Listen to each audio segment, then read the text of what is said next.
in entrepreneurship, as business owners, stands for energy. At times, you're not getting the sales and the deals because your energy is off. Lift up your energy. Enterprise development training. Get your energy up. If I know figure those guys have got energy. When you don't have energy, your sales will drop. So lift up your energy. Are we ready? I'm so ready. I'm so ready. I'm so ready. I'm so ready. Motherwell, are we ready?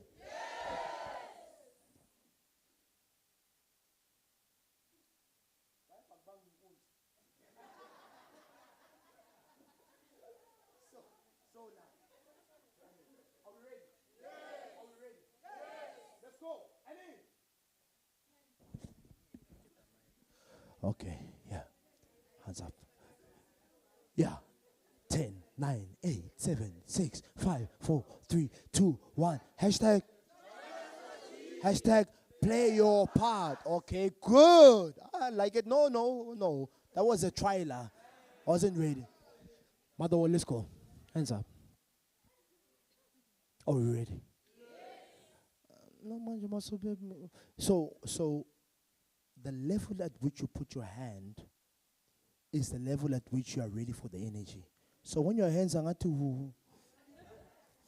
Okay, I love this. Let's get the energy up. Well, we're going to be good. We're going to have a good time today. Motherwell, let's go. And in 10, 9, 8, 7, 6, 5, 4, 3, 2, 1. Hashtag. Hashtag. Okay.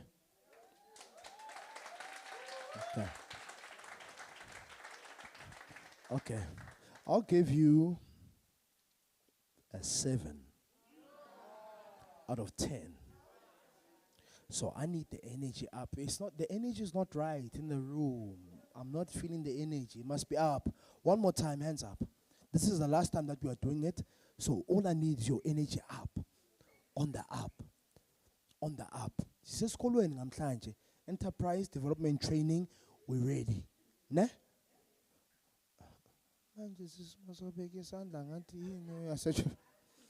Motherwell, are we ready? Yes. Motherwell, are we ready? Yes. But must do it quick. They must.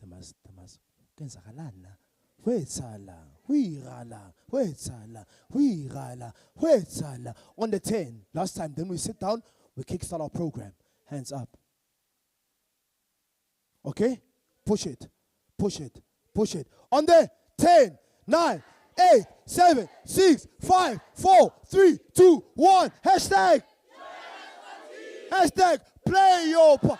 One more time, I'm going to use hashtag. Hashtag. Love it. Give the person on your left energy.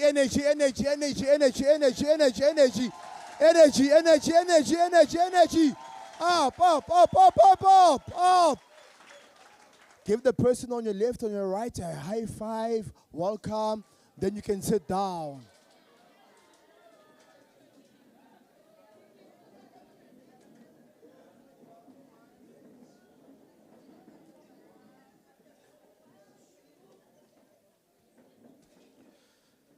Thank you so much to everyone that's here.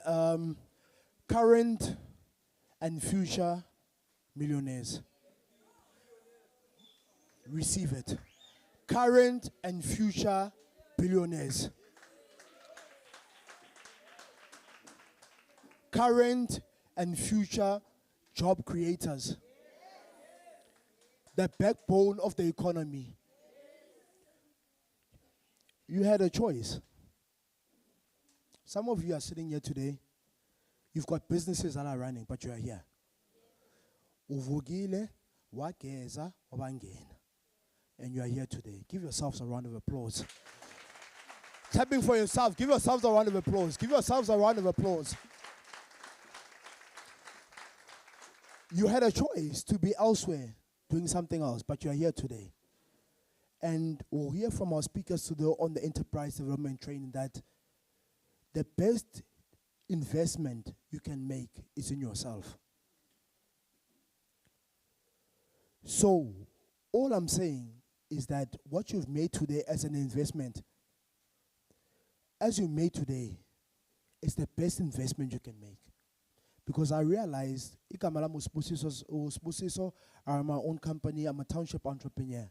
But I realized that I'll never outgrow or grow as my company if I don't grow.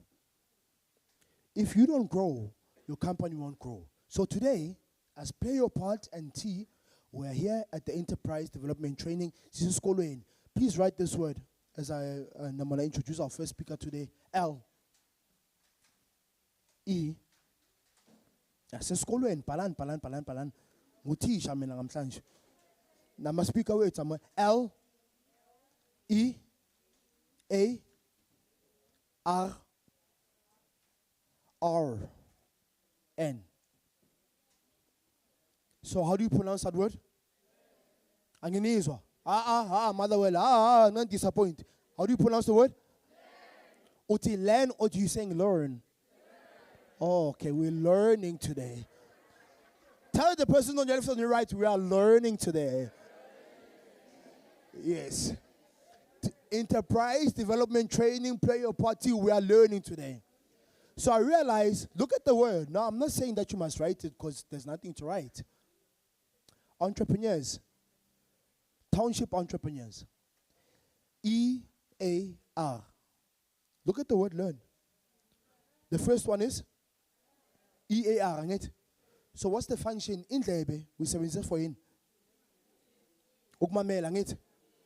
So, every entrepreneur that's in the room that's running your own company, if you're not listening to your customers and you're not listening to the market, you're down. At times we start businesses where we're listening to ourselves, but you're not listening to your customers. Have you done feedback with your customers? Have you heard what they want to earn? Yeah, listen. The second word in the word learn is the word earn. So, my mentors told me very simply, if you're not listening and learning, you can't earn. You've stopped earning because you've stopped learning. You have stopped earning because you have stopped learning. You can't undermine your personal development.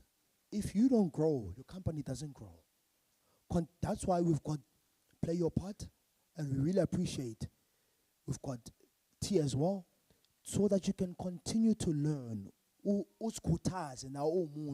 and learn new skills around sales, learn new skills as an owner. You're working with people, personal management skills. Learn that, because once you stop learning, you stop earning. Don't undermine that. We've got future millionaires and future billionaires here in the room. So let's continue to do that. Let's continue to learn. Once we continue to learn and continue to learn, we'll continue to earn. Money is here in the room here. Right here in the room. We're gonna and sometimes when I say this, like, but it's not what. I'm gonna show you. You're not gonna leave here as the same. Because here, the person that's sitting on your left or on your right, that's your business. That's your partner on the left or on the right. Even if you're not doing business now, it's okay. But the person on your left and on your right, that's the person that's going to link you. Don't go far. Motherwell, imali ayiko Jozi. Play your part neti figure ila, imali ila. And ngizonibonisa ngamhlanje with our speakers as well ukuthi imali soyikhipha kanjani. See la. The person that's on your left, on your right. Yeah. So, we must make sure that you know, and we're going to emphasize it all the time, that the person on your left and on your, don't undermine the person on your left and on your right. Umuntu, our mislipantu, sibantu, we are people. Even if you're not doing business now, but the person on your left or on your right, that's your next deal. The person on your left and on your right, that's your next deal. Okay, news or one again. Thank you so much. Please, let me do a couple of house rules. I'll introduce our first speaker. We could. Is the energy still up in the room? And in this one, man, Motherwell. Please make sure that your phones are on silent. especially those of you that are using the other brand. Angit yabaz angit. Okay, it's not personal. Nyabaz angit. Yeah. Please make sure that your phones are on silent. And then secondly, I'll make the second announcement. How many of you here would love a prize? Everyone would, let me see the hands up. You love a prize? We feeling, T and Play Your Part is feeling like Oprah today. We're feeling like Oprah today. Look underneath your seat. No, there's nothing there. You still look bad. Let me introduce our first speaker for today. We're going to have a great time. It's going to really be a good time. Let me introduce our first speaker for today, Neville Machile, CEO, Brand South Africa. All right. Okay. Not a problem. Let's move on with the program. Marang is here? Marang is in the building. An incredible part of T family. Yo, she's deep. Anyway, let me not go too deep. I'll introduce her and bring her onto stage. She talks about the business models. Founder of Business Processes Mechanics. The founder of Business Processes Mechanics assists entrepreneurs to review their business models and automate business processes to build sustainable businesses. Everything while you are sitting here is about sales and systems. Because if you got no systems and you got no sales and you got no business model, then you're not running a business. So she's a specialist. She's going to come through and explain to us. And every speaker that comes on stage, palala yashisala. A picture your phone, but more figure like stage. Like yashisala. Yashisala. So whoever comes onto stage, let's show them love and show them support and give them the best. Please, ladies and gentlemen, let's welcome onto stage Marang Marikimane. Energy.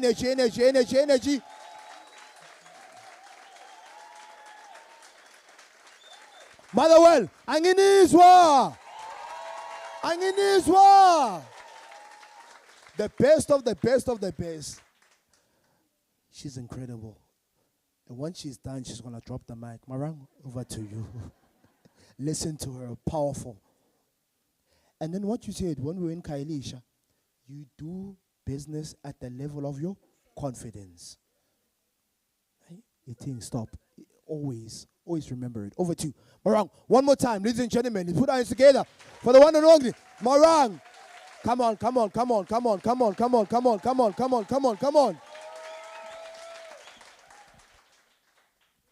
Thank you. I'm impressed that you remember things I said. I think Khadija was, 3 years ago?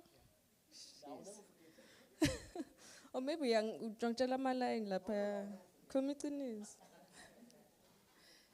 Thank you, guys, and thank you for such a well reception. It's my first time in PE.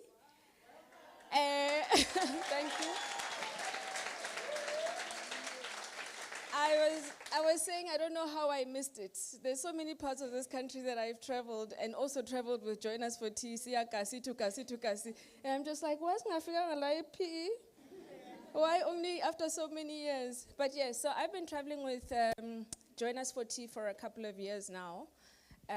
So I enjoy giving sessions like this where we can actually learn something quite practical to do it. Né?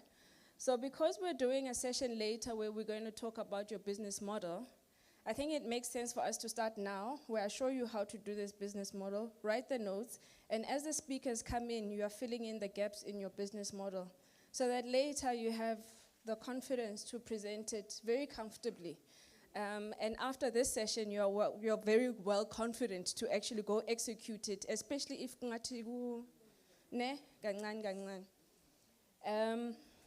how many of you have ever done your business, like written it in full? Ay, uqalile was stop halfway, but your business plan or a business model? Raise your hand if you've written your business plan or a business model, like from beginning to end. I know it's not a fun task, né? It's not nice. And a lot of us only write it in full if we now want money. And they tell us, no, funny business plan. And then you quickly go dust it off, and then it shows how you are profitable in 3 months, and you're a billionaire in like 18 months, and then, you know what I mean? And then and then how are you looking towards this goal? And you're like, Yazi, if you just give me the money, I will show you. All right? So it's quite an important thing to do, to have written your business plan or a business model. It's not about who's going to read it. It is more for you than it is for anyone else, actually, as an important document to write. And the difference is really the business plan is going to have a lot more detail than what a business model does, right? And also importantly, it's not a document that you write once and you never ever look at it again. It's something that you have to keep reviewing because things change as you implement your business. And those of you that have been in business for a couple of years, you know that what you started with on day one is not looking the same in year 2, not even in year 5. So things change. The economy that you operate in change. Your opportunities change because of those kind of things. That's why it's important to then review it. Which way am I going? Okay. So business model canvas, have you all heard of it? No? Yes?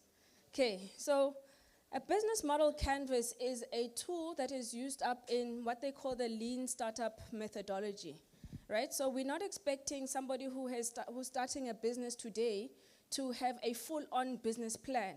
But if you use the business model, you're putting your idea onto paper and saying, this is who I'm going to serve, this is how I'm going to serve these people, this is how I'm going to reach them. It is a very simple tool. You'll see as I talk you through it, it's got 9 building blocks. But what you want to do out of this is be able to identify where the gaps in your thinking of your idea, right? So I've got this idea, I want to put it out into market, but more, and then you're going to figure out where to then close those gaps. Because if you know what's missing, you know what to go out there looking for. But also it helps you to communicate to people, what is this business that you've started? So whether I'm speaking to a customer, when I'm speaking to a potential investor, if I refer back to my business model, it gives me the storyline about what is this business that I'm going to do.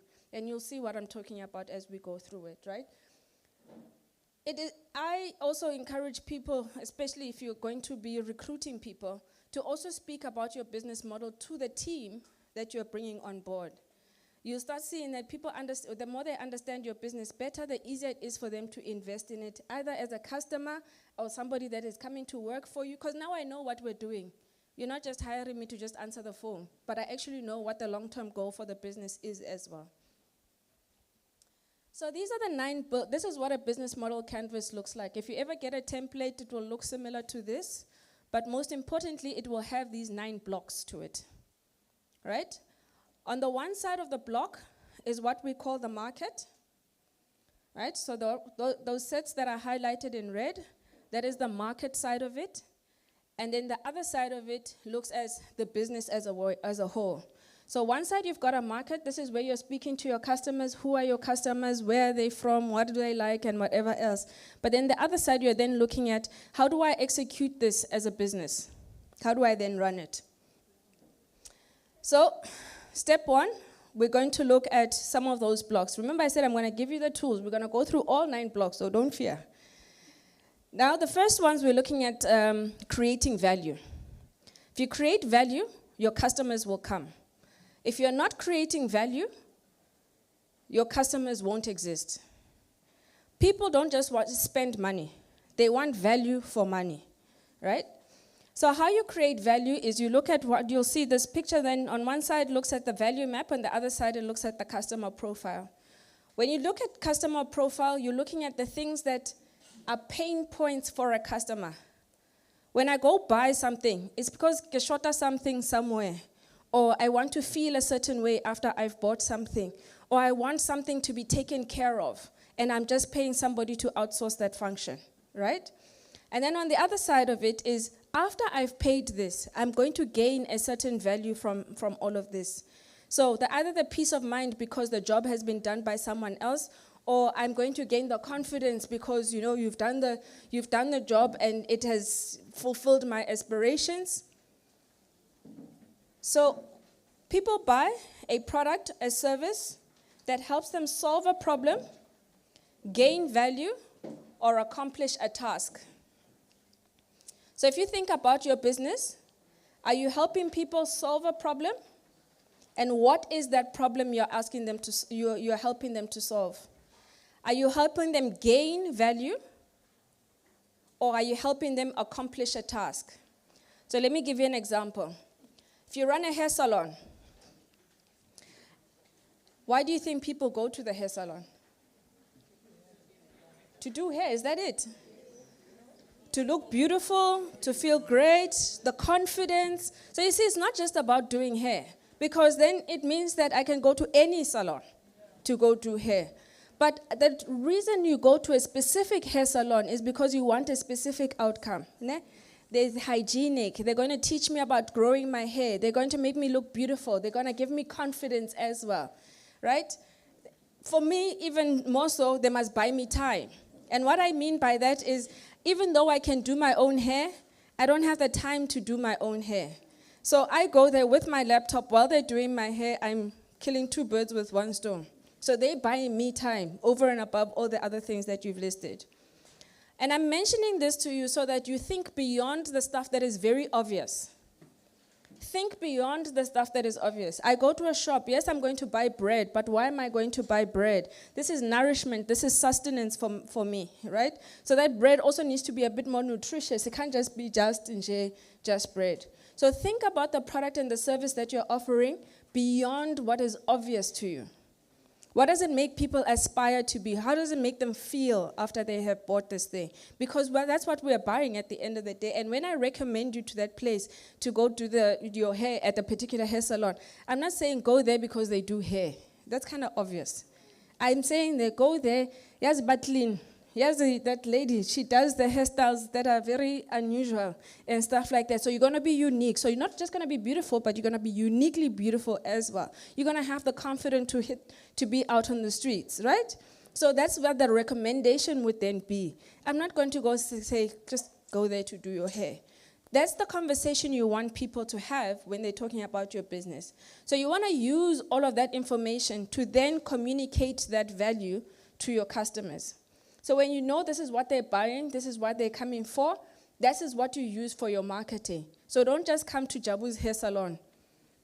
Come get confidence at our hair salon. Come stand out from the audience and look super beautiful just by coming to our hair salon.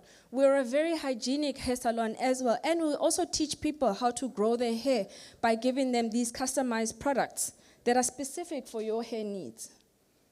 Right? So you use that information in your communication. And you'll see this is pretty much how you communicate when you're communicating to your customers. When investors are trying to listen to you and find out what are you doing, this is what they want to hear. They want to hear the value you're creating to your customers and why is it worth investing in you.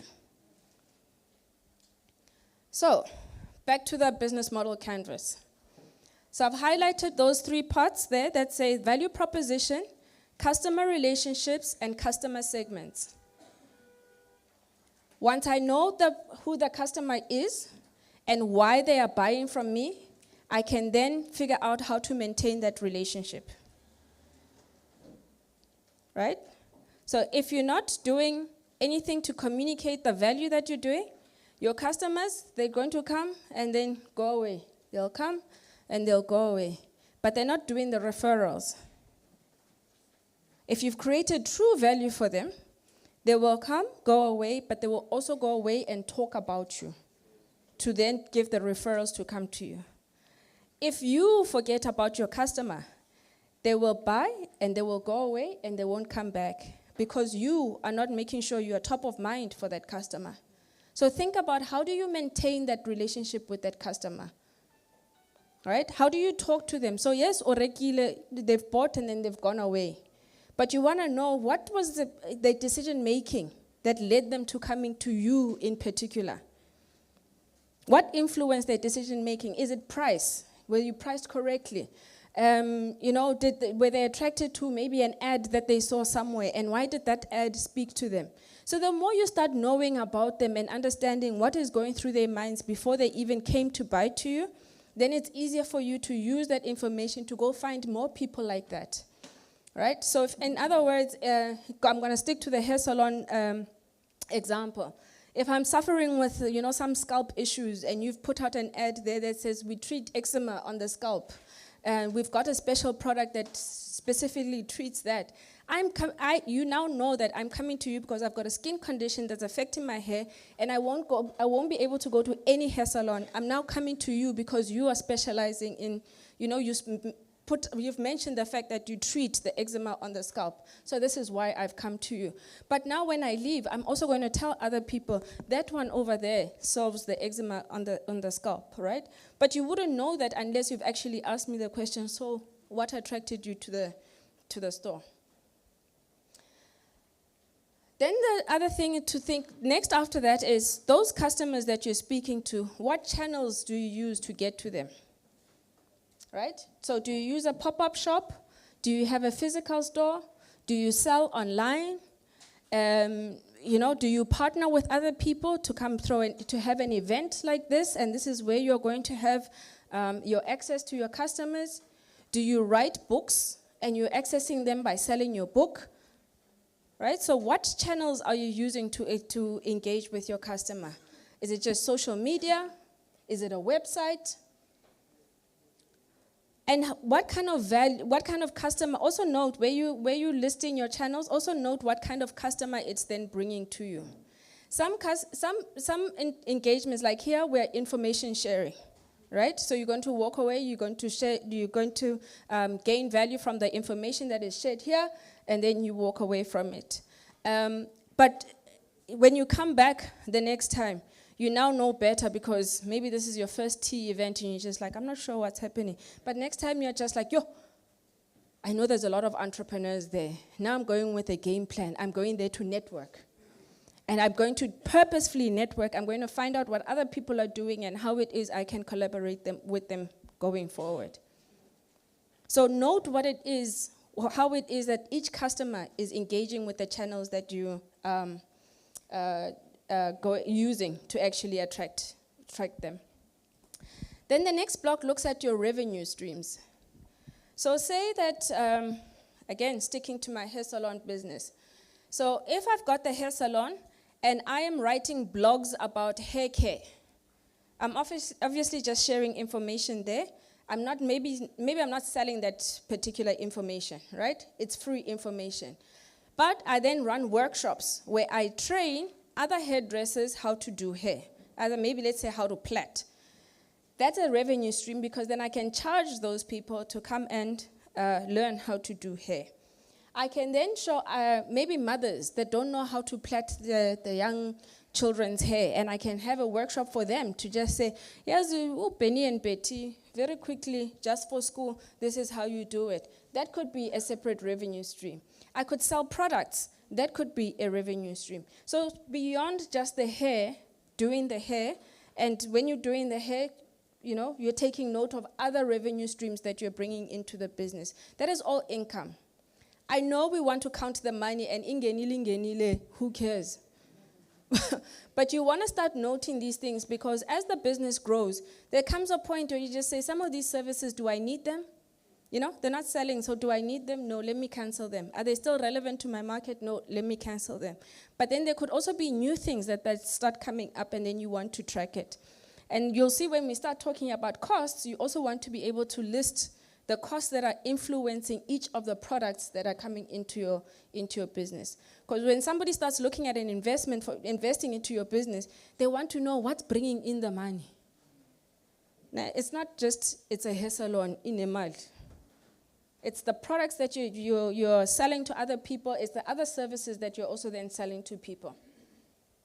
So that's the market side of things. Now we move to the business side of things, right? So the first part we looked at purely what the customer is, how do I reach that customer, and how do I make money from that customer.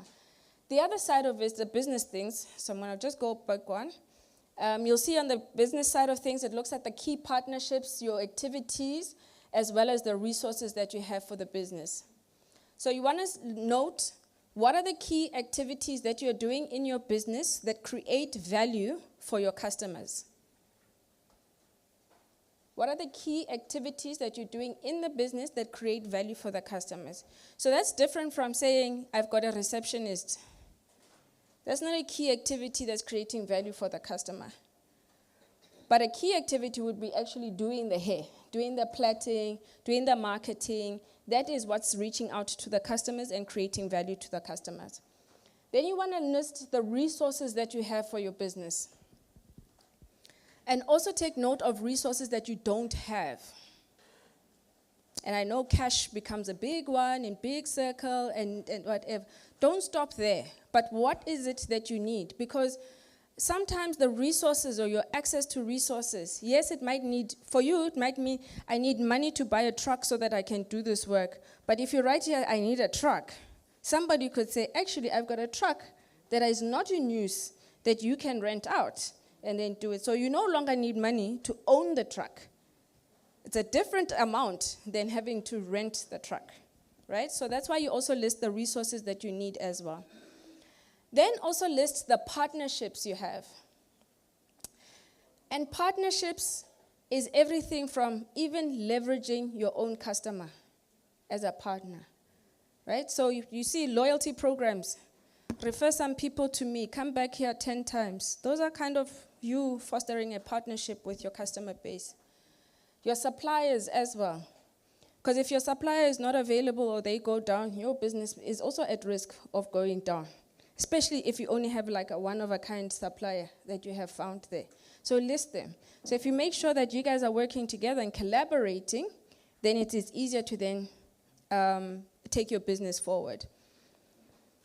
Look at potential investors as well as your partners. So not just give me the money and let me walk away with the money, but give me the money and let us pair. So as an example, we've got here, Play Your Part with Join Us for Tea.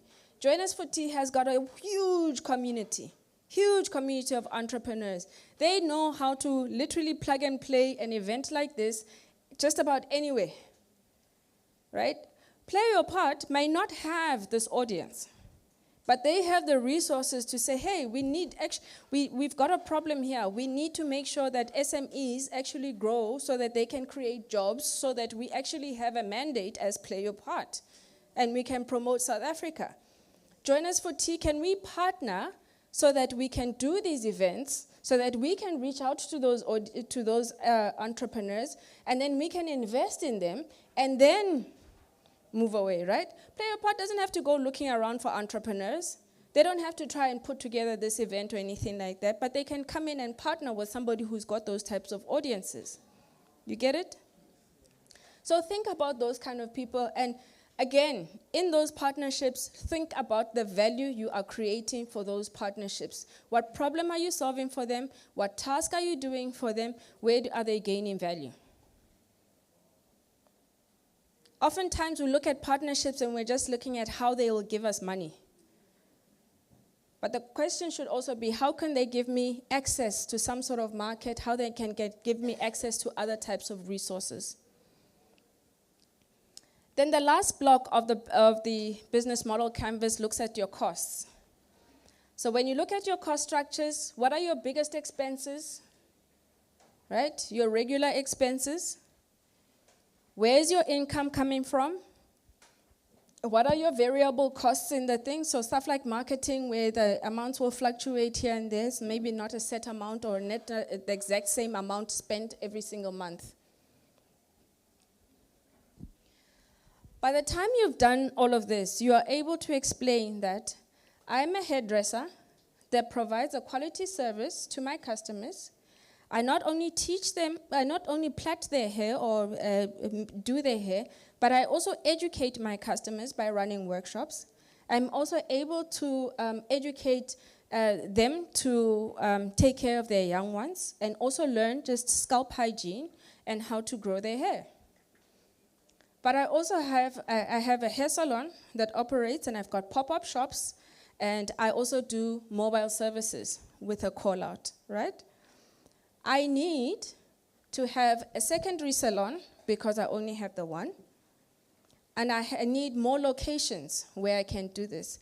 I'm willing to partner with anyone that is selling hair products that I can then put into my salon as for shelf space and generate an additional revenue stream. I need partners that will help me reach other cities so that I can expand my hair salon. That's my business model. If I'm going to pitch for money, I can keep to that story and tell them how much money I need in order for me to open up second locations. If I'm recruiting somebody, they now understand the business that I'm offering, what revenue, what other things we're doing other than just being a hair salon. And if they're going to join the business, they can come in and say, oh, you know what, now I'm a very good teacher, so I can come in and help you with the workshops. Or no, I've got hair products myself, so I can come in here and actually help sell the products. Or I'm very good at social media, I will do the marketing for you. But very intentional.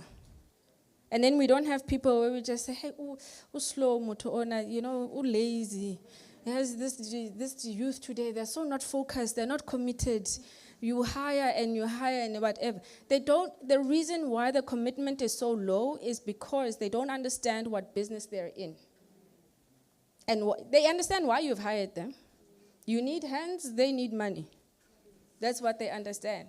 But now if they've got an understanding of the business that you're in and what we are going for, it's easy for them to just say, yeah, actually, Nami, I've got this skill, I can contribute in this manner.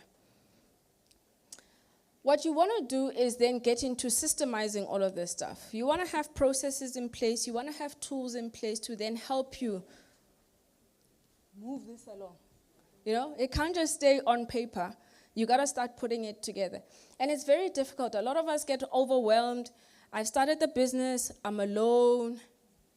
I started the business, I don't have capacity to hire.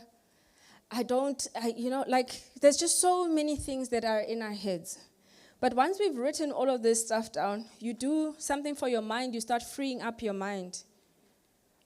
It's like if I were to say to you, please go to the shop and I've got 5 things that you need to buy, right? If you try and remember that list, when you get to the shop, you're going to get there. What was it? And then you get stuck. But if I've written a list for you, you can go to the shop and be like, this is the 5 things that I've been sent to. And if you were a kid and you went down the street and you were singing it along, when you get there, you know it so well, it's second nature to you, what you're buying. You want to do that. You want to write it down so that you remove the burden of trying to remember. You want to remove it from your mind. So, to make your life easier, you can digitize your environment. So using all of these apps and all of this software to do this, because I can guarantee you, a lot of us have got our customers that have bought from us, we've got their WhatsApp numbers. We've got their order somewhere on WhatsApp, and that's where it ended. And if I ask you, when was the last time so-and-so bought? It's going to be like, wait, let me check my phone. Ne? You can't pick up that information. So when you digitize your environment, what you're doing is that you're making things a lot more efficient for yourself. You're allowing yourself to collect data about your customers. You're allowing yourself to collect data about how you run your business. You're allowing yourself to collect data about how much money is coming in and out of your business so that you can start seeing trends. And all of this allows you to plan better. Now you can look at it and say, oh, okay, so I still remember even in my first year, I was so depressed even when this happened. Things were going great. And then come November, December, like proper darkness, She's shaking. It was proper darkness. Ne? And that darkness happened because I didn't anticipate that come November, December, entrepreneurs don't care about their businesses. Do you know that? You guys are already looking at December holidays, le planaka. Like, it was darkness, like, I wonder when load shedding happens, that unexpected, it really felt like that. And I didn't know now what next. I'm just like, but entrepreneurs should be focused on their businesses 24/7 throughout the year and whatever. But now, I'm now looking, I'm just like, no, but something is wrong. And it was November, December, January. Come February, after you've taken your kids to school and whatever, now you are worried about where the money is going to come from. Now it's come back. And then the traffic that builds up in February, I had no capacity to even keep up with the demand. Meanwhile, people had been watching November, December, like, lo, uzombona. And then come February, they came through, right? So it's having data that allows you to say, oh, this is normal. This is a trend. And now, December, guys, you go this way, I'm going this way. And I'm not worried about it because I now know it's normal. It's normal. Entrepreneurs they're just not going to focus on it. I can't make them focus on it, right? So that's what data allows you to do. It then allows you to say, oh, these ones are the ones that will come to me at this time, these ones and these ones and these ones. Now there's a lot of data there's a lot of stuff I can tell you because I've watched the patterns happen, because I now know, oh, this is the kind of entrepreneur. Even when I speak to somebody who says, I need your services, there's 3-4 questions I'm going to ask you, and I know when I come to a workshop, let me do the systems for you. Very quickly. Why? It's because I've collected the data and I've watched how people respond to the marketing that is put out there. I've watched them respond to the service, and I now understand what value they want. Some people want information and they want to go do it themselves. That's why I say go to a workshop. Some people actually have got the budget set aside to say, come do it for me. I don't even want to know how it happens. Right? So what do you want to digitize? You want to digitize your customer relationships. So remember when we were talking about the value proposition, your customer relationships, and the segmentation? You want to customize that part, digitize that part. You want to collect that information. And some of the information you'll collect is just because somebody asked how much. They didn't buy yet, but they asked how much. And you collect that information, it's a lead. If they've never responded to you after you've told them how much, you can respond to them now and say, hey, you asked the question of how much. I gave you the price. Was there anything about the price that distracted you from completing the sale? But if you're not doing that intentionally, that person and has gone to other people and asked other people how much, and they've gone for the cheapest thing. Whereas if you had the conversation with them, you can then say, oh, the reason why it costs so much is because here's the value that we deliver to you. You also want to digitize your marketing and communication. And I'll give you some tools now, so don't panic too much if you're thinking, but what do I do or what do I use? You want to digitize your marketing and communication, right? So that engagement around emailing people, your social media content as well. What happens after a person has bought? Do you just give them the invoice, they pay the invoice, and then they disappear? Or do you have an after-sales process around it, right? You want to digitize your financial management. So no more having that book, Eliade Receipt. You know that one? That's like my pet peeve. That is my pet peeve. Because if I burn that book, you don't have a clue what's going on in your thing, right? So you want to digitize that. And if you can see, like banks nowadays have gone, there's a time when banks only just offered you a bank statement and that was it. They've realized that, no, they need to do a little bit more, so they now can give you some financial analysis, especially if you like doing the business banking things. They can give you financial analysis. And now when you say, I need a pay point machine, they'll go back to your financial analysis with you and show you that, oh, but your transactions this way, maybe you must get this machine, or maybe don't even get a machine, right? So that's why you need that. So get the software that actually tracks all of these things down. Again, so you watch whether patterns are happening with your cash flow. And then the last thing you want to digitize is things that you do, your tasks and your projects. Even if you are operating alone. Like if someone were to look at my diary, they would think, some level of OCD. Things are just planned there. Even time for planning is in the schedule, right? But that stuff keeps you organized. You're not waking up today on some, yes, today I feel like, No, there's things to be done. And you can look at it and just knock it off the list because there are things to be done. But then you also know that it's taken care of. But also when you have tools like a project management system or a task management system, when I assign a task to you, we are very clear between you and I that it is assigned to you. You can't just be like, oh, I thought bowukhuluma nje that it needs to be done, but I must do it. Nah?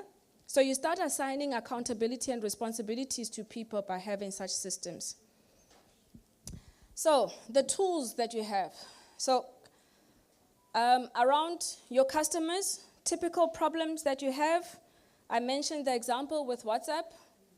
Your customer base is on WhatsApp, but there isn't a full list of them.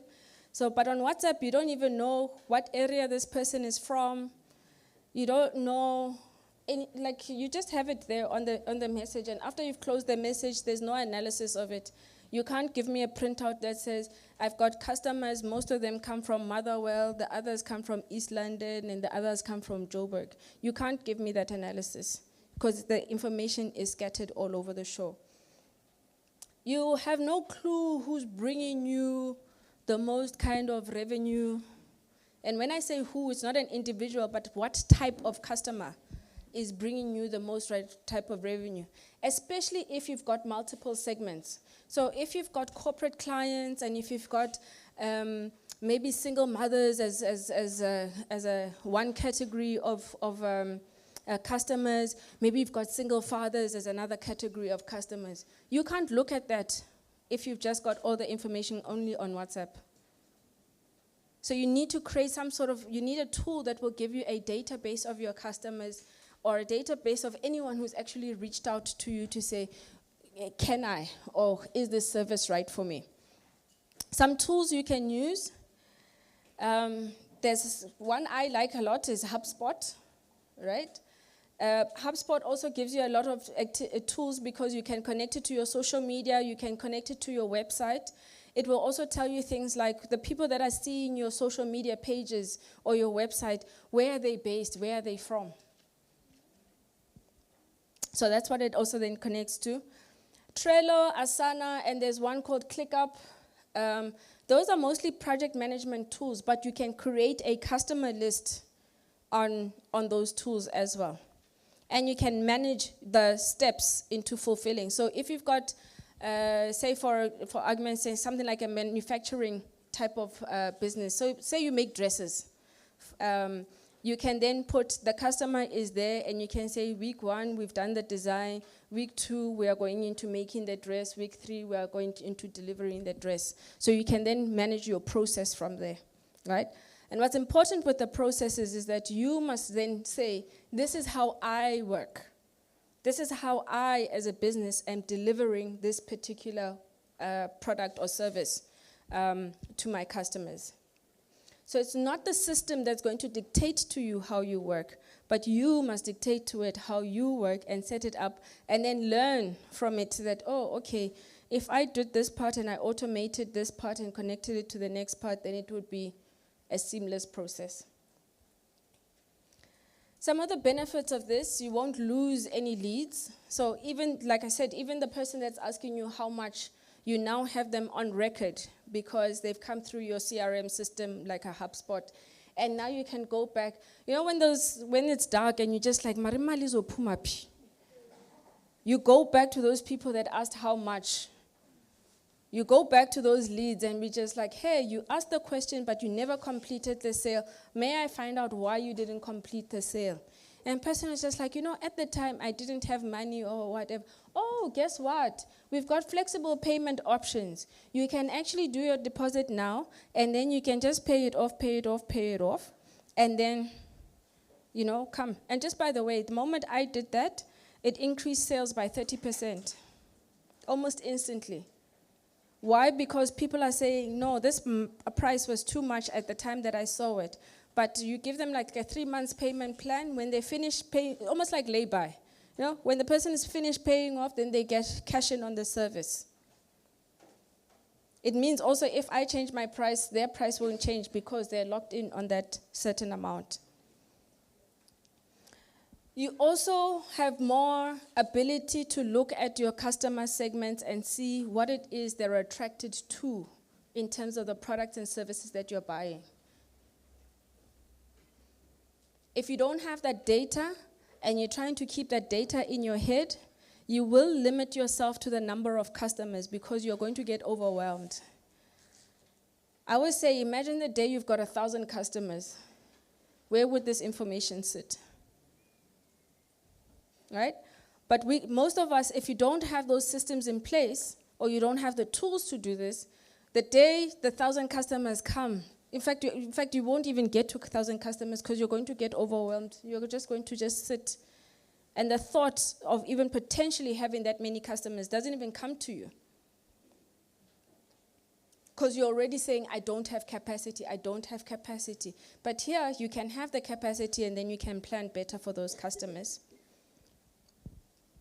When it comes to marketing, common problems. We've got a social media account over there, you've got email over there, you've got WhatsApp happening over there, and you're marketing through all of these channels. And what you say on WhatsApp will be different from what you say on social media, will be different from what you say on email. And then that day you post your social media post and you're like, yo, I forgot to add the hashtags. Yeah? Yo, I forgot to add the picture. Forgot to add my logo. And then on WhatsApp, I forgot to send the catalog. I forgot to whatever. So when you have tools for this, you can keep the stuff consistent. Right? You can say that I want to send out marketing material specifically about my event. I want to include these particular hashtags.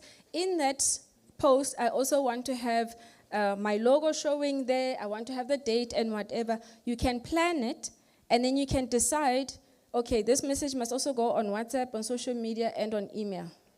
And if you have a tool for it, you literally can do it on one platform and send it to all of those mediums. And instead of having to now sit on your phone and open Facebook and open Twitter and open Instagram and then open WhatsApp and then open the next thing. So some tools you can use here. You can use MailChimp. You can use Canva to do stuff like your presentations or your picture designs. And a lot of these tools, what's nice about them is that they also have AI put into it. So now you don't have to go looking for the image. You can also upload your own images and say, improve the quality of this image and add it to this post. And it's done for you there, right? Hootsuite is a very good one for publishing on multiple platforms. So you can connect multiple social media accounts and your emails and your WhatsApp. I don't know if they've advanced their WhatsApp yet, but they were doing some modifications for WhatsApp for business so that you can include catalogs and the quoting system onto it. But stuff here, you can schedule it. On a Monday, you can schedule for the month, and then you know that your marketing for the month is handled. You are only dealing with the comments that come in or the requests that come in from that. If you're putting out any marketing messages, please direct the customer to buy. Ne? Doesn't always have to be blunt, but call us for more information. But click here to buy now. Like, direct me. Don't just be telling me we are here. So what? Right? Direct me to all of this thing. If you're intentionally just doing stuff to educate your audience, then that is it. You're just saying it to educate your audience. Ask us for more information on how you can do this because we are the specialists in this thing. You want them to engage with you when you're doing all of this stuff. What you're aiming for here is just consistency, messages that are going out on the regular.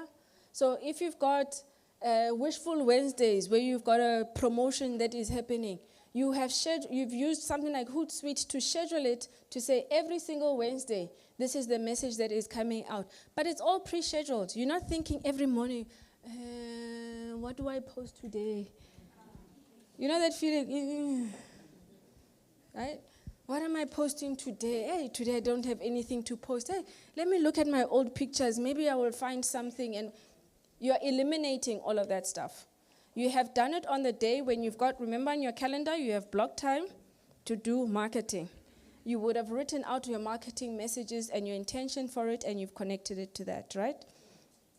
And if you're going to have those buy now, please put a link to where I must buy. Please. Please. And if you can make me pay instantly, even better. Because you're catching me while I'm hot. You see, you know when you walk into a store, there's some stores, as you walk in, somebody is pacing, like, bah, bah, bah, bah, bah. So this is bofunan. You take salayon. Ungahambi, tenga. Right? That person is there because something brought you into the shop, it attracted you, they've got you while it's hot. But if they just watch you walk around, and then you are out. They've lost their sale and they just go, You don't want that. So that's why I say, if you're going to put in there and you're advertising something, you want people to buy, give me a link. And nowadays, there's options for online payments. Even through our mobile networks like the Vodacoms and stuff like that, you can add a payment link there. The money is in the bank and all you're looking at is, I must just deliver. That is the problem you want as an entrepreneur, right? Not to be trying to chase the sales, but you want to be able to say, let me just go drop it off. When it comes to tracking your sales and your finances, the paper invoices, the headache, you can't track it. You can't tell me what your cash flow looks like. Here you are asking me for an investment, and I ask you, what has your cash flow looked like for the past 3 years? Can you go get? No? But you want to be able to tell me, listen, this is my good times of the year. These are my bad times of the year. And at the bad times of the year, this is how we stay afloat. But in the good times of the year, this is how we keep busy and how we maximize on that stuff. And then it becomes real for you and becomes easy to then invest in you. So, tools you can use, simple, quick, easy, free tools. And the tools that I've listed here are free tools just for the most part, right? But they'll give you that. I like Wave also because it does your customer tracking. So it will, that CRM we were talking about, it will list your customers, you'll have their addresses, you'll be able to see what products and services sell better than the others and what kind of revenues.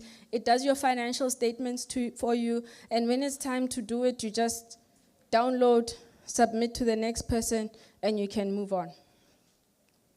So automate that invoicing. It allows you to track your financials. It makes it easier for you to reconcile your sales and your expenses.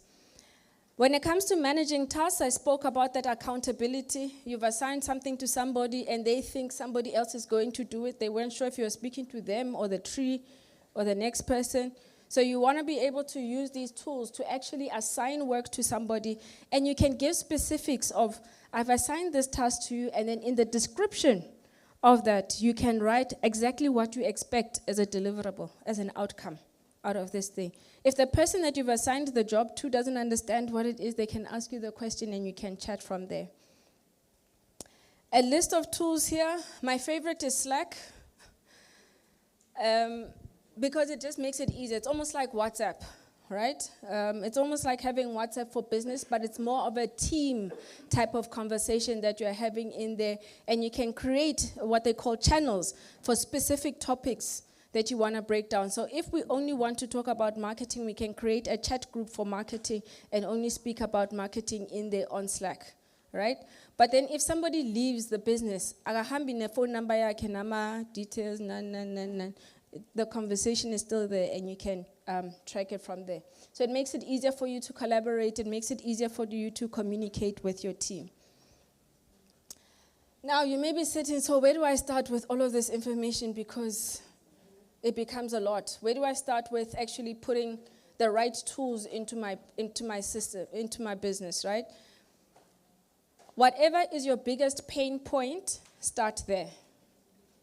Right? So if your biggest worry is, I've got a hold of all of these customers, but I don't have a system to collect information about my customers, put in the CRM tools first. If marketing is your biggest headache on a day-to-day basis, put in the marketing tools first. If it's about tracking your financials, start there. It's important to start with one tool, implement it, get it working, and then move on to the next tool. Don't make the mistake of trying to put in all of these tools all at the same time. It becomes overwhelming, especially if you're working alone. It becomes overwhelming. But if you've got a team, and you've got a team at least more than 4, then you can assign Wena, work on the marketing tool, Wena, work on the financials, Wena, work on the customer base, Wena, work on the marketing, the project management tools, right? So you can then start dividing up the labor. Everything that you're going to use, you might find a tool, start to use it, not like it, dump it, find another tool, right? It's that simple. It's that simple. Find another tool, make sure it works for your environment, make sure that your team and yourself understand how it is working, and understand what else you can do with that tool. On the one side of this page, there is a list of AI tools. Right, so a lot of these artificial intelligence tools like ChatGPT, it takes you instructing it to say, create a list of XYZ in order for you to give it to you this way. But if you are not clear about your processes, these AI tools is literally garbage in, garbage out. So you put gibberish in, it will give you gibberish out, right? So write down what your process is, how do you want it, and what it is that you want to achieve after you've done this process. When you educate people that come into your business, it will be the same thing. This is what we want to achieve as a business, this is how we do it, and this is the outcome that we get at the end of it. Are we happiness? Yes. But I must drop my... Okay, thank you guys.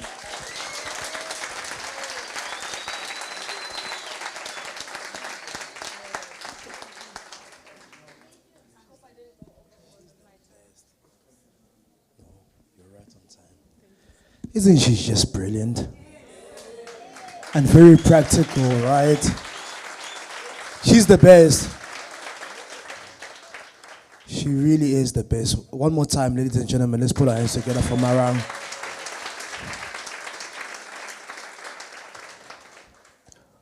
It's the enterprise development training.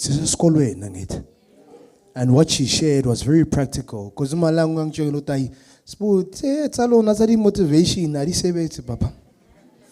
the following, they also know to, and they know to saying, but to phone mali. Then I eating born and phone long, but what you just shared, I think, was very practical, especially around the AI tools. I'm not an AI, I hate it. I don't like this AI, chat GTP, chat GPV, chat what.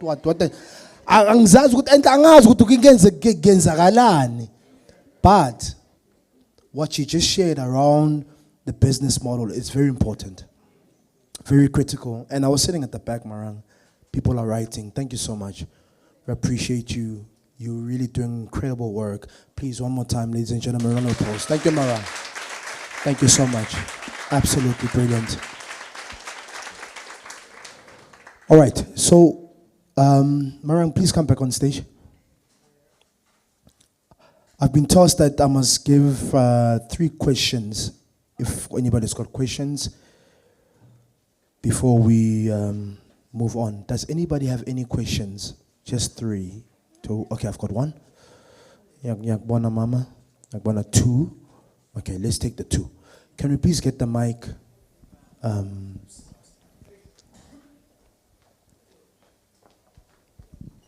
Because when you're working in the community, once there is a community and you're playing your part, so we must continue to play our part. But it must be practical.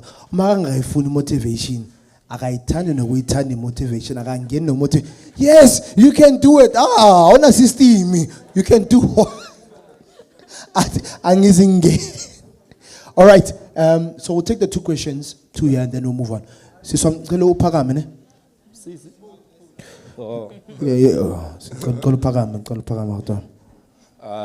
Hi, Sisi. My question is more as of, we make films, right? A filmmaking company.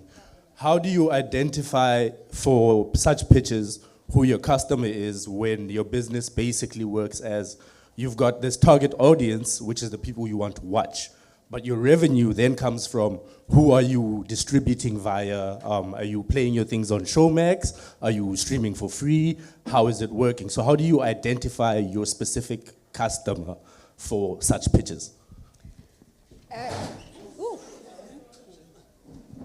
Unfortunately, your customer isn't the people that are watching. It's the people that are paying you to do the film, right? So I think you need to figure out what kind of films do you want to make? Like, what kind of content are you making? There's people that are in the production space. I mean, there's a whole production team that's sitting at the back there. There's these crew members. If their focus is events, then they are going to go to event organizers and pitch to them about the events. They need to speak about how it is that they actually capture not just the person on the stage, but the audience as well, and what do they offer as a package after the event has happened. There's people who focus only on weddings. They will source the people at the weddings. The guests at the weddings are not their audience, it's the people that are getting married.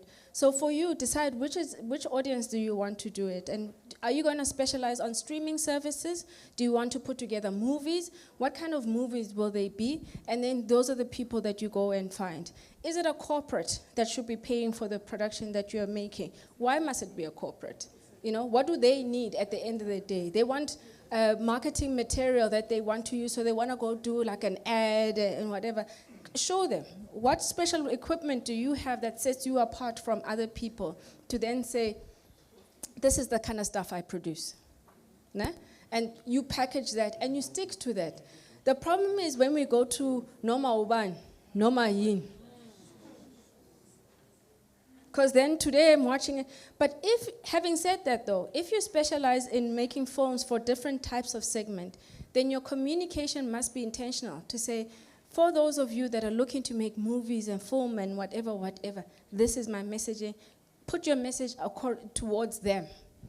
Find the corporate, speak to them about it. Like, the corporate is not going to be watching your Facebook to find out about you, but you would have to be knocking at the marketing office and the procurement offices to then deliver it. Does that answer your question? Fantastic.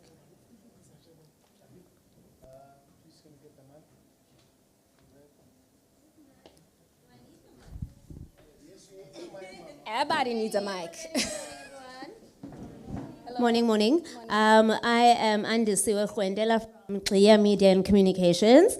I'm so excited to be here, by the way. So much fun. Thank you so much, Marang. So for me, in the services industry, it's slightly a bit difficult when people don't see a tangible product right in front of them. And especially then with marketing and communications, where we need to provide communication strategies for our clients and our customers and all that sorts. I've come across the whole, all right, cool, so we're going to ask you to come and provide a communication strategy for us. But how can you really show that we're going to make money from this, you know? And I think that's a very huge struggle, because I believe in communication and marketing with a customer. It's a two-way street, because if they don't play the part, and I've done my part as a communication strategist, then there's nothing more that I can do. So my question really then would be, I can show you what I can do, but you need to play as well. So how can I work on that relationship with the client without being offensive? Because at the end of the day, I'm not going to be like, hey, but you're not doing too good. You didn't do your part, but I did. Yes, and thank you T, for having us. So, sesikhuluma kamnandi kanjani isihloko sakho i-communication emnandi ayish uyayizwa nje ukuthi so how can all right so nice, so you must pay. Marang, please answer the question. So, you know, the moment you use words like strategy, people get like, it's like the moment you say a communication strategy, the entrepreneurs in the room, they wanna, and why? And really, to your point, it's because these are intangible things, we don't see it. But if you show me how what you do translates to value in my world, so you've put out there my communication, my branding, you've done it and you've done it. Firstly, you would have done an assessment. You would have showed me these are the places where I'm perhaps weak or I could be doing better. But then you must show me that based on what you do, this is what it would translate to. Né? Other than just being visible to my audience, it's the back pocket, the money-wise. What does it translate to money-wise for me? Then you would have sold it a winner. Because I'm going to spend a lot of money on you, and there's not necessarily a lot of guarantees, but I need to know what formulas you understand and you are using in your world that is going to translate to money back in my pocket for me. I don't want to, yes, it's great that you can put billboards for me out there with great ads and great nice colors. You've created a nice logo for me and whatever. But how does that attract people to me? So one thing that I learned, and just to make it a bit more practical perhaps for somebody that might not grasp it, you know, the science of colors. Someone explained to me the science of colors and why when you have certain colors in your brands and stuff, they evoke a certain kind of feeling, né? Emotions and stuff.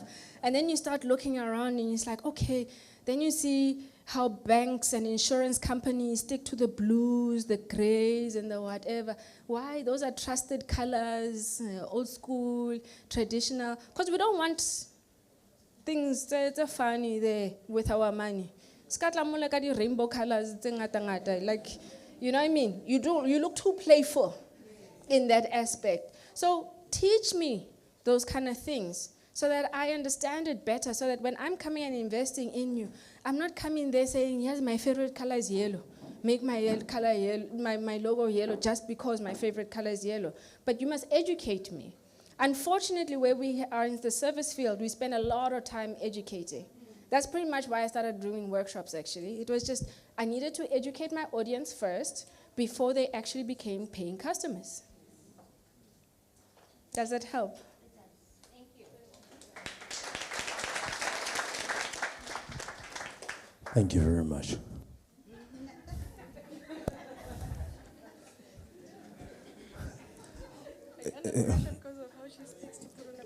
Yeah, ungifake under pressure. Yabona manje. But it's a really, really good question that you've asked, especially around service. We're still struggling. So how do you price?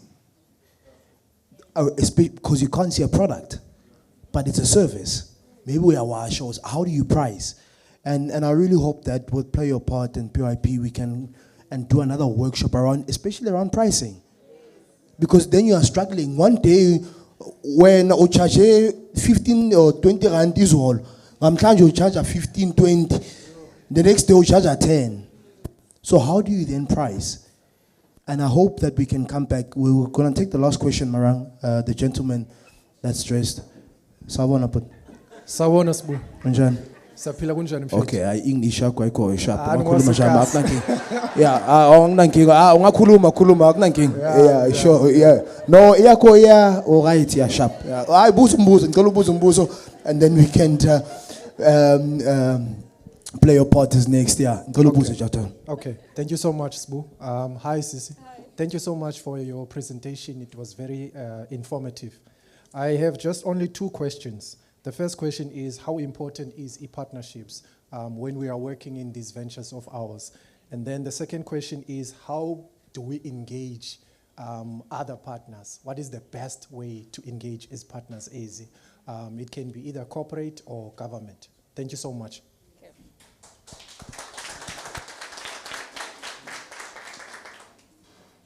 So I think the one around how do we engage with the partners and stuff, I kind of answered it when I was doing the presentation to say, speak to the value that you want to create to the people, right? So something that we undermine a lot is when we're in an environment like this, we think because we are all in the same, I'm going to say same level in the sense that we're all startup businesses and whatever, we undermine the value of the people that are actually in the room. I've had the benefit of being in programs. And with the people in the program, because they understood my business and I understood theirs, I treated them as my partners for it. Because each time we would walk around and somebody says, oh, I need somebody who does marketing and stuff like that. Guess who I'm referring them to? The person that was in the program with me, right? Sometimes when somebody says, oh, I need somebody who does systems, who does that, they refer them to me. But when we understand each other's work and services, then it's easier for us to promote each other and work each other in terms of that kind of partnership. What am I going to give to you? What are you going to gain from me? And sometimes I don't have necessarily something to give in terms of a service that you can do, and I need you to do it. But I have a network of people out there that I can refer you to, right? Then you start seeing it that way. If we're getting stuck on what do you give me, what do I take, and it starts falling apart.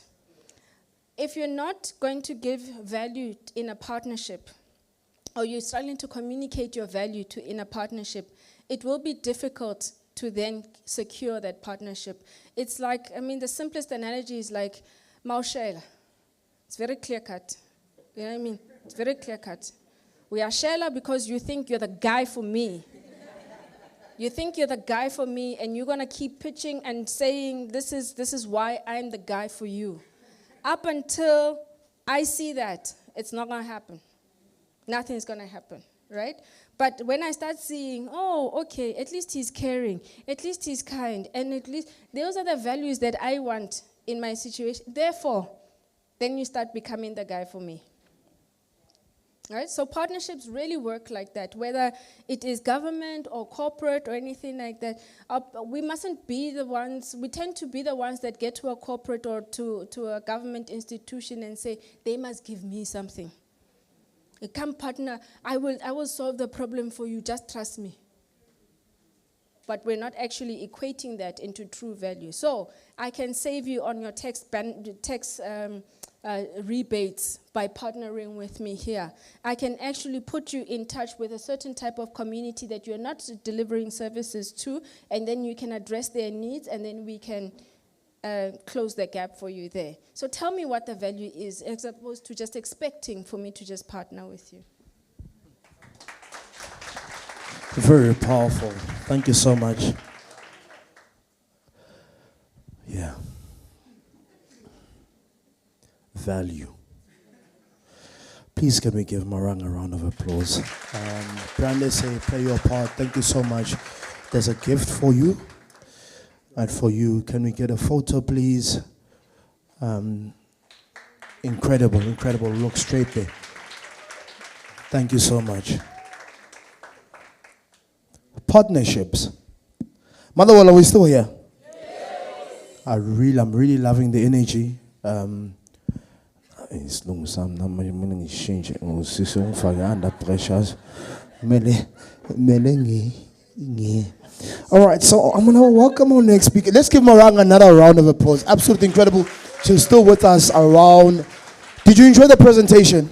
Yes. Did you enjoy it? Yes. Must she be back again? Yes. Must she be back again? Yes. Marang ba okay. All right, I'm going to introduce our next speaker, Mams Tembi Lentobela, Brand South Africa General Manager, to come and give us a presentation. But I said when she comes on stage, whoever comes on stage, we show them love. Because it's hot here.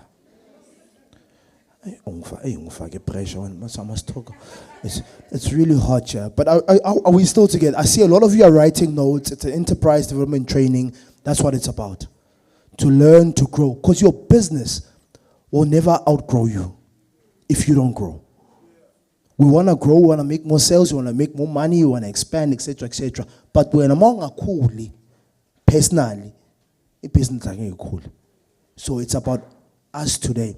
Let's put our hands together for Mams Tembile and Dombela, Brand SA General Manager. She comes on stage. Come on, Motherwell, nginizwa. Asimshayeleni izandla. Over to you. You started off very nicely, Sbu. Actually, I was getting church vibes. Church vibes. So let me continue.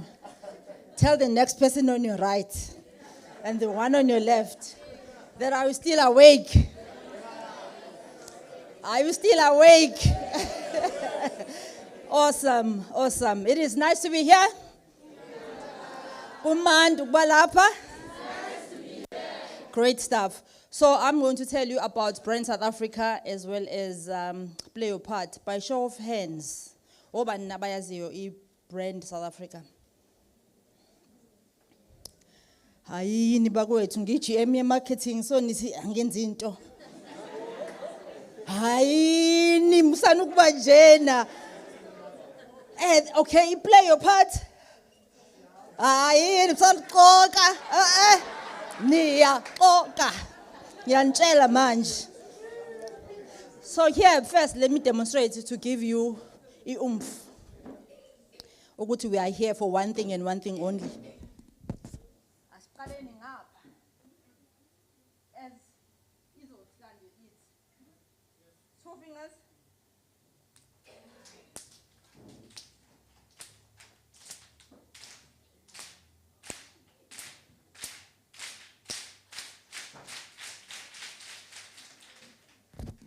That exercise was all about if sihlangene, we are united towards one common purpose, we can achieve more. So it's here today, and the Play Your Part is exactly to do that namhlanje. I'm going to use very, very, very easy words. So I'm going to pin and call. Brand South Africa is an agency that reports to President, number one. Very important agency that was formed in 2002 by the former President Thabo Mbeki, with one purpose and one purpose only, to make sure that the world knows South Africa. So when they close their eyes, when they sleep, they know that there's a country called, and purely because that time we were coming from apartheid days, so the only thing that was synonymous in South Africa was just apartheid.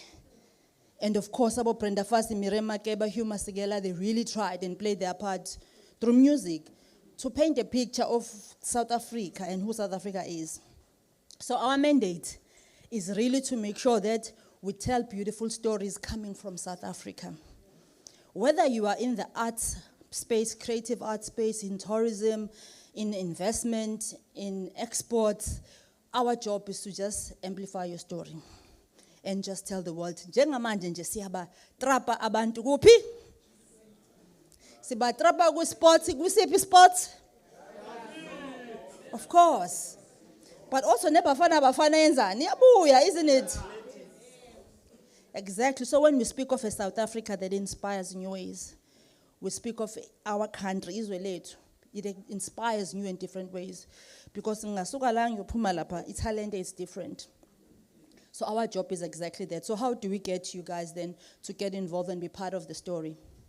We then tell you about playing your part. That's why kule nhliziyo play your part kunani? Flag. You're not doing it for wena, we are doing it for your country. Awenzela Ramaphosa, because some of you get confused. Why mailing ngenzela politicians? No. It's your country and it's who? It's your family, your community, and guess what? The legacy. Abantwana.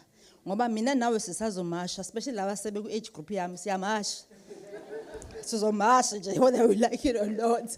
But we need to make sure that we promote a culture of people that are able to do and contribute positive things. Positive things that will live to our brand promise, which is the country inspiration. So Play Your Part a program, it's an initiative we formed in 2011 to inspire South Africans to contribute to a positive social change. Now, because we are still in school, in 2011 into 12, the cabinet adopted what we call the National Development Plan, which is our blueprint as a country. The National Development Plan is very important because it outlines certain areas when mina nawe can literally tap in and provide solutions. To give an example, there's a chapter around keeping communities safe. It's chapter 12, if I'm not mistaken. So what do you do to play your part? Shuthi singafa nje amawunga sife nje yizo zonke lezi zinto noma GBV njengoba eshilethi kune chat GBV usibuka. No. But what can you do to play your part and really come up with initiatives that you can pitch to the relevant departments and say, Mina, this is what I formed. to combat crime, to combat GBV. There was a guy on Metro FM who was interviewed. Apparently, they had launched an app. It's a panic button. It lives in you. Nobody can know. But when you press it, you know that you are under threat. So it's things like that. You know, it simply says when you play your part, it's not just about, yes, you have spotted a need indeed. But it was the obvious, but you just need to think around it. The second one is education. There's a lot of things around education. We want to empower our students. And we've got a lot of brand ambassadors that are in the space of education. They empower people with skills. Now, Swam has just done that. Right? But how much more? Science. Just look at how we perform globally under science and technology. Yabona we maths. And so long as I 60, 30, 50, enjoy. But some of you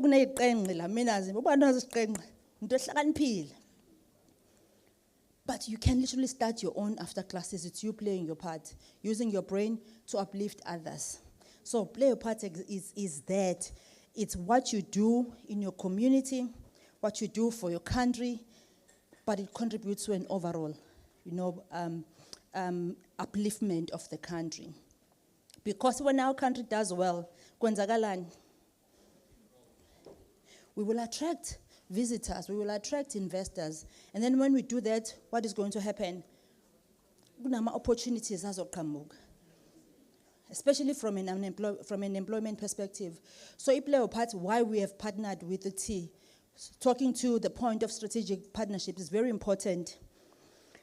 We live, because we are only 55 people in our office, so the clever way is to collaborate. Because 55 people, Gauteng, how are we going to reach all 60 million odd South Africans? It's through collaboration. And what we've done smartly with T, because they are a strategic partner, they go into eKasi where we really sometimes cannot always be there. Because it's busy in G20, somebody said G20. And in Hlelnitsi, let G20 team. Then we rely on T to actually talk about these things and crystallize them in a manner that is palatable.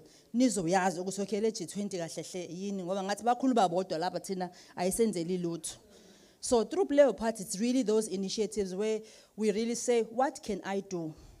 Where is this gap? Ngicela ngiqale ku National Development Plan. Maningi ama chapters lapha yana.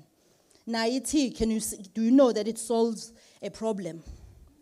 The problem of skills empowerment. And that skills empowerment or ikhona kwi blueprint as a country. The issue was around unemployment. Angithi stats say release lama numbers. Highest, one of the highest countries with unemployment. But our opportunities are Tina from here, right? Because if you can imagine it, you can do it and achieve it. It's like and say Walt Disney. About Disney, mina khula ngo Popeye. I go penny no pets. It's exactly that, guys, right? So I really think that for us, a call to action as Brand South Africa is then to say, Mina, I'm challenging you. If it is empowering you, you'll have to absorb information and then say how ngizoyifunctionalisa ngiyenze njani become alive. Because our role as Brand South Africa is not just to collaborate with Aboti, but what we do in telling our stories, we are solving one thing. That is very difficult. It's almost like free marketing. It's demand creation. Demand creation is coming from what? When people know that you even exist. So when you have done your part and you've done everything that you were taught to do, you tell us your story, we'll cover the story under the Play Your Part, and then guess what? People will start to see you. And then you might be lucky. Those that are in manufacturing of products and services, we've had a lot of them that have really grown just from producing a few things, and then we cover the story, boom, their businesses grow. But as I say, we don't do the stops and start. Nor are we a funding agency, because we are not a funding agency, but we collaborate and use our resources at least to tell the beautiful story. Nami, I've spotted a need. That team, we need to amplify community media here so that they know about Play Your Part. Easy peasy. The comms people, we need to amplify the story of Brand South Africa. That's how I've just spotted a need. So Nani, you need to get into that frame of mind. So my call to action and my advice, really, because I'm brief, is just to align yourself with the national agenda. That is a freebie. It's very easy. What is in that NDP? What can I do? How can I contribute? But I also look, what is this country not doing so right? And how can I help? Maybe your idea will come there. You know, from innovation, we're not seen to be as innovative, but in the African continent we are. But there's so many things such as Abompesa, Abo Yoko, Batata for granted, but those were innovation, and there are young people behind those brands. The barber shops, Lava Katama, there's nothing new about cutting hair, right? And but good, but it's how you have packaged it, and you've then sold your business, which you sister spoke about. And also have an eye to identify my gaps. So in short, my parting shot, abadala ngazikela bangakanani but obana bazo LL Cool J. Wena bengazi ukuthi unami ngiyakubona. Noma ngimdala kodwa ngiyakubona. So my call to action to you is you must LL Cool J us. The first L is like us. Standeni bakwethu. Like on social media, ngisazonikeza my handles. The second L is love us, right? The C is call us. And J is for 100%. Number one, join us. Love us, like us, join us. Join us means conversate with us on our social media platforms. On Facebook, it's we are two. It's Brand South Africa, official. Facebook, as you open your phones, official Brand South Africa. We are also Play Your Part on Facebook. And then on Instagram, we are Brand South Africa. On Play Your Part, we are Play Your Part SA. As I've got Roxanne here, she's checking, monitoring who joined first so we can give a prize. Walalawa. Join us, like us, love us, and call us. Thank you.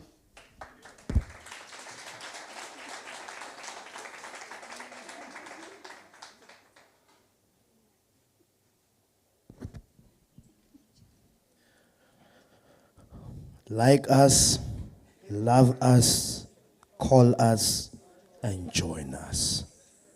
Play your part. Let's give them another massive round of applause. You're doing exceptional, incredible works. 10 billion Dombela, Brand SA General Manager. Thank you so much. Play your part. Let's give Play Your Part another round of applause. Brand South Africa, thank you so much. We see the work that you are doing. Yes. And I think we've got potential, not even potential, but there's potential brand ambassadors in the room here. Right here, who can really be part of the community. So they can like, they can join, they can call, they can be part of the family. Because, hey, entrepreneurs, all my business, hey, it's lonely. I want to understand what the like.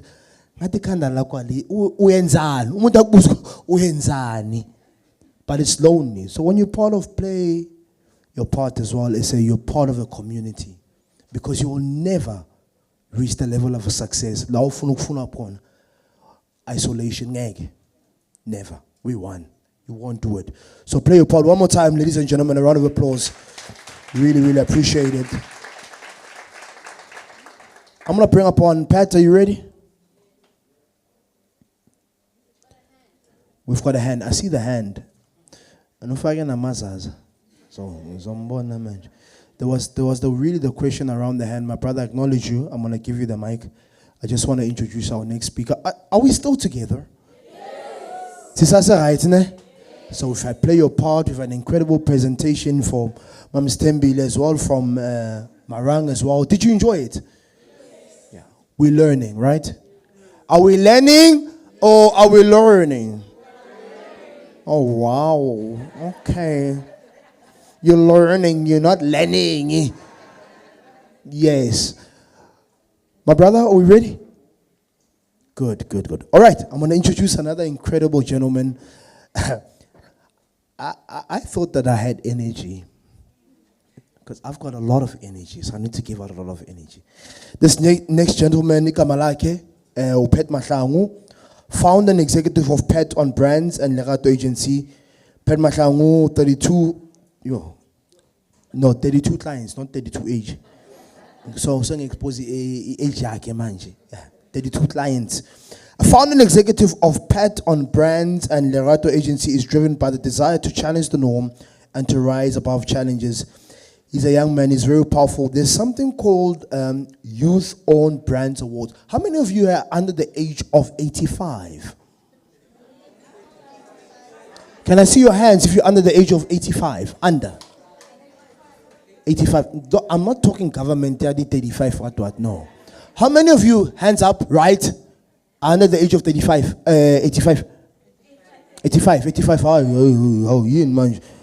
85. So, youth-owned brands, he's doing an incredible work where it's about acknowledging youth brands that are doing extremely well.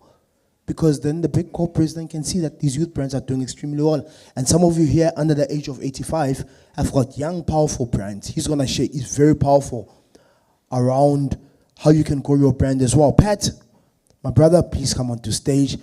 Ladies and gentlemen, let's put our hands together for the one and only Pat Mahlangu! Motherwell, anginizwa.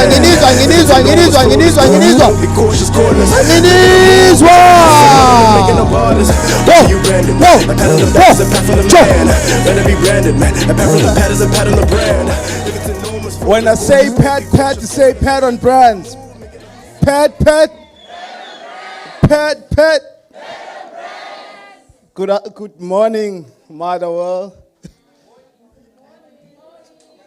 Can we give a big shout out to T? Let's clap it up for them for bringing us here.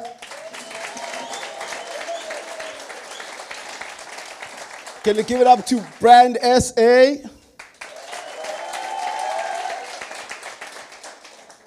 And play your part. Hopefully we have some future ambassadors here. I'm also one of them, proud one for that matter. I'm really pleased to be here. I'll be talking to you about all things branding and marketing, right? I titled my presentation, Business to Brand. You know, how many of you know the difference between a business and a brand? Just by a show of hands. Okay, you note that I like interacting, so this is not a one-way conversation, right?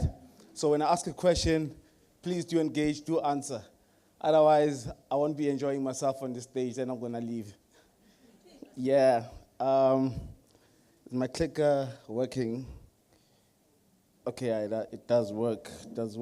Okay, great. So, as the MC said, I call myself a brandpreneur because all my business interests revolve around building brands and growing brands and actually, turning businesses into brands. And some of the work that I'm really proud of or having started is the Top 16 Youth-Owned Brands Awards, which she briefly talked about, that really speaks to recognizing and celebrating brands that are owned and run by young people. So if you are under the age of 35 and you're building a brand, this is a platform that you need to look out for because it does really elevate the status of your brand. Then I also obviously run an agency called Lerato Agency and Pet on Brands. So folks, I'm going to kick off my presentation with this provocation. Brand Africa, every year for the past 15 years or so, they've been doing a study to rank the most admired brands in the African continent. And for the past 15 years, African brands or brands that are made in Africa have been tinkering just below 20%. And this year, African brands hit an all-time low of 11% of brands that Africans admire. Right? So we can look at it. I had someone saying, yo. And I saw others nodding. Right? We can look at it and say, we have a big problem. Or we could say, we've got an 89% chance of building brands that Africans will admire. And also, one of the brands that really stand out every year in the study is a brand called Ethiopian Airlines. How many of you have flown on Ethiopian Airlines? Not yet. Okay, it's fine. But, when you fly Ethiopian Airline, it is anything that is authentically Ethiopian, right? Because sometimes the temptations is that when we build our brands, we try to copy what everybody else is doing, or we look to the West so that we can, emulate our brands accordingly. But Ethiopian Airlines, they're true to who they are. There's 2 languages that they speak on the airline, Ethiopian and English, and nothing else, right? If we fly locally here, you'd hardly even hear Zulu or any Vernac on an aeroplane being spoken. And that's a fact. And there's an incredible study that is being done by, Dr. Mzamo Masito that speaks to, native languages in advertising and marketing. That actually people buy more when a brand speaks to them in their mother tongue. So authenticity is important because why? You cannot sing African music in proper English. That's what Fela Kuti once said.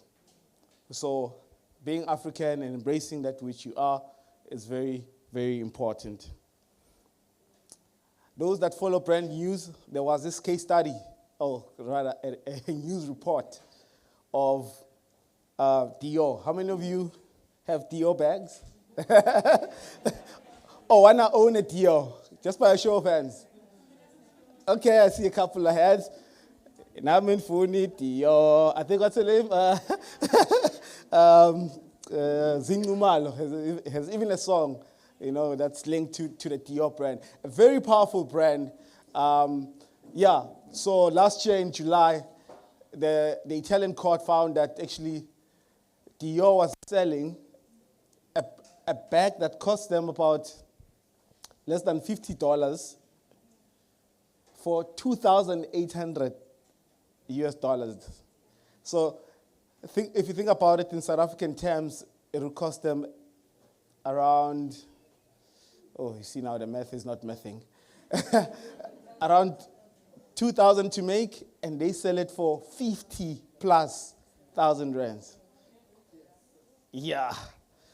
Imagine the profits there, right? But tell you what, those that said they wanted Dior back, even with this knowledge, they'll still want a Dior. You know why? Because Dior is a brand. Because when you carry a Dior brand, it says, I've arrived. I've made it in life. Another interesting story, since, we are at a Brand SA or Brand South Africa Powered event. So the owner of Dior, Dior has since been bought by the LVMH group, so it's owned by the LVMH group. How many of you are familiar with that group? They own luxury brands, Louis Vuitton, Moet, Hennessy, and, right? So the founder of the LVMH group, Bernard Arnault, which is a Frenchman. So how he grew up in a construction business kind of setup, right? His father used to own a construction business. Then this one time, he traveled to the US. So whilst traveling to the US, after he landed, gets into a taxi, and he starts talking to the taxi driver, and and asks the taxi driver, do you know France? He's like, yeah, I know France. Do you know the president of France? Then the driver says, no, but I know Christian Dior. And it dawned on him right there and then about the power of brands, right? He didn't know the president of France. He's never been to France, but he knows the brand that comes from France, which in this case was a Christian Dior. So one day, wouldn't it be nice? Someone says, okay, I don't know the president of South Africa, but I know Makosa, but I know Delivery Speed, but I know Patu, and the list goes on. So that's the power of branding, right? Then we have another interesting case study around brands. How many of you are familiar with the brand called Tsepo? Tsepo jeans, right? Tsepo, like many of us, comes from a township, grew up, under similar conditions, And really, he had this passion of, creating great denims, right? But he had a problem. And the problem, which is kind of unfortunate, it was the name Tshepo. We can wear Christian Dior, we can wear Giorgio Armani, we can wear Louis Vuitton, Amara Tshepo. So you can imagine when you're starting out with that, who's going to wear a jean or a brand called Tshepo, right? Because that's the conditioning that we have in our minds, right? That all that is foreign, all that comes out of our community is great. So Tshepo, when he started out or when he was on a trajectory of growing his brand, his jeans were 950.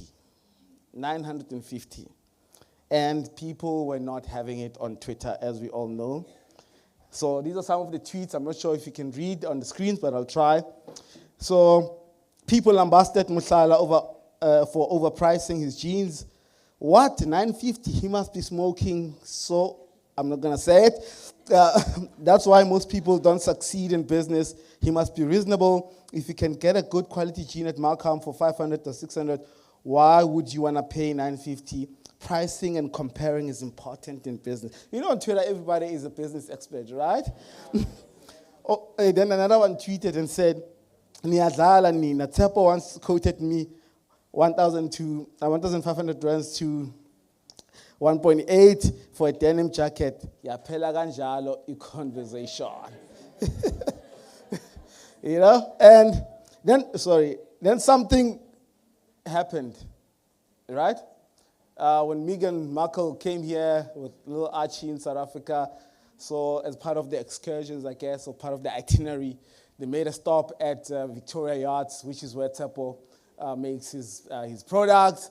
And, little Archie got a pair of Tshepo jeans, and Meghan Markle, and the press was there. Look at the headline from this to here. Tshepo jeans is ready for world domination after Meghan Markle patches. And you know what happened afterwards? South Africans said, give me some Tshepo jeans. We want Tshepo.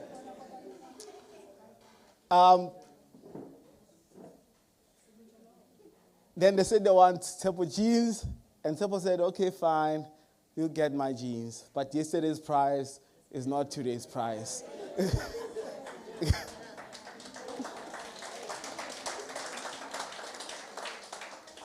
I think today, an average price of a Tshepo jean is sitting at around 2,500 rands.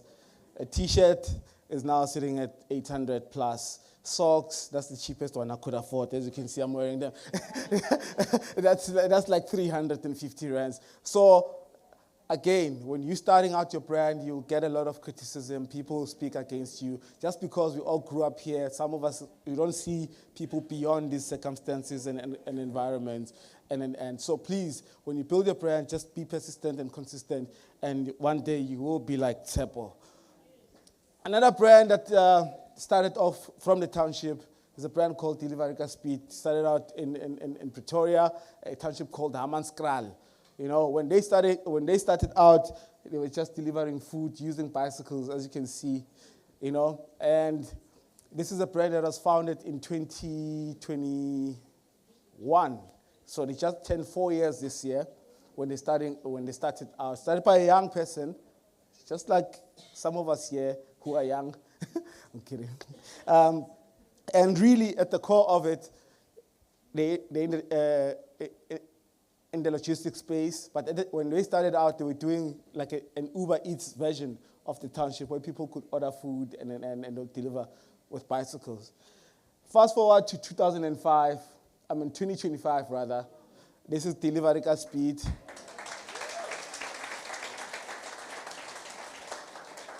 With warehouses in Cape Town, Johannesburg, and Polokwane, with a fleet of cars, not bicycles, cars and trucks, about 50 vehicles that they own. And again, this is a brand that started off in the township, and 4 years later, they are. And at the core of it, right, some of you may say he was lucky, or anything like that, is persistence and the power of building a brand and also pivoting, right? Because they saw that when they starting out, yeah, people are ordering food through the app, but it wasn't enough for them to, get to make more money for lack of a better phrase, but also to make more impact because they employ a lot of young people in that business. So, yeah, it doesn't matter, again, where you come from, where your business starts, you can always make it. So I've got this quote, because we're speaking about branding and marketing. I think what Dr. Tebe Kalafing always speaks about is that for Africa to rise, it must not blame the past, colonialism, apartheid. I get it, we know it. Big, going, asking for aid. We all know when Trump said, we're cutting off aid, and people were up in arms. But hey, it's his money, right? Why do we have to? He can do whatever he likes. Borrow, go to the IMF. How many of you know how much South Africa spends a year on paying interest on debt? It's too much. I think it's R1 billion a day, if I remember correctly. That's a lot of money. But what we need to do is to build brands. Why must we build brands? Any takers? Why is it important to have made in South Africa brands? Come on. Any taker this side? Yes, sir? I think to uplift the economy and also create job opportunities. Indeed. Please clap it up for him. Brands drive the economy. Brands create employment. It's as basic as that.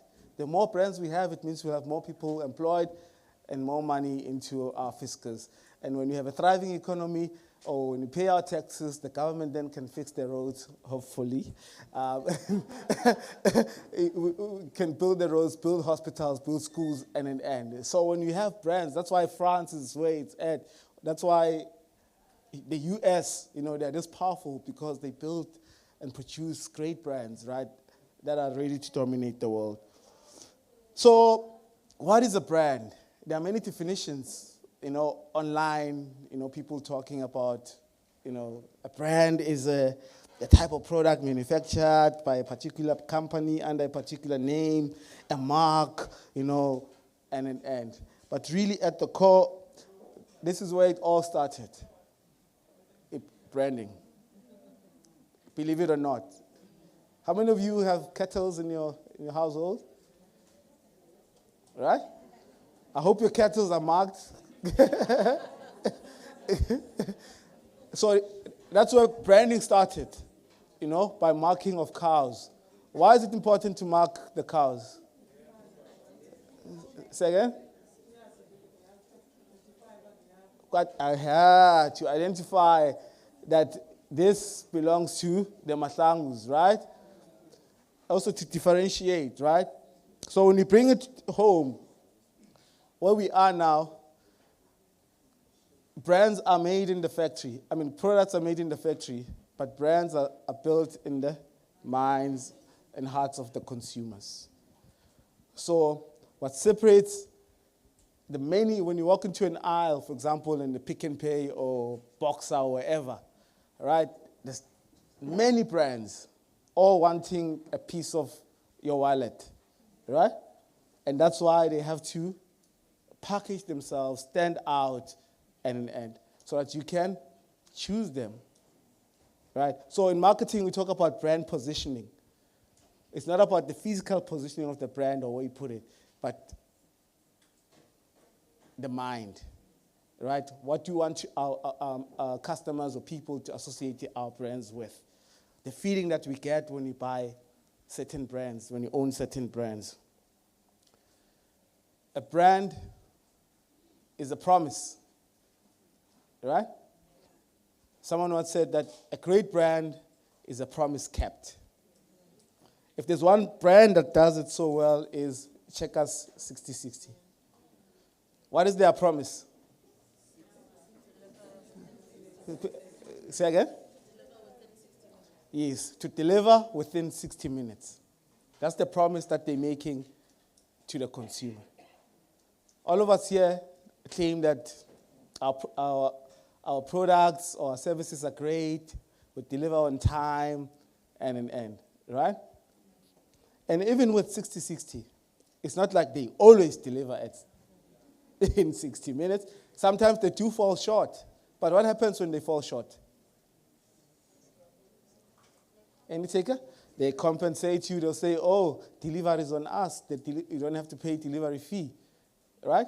You will always not be able to fulfill your promise, but you have to always strive to make sure that you delight your customer and you go above and beyond to deliver on the promise. Because when you deliver on your promises, they tell other people that, oh no, Laba, they deliver on time. You know, Laba, they'll never come here late. And their product is always the same standard. You'll never be disappointed. So as we build our brands, let's make sure that whatever promise we make to the customer, we strive to deliver on that promise. A brand is a feeling, right? Coca-Cola for many years has been telling us that when you open a can of Coke, you open up to happiness, right? So what do you want people to feel when they purchase your brand? Right? What feeling do you get when you're behind the steering wheel of a Ferrari? If you've ever been, you know?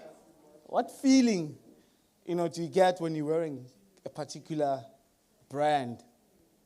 Right? So a brand is a feeling. Think about that. What do you want people to feel about your brand? And a brand is a perception. When we build brands, we always strive to create a particular perception about our and sometimes, I used to have an intern when I was starting out the agency. He used to say, Mr. Pat, perception is reality. Right? Perception is indeed reality. So, for example, when I drive a BMW, what perception, or what story am I telling about myself? Say again? I have arrived, I have money, I'm successful, whatever, right? So we all know those brands that create particular perception. When you drink a particular beer, for example, there's a certain perception that's associated between a brown bottle and a green bottle, right? So a brand is a perception. So right now, this is the part where I want us to interact. So there's going to be a brand that comes up on the screen, and you tell me what do you associate the brand with and the feeling it gives you.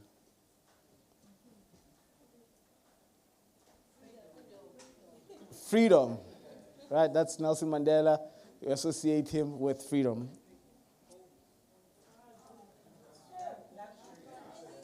Say again? Humanity. Wow, that's an interesting one. Humanity. Okay, part two? Home. Why home? Please expand on that. It's eKasi. Aha. South African, proud South African, eKasi, community. Aha.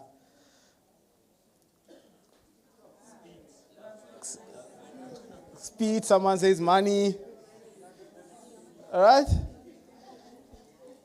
Podcast and chill. Someone said the end.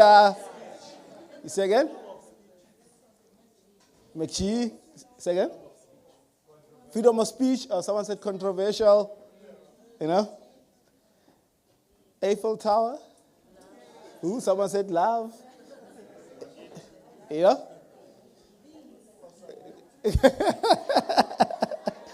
Okay. Then, what brands come to mind when you see the below elements? The color yellow. Did someone say MTN?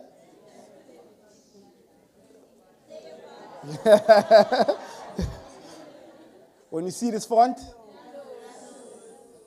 oh, you guys are smart. Tusombetu. Which brand comes to mind? Okay, someone said Hollywood. Okay, we'll take that. Second? Maybelline. L'Oreal. Someone say L'Oreal. Okay. The slogans, think different. Which brand comes to mind? Nope. Nope. Any iPhone users here? Apple, think different. Okay. All right. Last one. Hopefully it plays. Let's see. Please keep quiet. Quiet down. Oh no. I'm going to need the guide at the back. Please click on the icon there. Netflix. Right? So what we just went through is what you call brand elements or branding assets. Right? So when you're building a brand, the reason why you're able to identify all of those elements that I showed you on screen, even the audio that we just played right now, it's because consistently, every time when you switch on or you open your Netflix app, that's the sound that you hear. It never changes, right? MTN has been yellow for as long as I can remember, right? That's why you're able to draw those associations. You could see the Nando's font without seeing the Nando's logo. Why? Because Nando's has been using the same font over and over again. Now that is, remember I said brands are built in, and that's why you're able to draw the associations. So are you using anything in your brand consistently? Is it a slogan? Is it the same color? Do you have a unique pattern or design? Do you have a unique font? Do you have a brand ambassador? Like L'Oreal has with Tusombetu, for example. So those are what we call brand elements. And if you want to build a brand that stands out, these are the things that you need to look at. These are the things that you need to be intentional and deliberate about in terms of how do you show up in the market, right?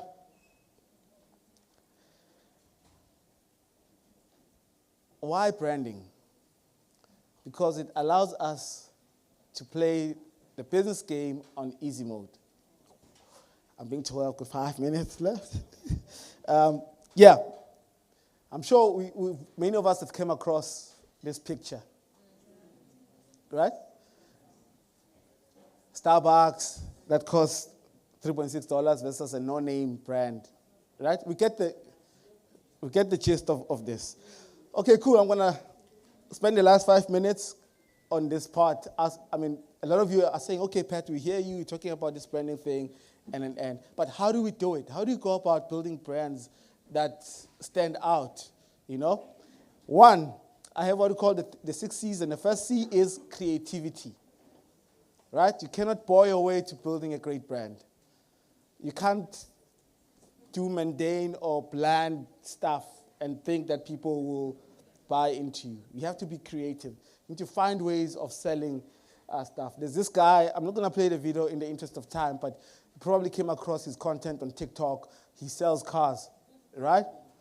And he sells it in such a unique way that ordinarily that's not how a dealership should be selling cars. What's up, guys? Bobby Pitko here from... Another interesting case study was by Escort. You know, they make, what do they call it?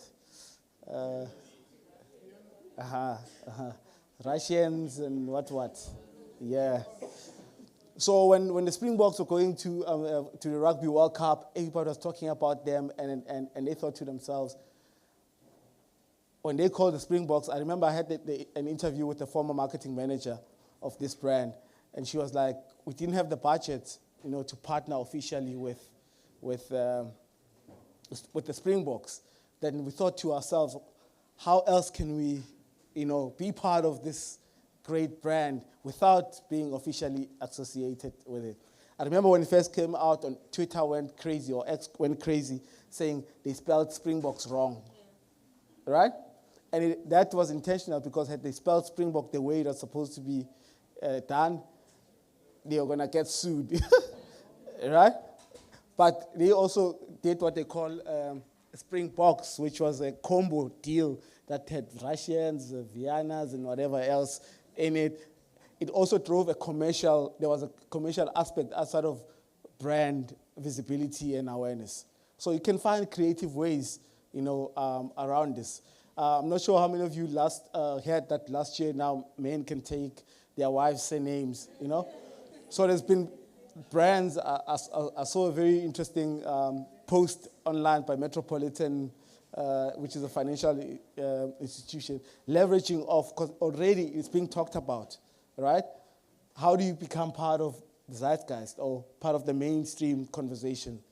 So you can also do that. That's what Nando's actually was built on, jumping on trends, on things that are happening in society. Okay, I'm not going to play this video. The second C is collaboration. If you want to go far, let's go together, right? If you want to go fast, go alone. So that's where we are right now. Collaboration is very important. Amongst us here, who can we partner up with, right? Who can we collaborate so that, we can leverage each other's following and brand awareness, right? So it's very important.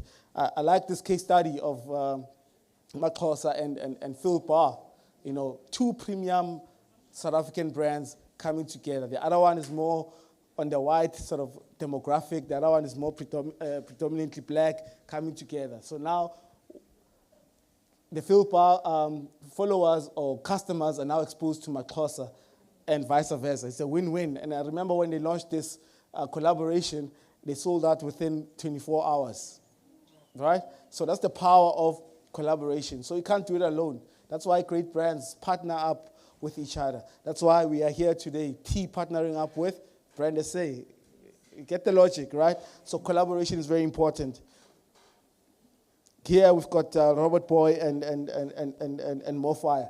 Content creation, that's where it's at. It's not enough to say I'm online, or you can find us on social media, and you're not creating content, you're not telling the story of your brand. If you look at the brands that I shared, the two case studies, Tsepo and Deliver Speed, one thing that they're very good at is storytelling. They always tell their story. Right now, Deliver Speed is on some steeds that from bicycles to trucks. That's the story, and it's unique to them, and no one can copy that story, right? Tsepo's story is unique to Tsepo. No one can copy it. So what's your story? Tell your story. In the interest of time, I'm going to play this video. But if there's one brand that's really good at telling stories, is Nike.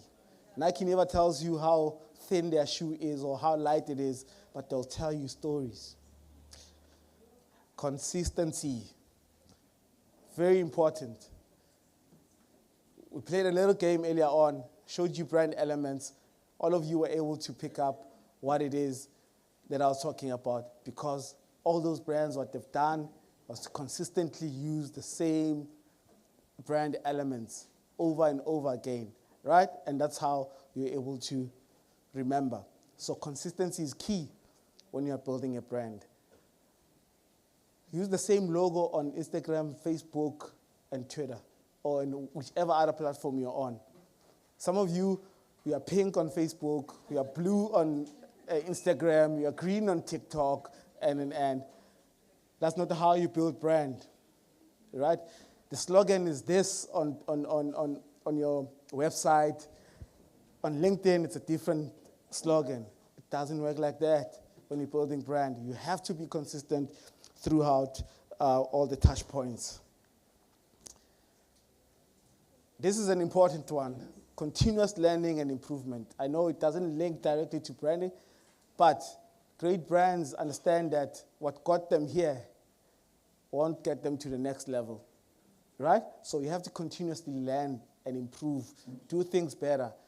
Don't be that brand that says, oh, we've always done it this way. Yes, I spoke about consistency, but there's certain things that if you always use, for example, newspapers to advertise your brand, who reads newspapers today? Yeah? So you have to evolve. You have to jump on new platforms. You have to continuously, learn about new things that are happening in your industry so that you can be able to grow. Then lastly, culture and community. Culture is linked to community. How many of you are familiar with this brand? Can you tell what brand it is? The shirt there. It's not Seppo. That's a Tebe Magugu shirt. Tebe Magugu. Right? So Tebe Magugu and his friend Rich Mnisi, what they're really good at is leveraging our culture. Right? And be able to create stuff. The things that we find, because we are so familiar with, for example, Mpako and whatever, other people find it fascinating. Makosa has done it well, right? It took cultural prints and whatnot and built a luxury powerhouse brand. When Rich Mnisi came up with Shipelane, people were up in arms saying, how can you charge 60,000 rands for Shipelane when I can get it in Joburg for 2,000 rands in Marabastad somewhere in Pretoria, right? But people abroad found it fascinating, and they were paying those dollars, to buy the Shipelane. We know the story of Louis Vuitton. At some point I was told, or I hear that you're not allowed in an airport carrying a bag like that, until Louis Vuitton did it. So, what you avoid when you're building a brand,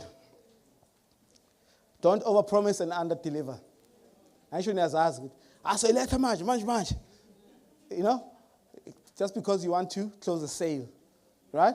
But what that does, it affects your brand negatively when you don't deliver on the promise. So don't overpromise and underdeliver.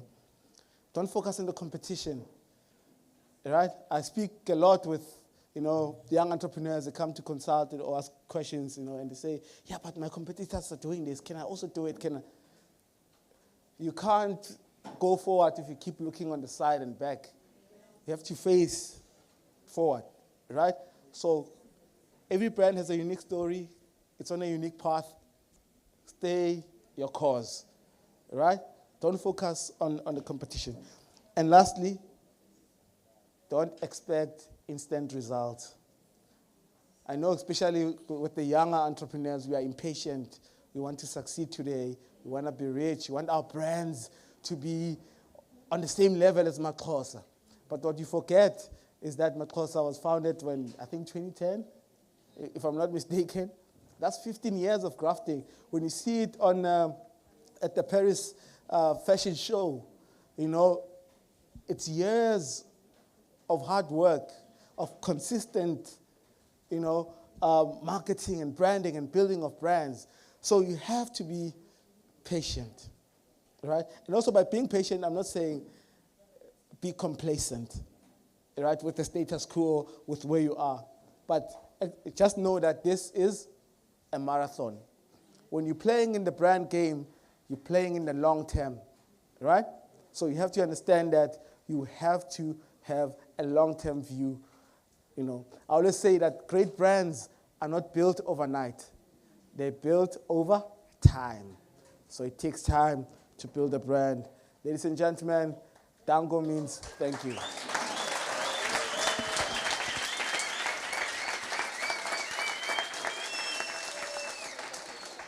Okay. Thank you.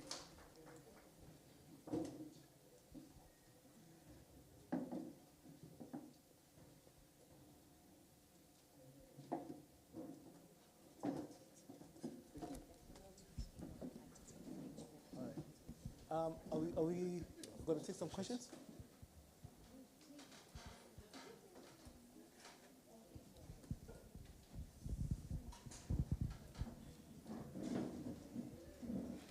Thank you so much. Let's put our hands together for Pat. Pat on brands.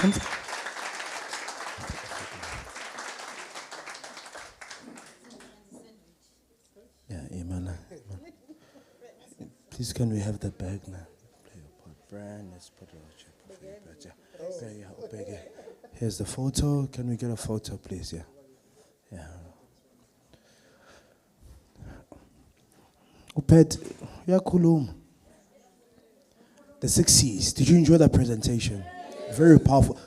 He's living it. He's living. Follow. You can do a presentation and not live it. But he's living it. Let's put our hands together one more time, Pat. So I gotta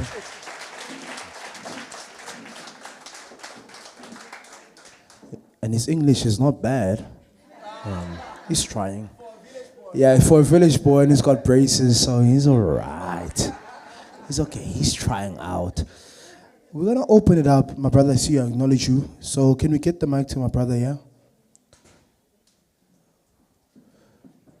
4 questions. Thank you for the platform. My name is Tyrese Barney. I'm a founder of Black Excellence, and I'm a creative director of Black Excellence. She's a director of Black Excellence. We've been hosting events for a long time, since 2011 in Cape Town, but I'm born and bred here. So I've been hosting events in Cape Town. I've been hosting events in PE, actually here at 469. So I wanted to say, first of all, thank you to TAE to come here, because as you can see, we have a vibrant society when it comes to entrepreneurship, creativity, and all of that. So our brand has been doing exactly the same thing. So where we are now, we're looking for a strategic partnership like Play Your Part, Brand South Africa, even TAE to give us the same. When I look at the branding, things like this, these are the things that can help what we do. For example, we have an upcoming event we are doing next year. We started it in Cape Town called Farming Tech Creative Exchange. As we all know, South Africa is producing wine, but none of us, we went to university and studied about wine or agriculture or farming, things like that. So this Farming Tech event, it's the same event as you can see here. It's an event that creates platform for people who are in farming to tell us about farming, how they studied and things like that, so that we, at the end of the event, we can have a curriculum, that we can follow in terms of farming. As you know, none of us know anything about farming here. And the creative exchange, as you can see, I'm a creative myself. Most of people in PE, they are creatives. So the event, it's Farming Tech Creative Exchange. It's for both worlds, people from the farming and people from the media, because as media, we can capture these, we can take videos, we can entertain people and things like that. And it's a 2-day event. And right now, what we're looking for is a strategic partnership. How possible is that?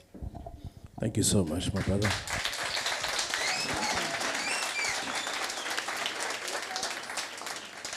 Thank you, much appreciated. I'll be the MC at the Farm Tech.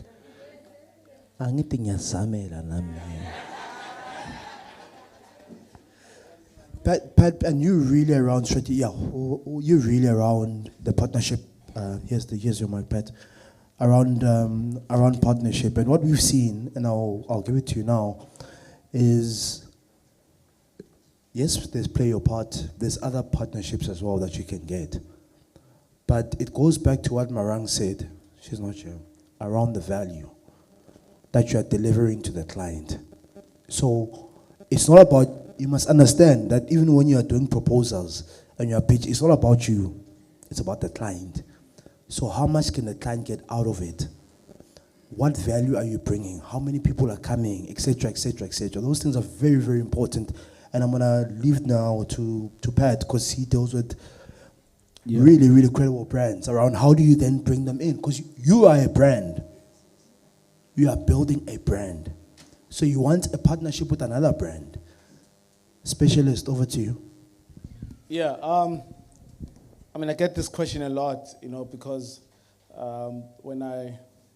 with regards to the Yobas, the platform that I built, it's heavily reliant on partnerships and sponsorship, and it's really a difficult task, one would say, and also given the fact that the economy is not doing well, When the economy is not doing well, companies spend less on marketing and sponsorship efforts. Yeah. So that's the reality, you need to be awake to, right? But in the main, just to echo the same sentiment that he just shared right now, It's about what value are you bringing in, you know. But before the value, also what story are you telling, you know? Because remember, again, people get drawn to stories more than just facts and numbers. So you need to tell a good story about this platform and why it matters and why, you know, any brand that jumps on it will be on the right side of history. You know, I like the opening in terms of, you know, a lot of people, for example, consume wine, but they don't know the process it takes. You know, they don't know about growing stuff. So that could be your hook, you know. Or we all know, I'm not sure if you are familiar with the trends in the farming industry. I'm not a farmer myself, but I'm just, you know, because I enjoy consuming new information. The problem that South Africa is facing is that we have an aging farming population. So we don't have a lot of young people that are participating in the farming industry or in agriculture, right? So that could be a hook, you know. And of course, find brands that will be relevant to the cause, right? Not every brand could be your partner. You need to also be open to that reality. So you need to find brands that speak directly, you know, to the need that you want to address. You know, there's many, I think there's Agri-SA and an N. So you need to start engaging with those people. And in my experience, again, from a sponsorship sort of perspective or partnership, relationships matter. And I know, you know, if you go on Google, they never tell you about this. They'll tell you about adding value and whatever. But why are you being so personal? Sorry, can you continue? I'm sorry if you feel that that's a personal attack, but that's a fact. You know, True. Relationships matter. So cultivate relationships. You know, as you are here, there's someone that also can provide. Sometimes it's not about money, right? Because we know money is always first prize when it comes to sponsorship. But they could sponsor the sound, they could sponsor stage, they could sponsor, you know, T-shirts or whatever, right? So don't, especially with the first one, because I don't, how many years have you been doing it? Actually, we just launched it now in August. Yeah. So we want to do it officially in March. In March next year. Yeah. So you haven't done it in Kabeja before? We haven't done it in Kabeja. We launched it 24th, 23rd. Yeah. Yeah. Days event. Yeah. You know, because as I said, there's a lot of people in farming, so we're looking for 4 or 5 people who can be in a panel and do exactly what you guys are doing. Yeah. But after that, we are entertainers. So we want to make sure you guys are entertained in terms of DJing, fashion shows, painting, whatever that we can do to entertain. Yeah. So I want to ask about the wine. Yes. Hey man, feel my event in the serious kanjan. And then he sell wine. Okay, cool. Kuthi manje umuntu ofikayo iwine uyayithola kenzakalani? Do you Yes, is it wine tasting? Is it what we're trying to do here, my guy, is now because you want to do it here. Yes. And the people are here. For example, I have a lady called Natasha Williams. You can Google her. She's born and bred in Stellenbosch. You know, and so she's born and bred there. And also she studied wine, she makes wine, she imports and exports wine. And I have Tande Kambandezi, she's from Eastern Cape, and she's been an agriculture analyst. So wait there. So I have all of those. Wait there. Please write this down. Okay. Your vision dictates the strategy. So what's the, thank you. The vision, the end goal of what you're trying to do. Yeah, we're doing events, we're trying to. The vision dictates the strategy. The vision dictates the partners of who you're trying to partner up with. So when you're communicating, what are you trying to do? Are you doing an event so people can come and know about wine? What's the vision? Because if the vision is not clear, those of you who go to church, the Bible says, where there's no vision, the people perish. Yes. And the church says, amen. Thank you. So at the end, you must be very clear about what the vision is of what you're trying to do. Because after that that then dictates who are your partners, who are you going with, who are you traveling with, etc. He's a specialist and he's going to add. But at the end, my guy, when you're saying we're doing something in the PE, so what's the vision? What are you trying to do? Yeah, as I said again, people are familiar with mining in Daba. I think Yes, a Cape Town, yes. Basically, it's the same thing. It's farming in Daba. Let's talk about farming. Let's learn about farming. Let's create a curriculum about farming. As I said, some of us, we have children now, you know? So we can't have our children playing the same rugby, the same soccer, do the same things, whereas farming agriculture is a lucrative business. So some of us, we can own farms within 2 years from now. It's just that it's a lack of information. Thank you so much, my brother. Can you please bring the mic to a lady here in the front?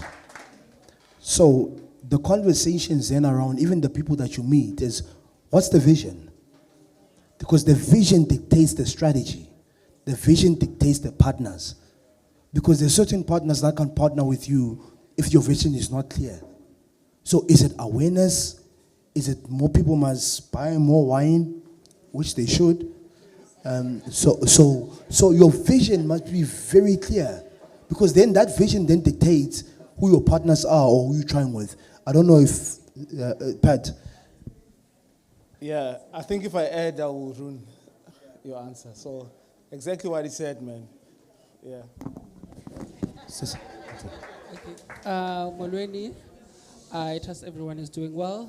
My name is Kelana Nise. I'm the founder and the CEO of Limese Cosmetics.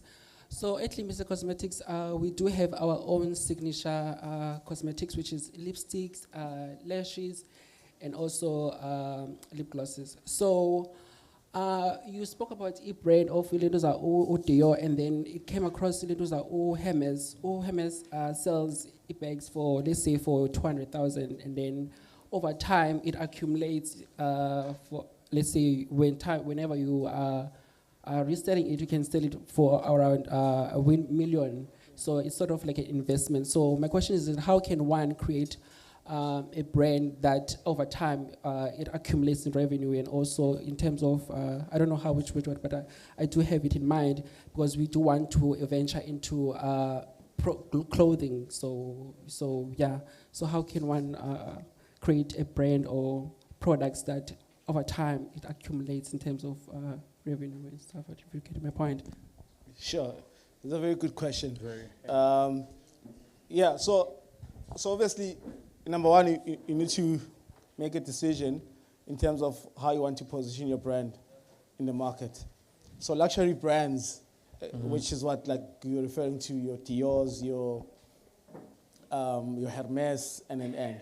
So what they often operate in is scarcity of their products. Obviously, they've got a great story, right? They'll tell you that their bags are handmade, they use X amount of cotton, and every little detail matters, right? Then, I'm not sure if you guys remember when I don't know what happened, but when the Chinese guys were exposing the factories, I'm not sure you remember that trend, right? To say, but yeah, we make these things, we can get it, you know? But it's not the same. I'm not sure how many of you have ever shopped in a luxury store. The experience is so on point, right? But also what Hermes and them would say, we're only gonna sell 10 bags and nothing more, right? So if you're gonna say you want your brand to accumulate in value, but you're gonna produce 1 million of them, it's not, in the long run, the value of that thing, if it's too accessible. If you wanna learn more about what I'm talking about from a luxury perspective, I think you need to look at the case study of diamonds, TPS. You know, what most people don't know is that TPS, I mean, diamonds, number one, were easily accessible in Africa. We've got an abundance of diamonds. But what TPS did, number one, was to control the supply of diamonds, to limit accessibility. Because when something is scarce, it creates demand. Yeah. Then, coupled with that, they told a good story. Who of you remembers the campaign, Diamonds Are Forever? Diamonds are a girl's best friend. Yes. And they came back and said, it doesn't matter what job you do as a man.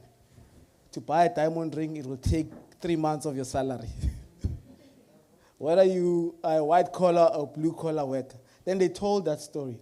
That's why diamonds then, they created this perception that it's a scarce resource, right?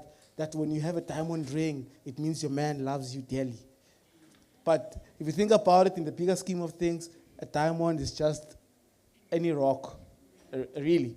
But what they did really well was to control the supply. That's why even with cars, they always have limited editions. They're only going to do 100 of those. That's why then over time, they accumulate in value because it is so scarce.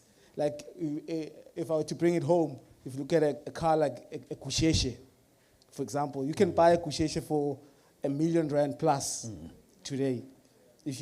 Why? Because it is so scarce.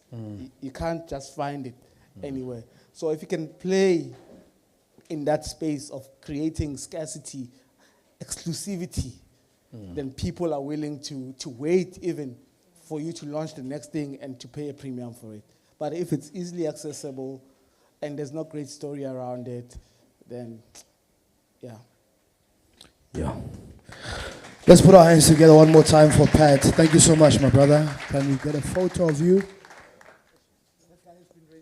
Can you please? The brother. The brother. Just in terms of time, because are you leaving now? Okay. We'll take the last one, my brother. Please, can you just quickly get straight into the question? Good morning, everyone. Good day. I'm from Jolly Property Solutions. We're a precast manufacturing business based in Woma. Quick question, man. I wanted to hear your expertise on brand protection with the cancel culture and Abandu.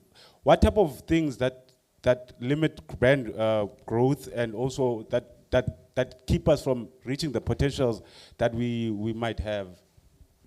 Sure, that's a very good question. I guess that's what they talk about when they say you save the best for last. Yeah? Save the best for last. Yeah, so I mean, obviously, the time that we live in, is very volatile. One moment people like a brand, the next, boom. And I think what's very important, someone spoke about authenticity, I think earlier on. Being true to who you are will help or carry you in the long run. But also decide, from day one, what kind of a brand that you want to be, and also what you stand for, right?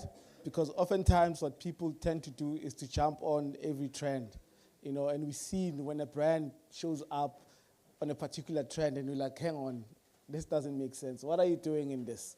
Right? You've seen those brands, so that's how then they end up getting in hot water or being cancelled or anything of that sort. So you need to decide, that the brand that you want to be, but also, be a principled brand. We all know that racism, sexism, and all of those other things are not things that any brand really should associate themselves with. You stay clear of those kind of things, because those are the things that will, if you start engaging in, and without the credibility to even talk about those kind of things, you can easily get yourself in trouble or in hot water. Yeah. Very powerful. Thank you so much, my brother. Please let's put our hands together for... Did you enjoy that presentation? Thank you so much, Pat. Let's put our hands together for Pat. Pat Matangu.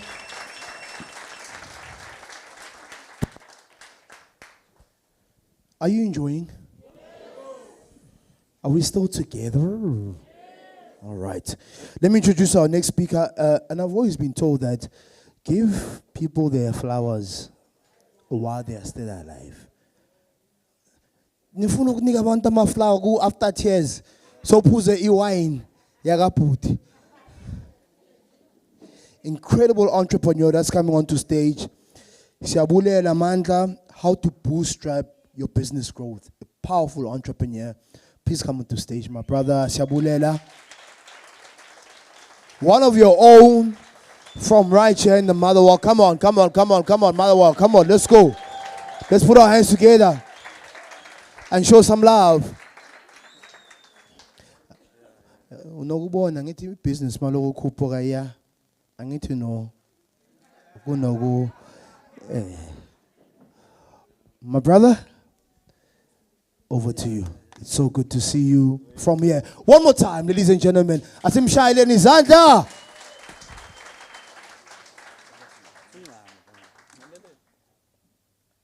Okay. No, thank you very much. It's before lunchtime. I think it's triple banikayon. Yeah, so I'm gonna be very quick. So just to introduce myself. Oh, by the way, people are talking about brands, right? So I just wanna test something. 469. What does it mean to you guys? Yeah, I'm so impressed.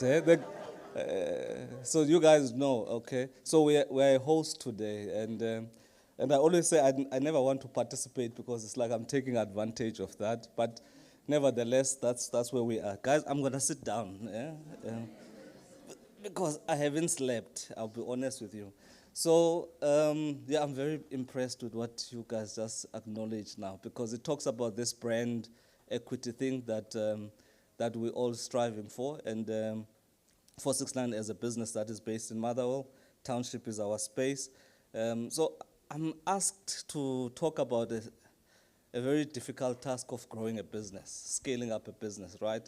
And they use a word called bootstrap. So do you guys understand what that means? Because it should be a very common phenomenon among small businesses, especially those who are coming from the township space. So do you guys understand what that concept means, right? Bootstrap.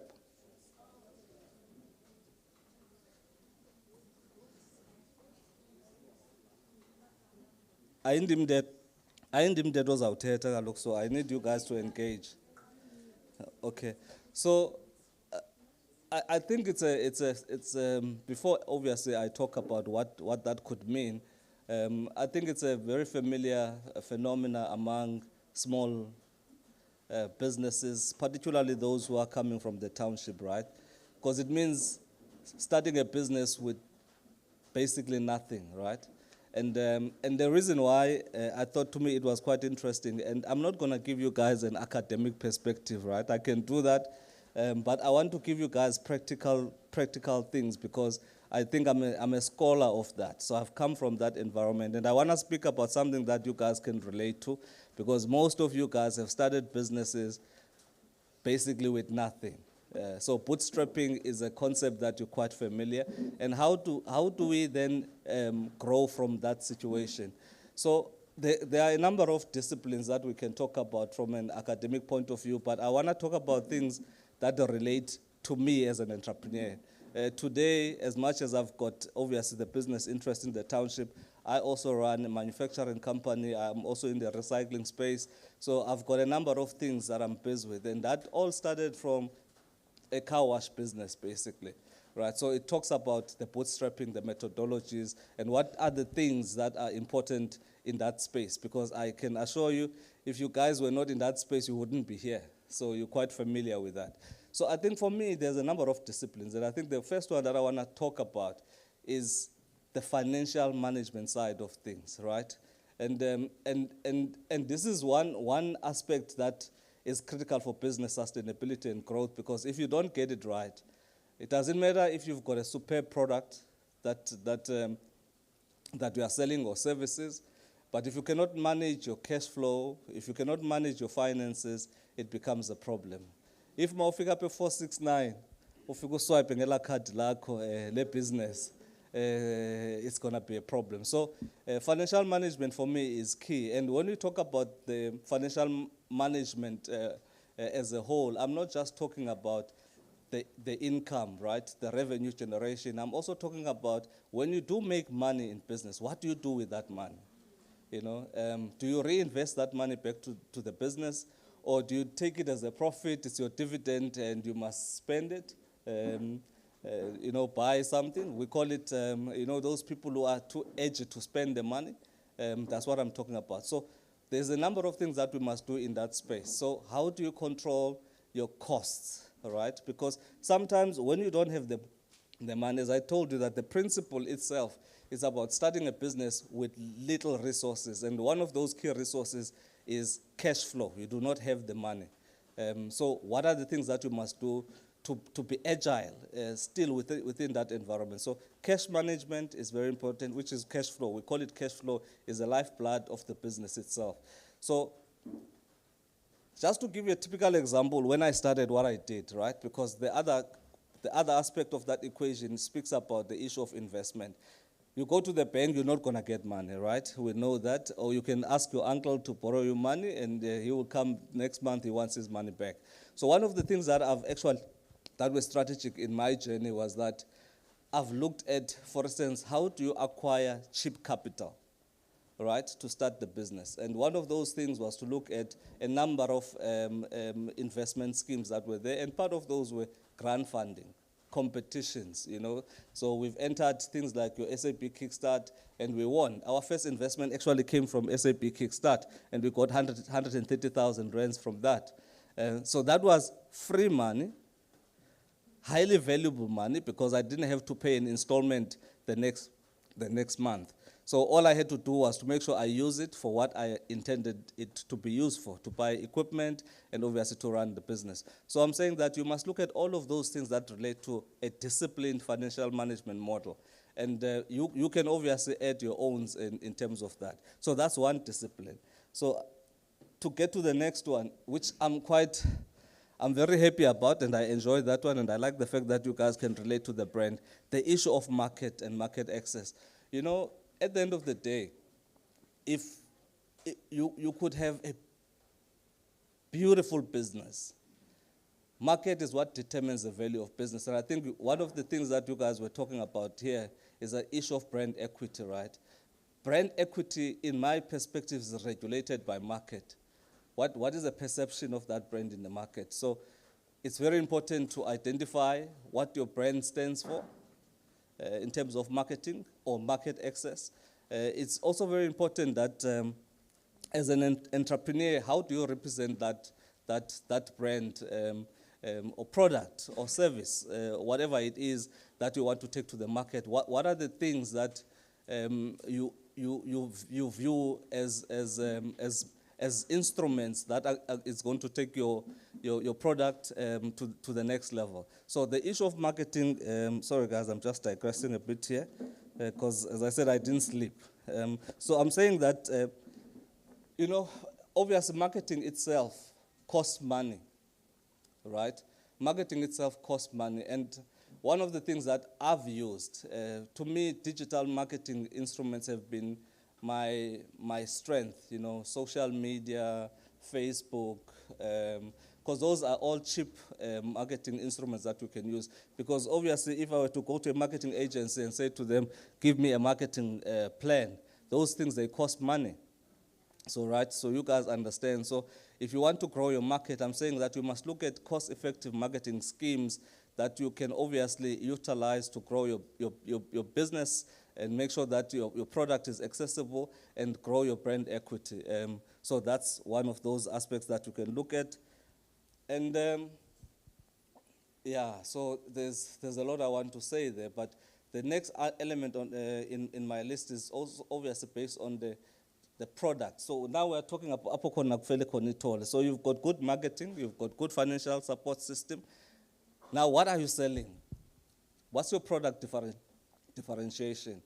You know, I always say, and I will make an example, as I said, I'm just a typical entrepreneur from the township as well, that when I entered for these competitions, we took a simple business model called the car wash, right? Nothing fancy. It's been done 1 million times. And we competed at a provincial level.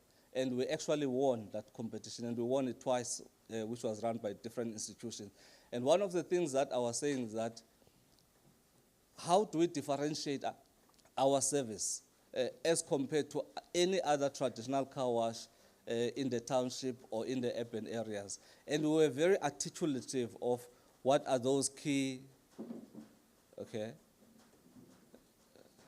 Okay, so we were very articulative of what are those key differentiating activities within the business in terms of the product itself and our offering. So, for instance, we said that we had a very good brand identity in the market that had the cross-pollination range, so people can relate to it.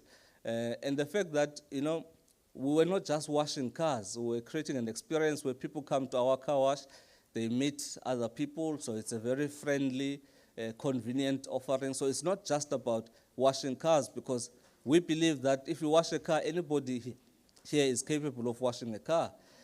But what they're not going to get is the experience, is the interaction, is the quality, and most importantly, is how they relate to the brand. So that to me was a standout competitive advantage in terms of brand differentiation. So yes, we won 2 competition, SAB, Kickstart. In actual fact, we won 3, CEDA, and there was a National Gazelle program that we also won as a top 40 in the country, right? And then just to speak about the other discipline, it's got to do with, I call it administrative issues, right? And the reason why I say is things that as entrepreneurs we don't like.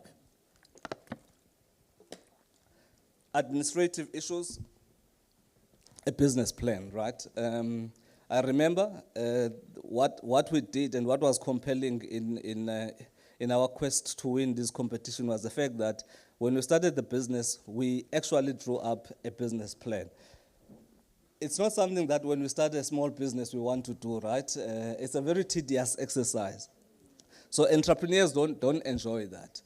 But I always say that a business plan is a work in progress document. It's a live document. It means that it doesn't have to be perfect. But the key competitive advantage of having a business plan is that it gives you the latitude of your business. You can see a dashboard, right? You can put metrics that you can measure, monitor, and evaluate. And those are the things that drive your business growth at the end of the day. So when someone talks about the business plan, I'm not talking about the dossier. I'm just talking about a simple document, 5-page, that defines your growth path, that defines your key competitive advantages, what differentiates you from your competitors as well. So I know, as I said, it's not something that people want to do. And I know that there's a couple of guys that are sitting and running businesses, they don't have a business plan, right? Just a simple business plan. And other issues that I want to talk about, as I said, is administrative issues. It's things that we don't like, compliance issues. And I know that, for instance, because we've got an ecosystem that talks about enterprise development and entrepreneurship, we often encounter some of these problems, and the issue of compliance has been identified as one. Now, what it does, it means that you guys cannot participate in some of these government initiatives in terms of grants or banks for funding, because people are not compliant. They do not have the basic elements of the business. So the issue of compliance is also one of those things that we must look at. And one of the things that I've learned in my factory environment, is what we call standard operating procedures, SOPs. Does anybody understand what an SOP is? It doesn't matter how small your business is. If you do not have a predetermined model of how things are done from 8 o'clock when you open your business and 10 o'clock when you close, the chances are you are not going to derive consistency out of that situation. So a standard operating procedure or an SOP, it details what needs to be done on a day-to-day basis. And what that helps with, it standardizes your processes. And it means that your outcomes can be predetermined. And I always make an example about the likes of KFCs that are owned by different people in different regions. What makes them different is because the standard operating procedure they have, it is so consistent that even if you buy from one eKasi or in Bloemfontein or whatever, the chances are the meat is going to taste the same, right? There will be minor differences there and there. So for me, that is one of those housekeeping issues that we need to look at. As I said, I come from a factory environment, and this is a discipline that is quite predominant. You know, you cannot produce any product manufacturing-wise if you do not have quality management systems. And when we talk about quality management system, I'm not saying that you must develop, you know, a 30-page document. I'm saying 2 minutes. I got young pattern. So anyway, I'm not saying create a 30-page document, but I'm saying that if I want to create a good experience for my customers, these are the things that I need to comply with. You measure. There must be a metric that you measure, and once you measure that metric, you must evaluate, and there must be continuous improvement when it comes to that. Why unkaula le MC? So let me just go to the last part. Maybe I will use it as a closing remark. And I heard that the previous speaker also was talking about continuous improvement or continuous learning. Once again, these are elements that are quite predominant in the manufacturing space. But I think as an entrepreneur, one of my strong points is the fact that, you know, every day you keep learning, right? Township economy has been my big introduction into the business space. But what I've also done in the past, even currently, was that I have used the Internet of Things to learn a lot of things. You know, today I know about recycling of plastic that I never sat, you know, in a class for. Today I know about recycling, you know, in terms of electronic waste, things that I sat on the Internet for a couple of months, and I've developed, and I've got businesses in that space. So all I'm saying is that if you're an entrepreneur that requires to remain agile, you know, you want to grow your business with little that you've got, the issue of knowledge becomes a very powerful tool that you can use to leverage in terms of your growth. And again, one point of departure, MC, is that, you know, in terms of the market that I was talking about, there's one aspect that I want to link in there.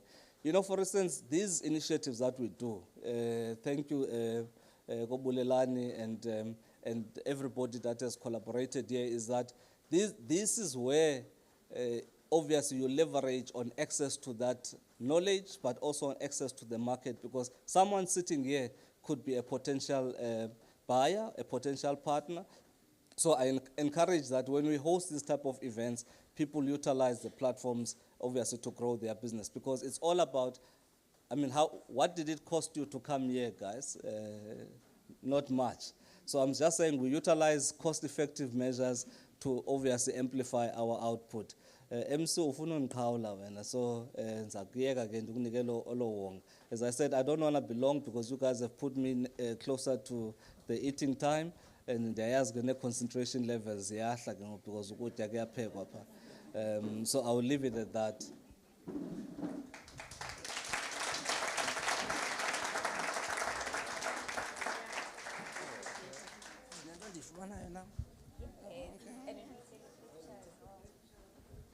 That's a better food. There and there.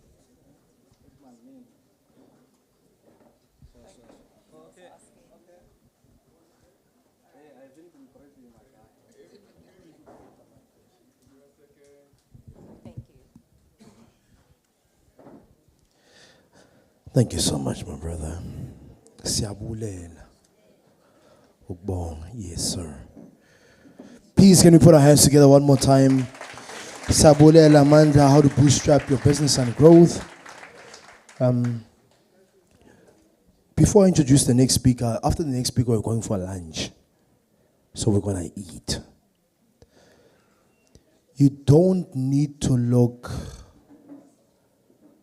out of where you are in the Motherwell or PE. Success is here. We are very intentional about that, to say the benchmark, and what we're trying to do is that we want to go out. No, you don't need to. It's right here. So we must come together, create a community, and then success together. It's right here, Kwanala. And we are very intentional about that. Hey, election, masofi election, agna quality, agna what? Agna quality. Entrepreneurs are building billionaire businesses right here in Motherwell.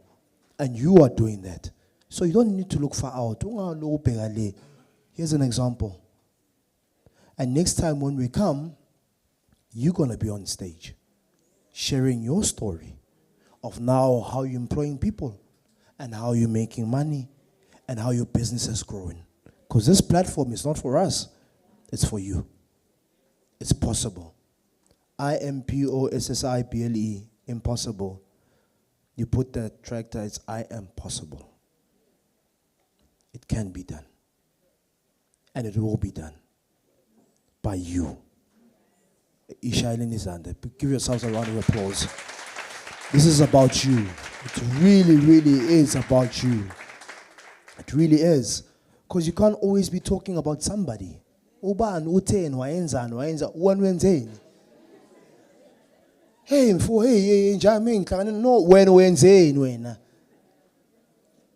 This stage is not for us. It's for you entrepreneurs. So it's not, before I introduce the next speaker, I don't want to go on for too long because I'm in my church mood. I just want to say the last thing. My pastor will tell the last thing, to say that because we're doing enterprise development so that you can grow. But it mustn't be a shelf development. It must be a self-development. Because you can go to church or you can go to enterprise training, you can. But a year down the line, what has happened? It just can't be another. We're done with another conference, another one next week. The following, when you have a conference, why? Who are a conference, why? But what has happened to your business? How have you grown? So please be intentional about growing. Let's have the last presentation before we go to lunch. Winston Ledwaba to talk to us about the real story of resilience. You want to hear this story? Winston, please come on stage, my brother. Tell us him shining his hand to Winston. Come through. So you must understand as well about first sight and first image. He's wearing his branding of his company, which is very powerful as well. So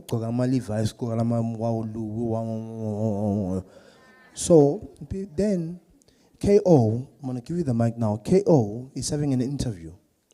And he's been interviewed on SABC. What. So then he's been asked about the cologne that he was wearing because he was smelling nice. So when they ask him, they're like, so who's the cologne? What's the cologne? So Anele is trying to find out what's the name of the cologne. He's like, I can't tell you. Anele say, why? Because they don't pay me. Because if I tell you, you're going to go and buy it. Be an ambassador of your brand.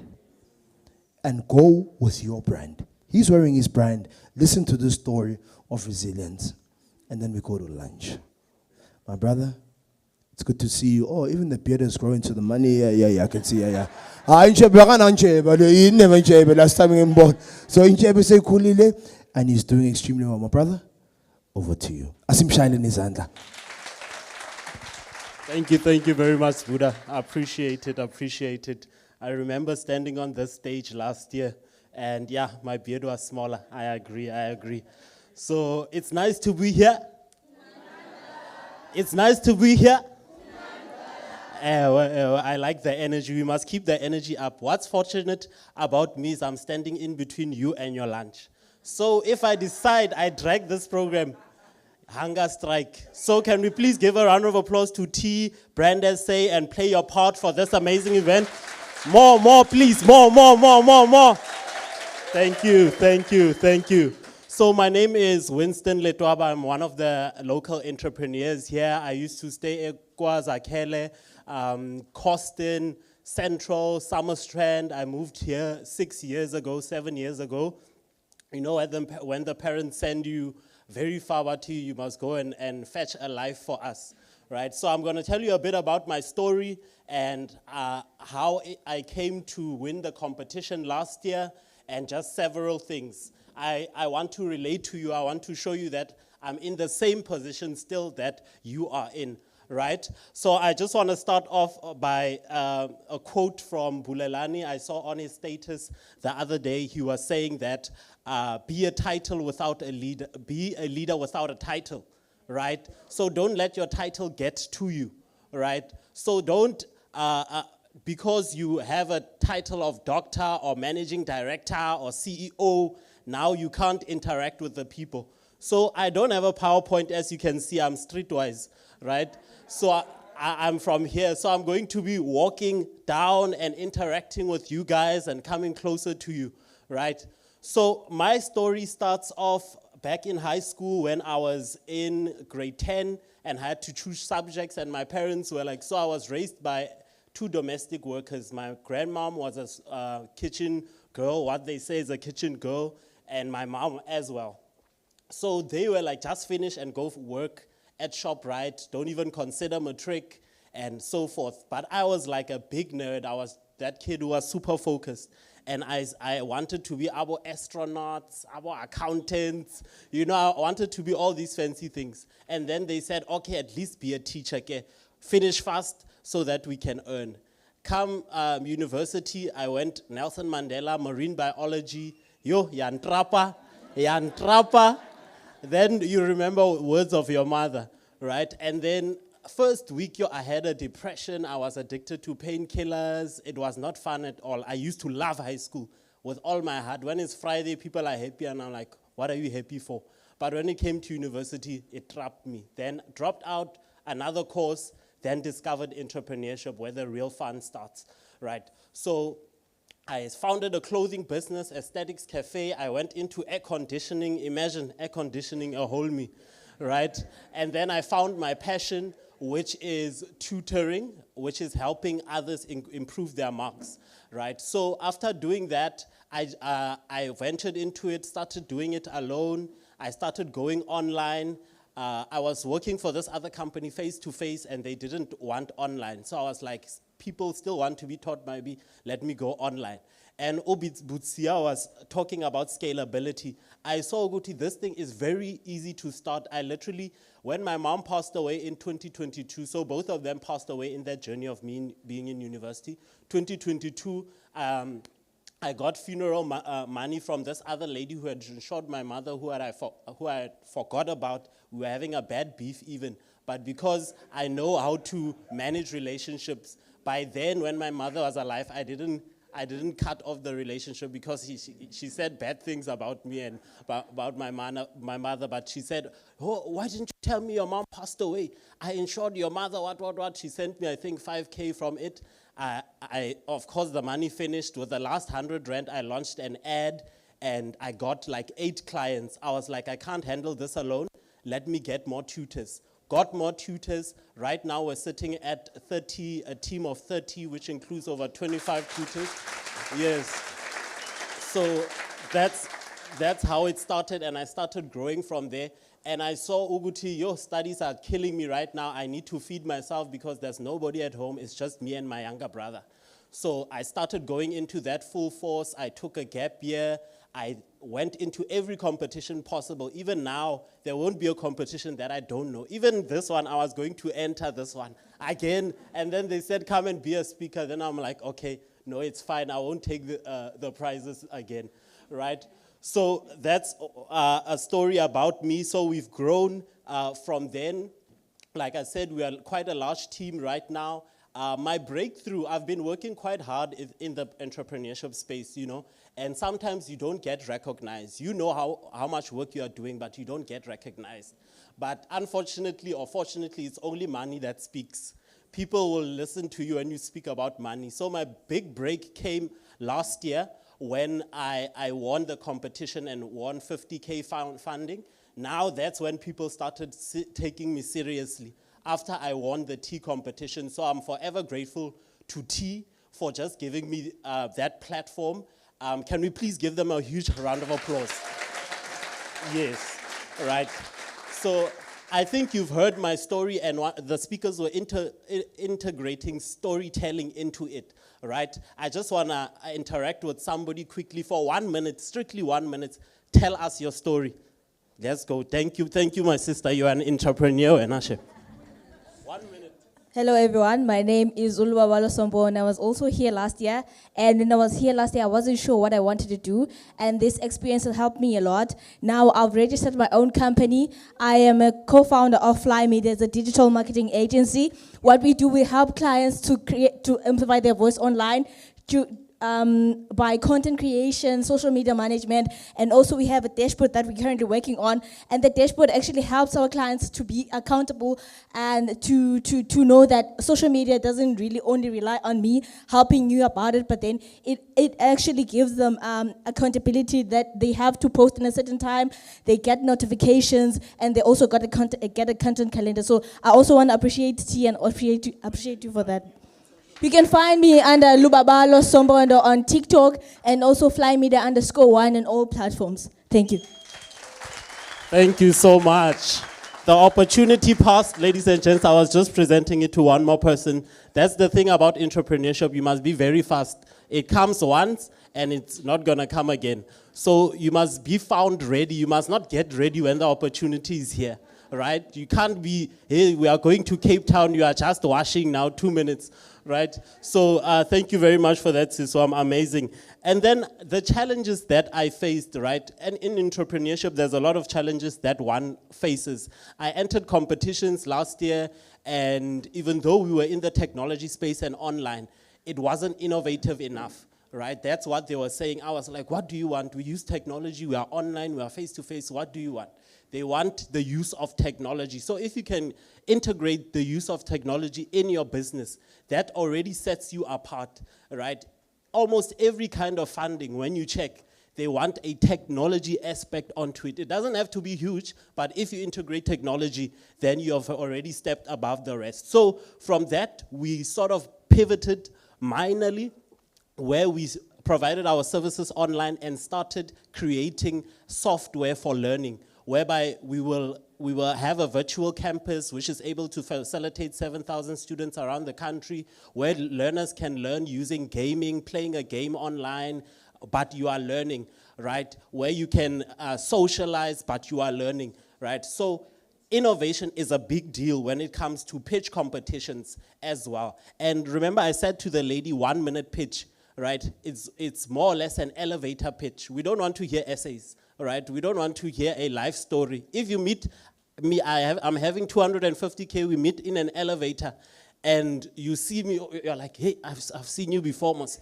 and I have 250K to give to you. You can't tell me a whole backstory, flashback, and now it's a whole scene, right? So be able to articulate your business fast. I like what the lady did. She did it very fast. We know what she does. We know her handles. Right? If you want to get a hold of her, you've got her handles, right? So balancing and priorities. Education is a big thing. Like I did say, my parents were domestic workers, both of them. So for them, for me, getting a matric was enough for them, right? So education was a big deal for them, and it was a big deal for me. But I saw in university that I got trapped so much. My priority now is entrepreneurship. I'm only 23, just turned 24, and I've done so much because I've learned to prioritize what serves me best right now. I needed to eat. I didn't have a father. I only had myself and my younger brother to take care of. So I said, 2 years, I'm going to focus on entrepreneurship, and I'll come back to studies, and it paid off, right? So learn how to prioritize. Thank you so much, right? Crime and protection fees and so forth, these are the challenges that you face. Try and find a way to, you can't say now we are having protection fee, we can't do business. Find a way to overcome this. These people, they are also in business. They might be informal, but they are also in business. You are their customer, right? So, uzoyenza kanjani? I think it's just a sector that needs to be formalized, and then we are going. They can even do better than the police if you formalize them. So that's a business idea. Go get that person who extorts you weekly, right? Yes, so try and work around that. It's either you go online or you find a secure place. For example, we find shelter in universities. So we use university campuses around PE where we can conduct classes, or we go online, right? So every challenge has a solution. Your business as an entrepreneur is to solve challenges. So no challenge can stand in between you and your business. Turning points, right, to keep it short. I was briefed on what to talk about, so I'm going to stick on that and also try to stick on time because, you know, lunch is waiting for you, right? So turning points for me, like I did say, was winning the 50,000 rand from T. After that, it started rolling in. Last year, we were able to raise over 160,000 rand just for that year, and it was a good start, right? It showed me that it's possible. Through competitions, like Butsia said, through incubators, getting into communities where there are entrepreneurs helps you very much, right? Our business is quite young. For the first 20 months, we were able to generate over 250K from inception, just from my bedroom using a phone, right? Nothing can hold you back. Once you have a phone, it is one of the most powerful tools you can ever have. If you can go 10 years back and you ask a person, Oguti, what resources do they have? They have nothing that you currently have on your phone, right? Remember I said I launched a Facebook ad with only 100 rand and I was able to get 8 clients, right? That's little over 10 rand per client. That is paying about 1.5 per month, right? So these are tools that you should use, the tools that people were presenting here to uplift you. They have free versions, right? Use them. Network, a key takeaway. I know I'm rushing because I don't want to keep you hungry. I can see some of your faces are frowning, right? So my key takeaway right now, my motto that I go with is your network is your net worth. Can we repeat that? Great. Your network is your net worth, not the money that you have. Money is just paper that has been valued, right? So your network is your net worth. Sitting here, I can already see a lot of entrepreneurs that I know because I'm in these circles. I see Kwezi over there. We've worked together. I see Josh, the man in the suit there. He has a suit for every occasion. Where is he? He was sitting there and asking a question. I know our viewer right there, she has a hydroponics business that she's running. So there's nowhere where I go in PE where I don't meet a person that I know, right? And the thing about entrepreneurship is how fast can you solve a problem by referring or either using the services of somebody else. I can probably sell you a Vascom right now through a person that I know. You can ask me for a Vascom and I'll say, hey, Kwezi, I know you have a network there. Can you provide? 1, 2, 1, 2, 1, 2. So your network is your net worth. So that's the key thing that I'm leaving you with right now. And with that being said, like the other speaker said, Danko means thank you.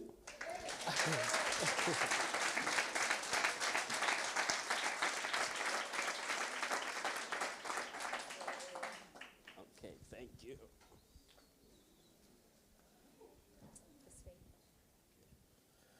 Thank you so much, my brother. Let's put our hands together for Winston Dwaba. Advanced Academy doing incredible work. Tim Shailen is under. One of our own, man. One of your own. Celebrate. Thank you so much, my brother. Yeah, you can have a seat.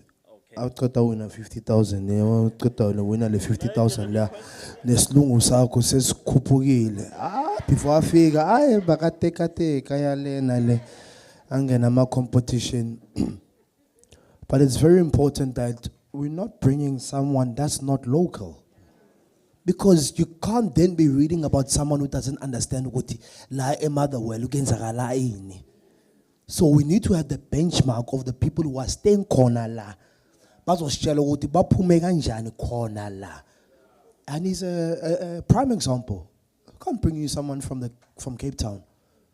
Because Cape Town and Motherwell, it's not the same thing. So what are the challenges that we are facing here as entrepreneurs? And how do you come out of them? And then how do you share your story? Because the story is so that they can come out. And there's no story that's perfect. It's just that now we are in the era of social media of people only posting what they are doing and it's so nice, it's so what. There's a struggle behind the story. And that's where it comes from. So that next time when we are here, we play your part and brand A say Masisbuya, is stages out. So you can share your story. Because your mess can be a message. Amen? Hallelujah. So we're going to go for lunch now. So I'll direct how we're going to do the lunch. We're going to have lunch at the back. But all I'm saying is that no one forced you to be here. It just shows a hunger for knowledge. Entrepreneurs, a hunger for growth. So we're going to have lunch, and I always encourage you, good no, ozenai, mishiye. Uzombona after, umtshela ukuthi hayi mamela ngaboma 3 masesiqeda ngizokubona. Manje amona umuntu wakhona ungambheki icala ukuthi hayi lo khulume naye ngathi akana mani lo yamona yasogolela njengami siyafana hayi siyasogola sithu. But just meet someone new, have a conversation. So we're going to have lunch now. So I'll start on my Zokala Ngule side there. All of us, we're going to eat. We're going to be okay. So I'll start here.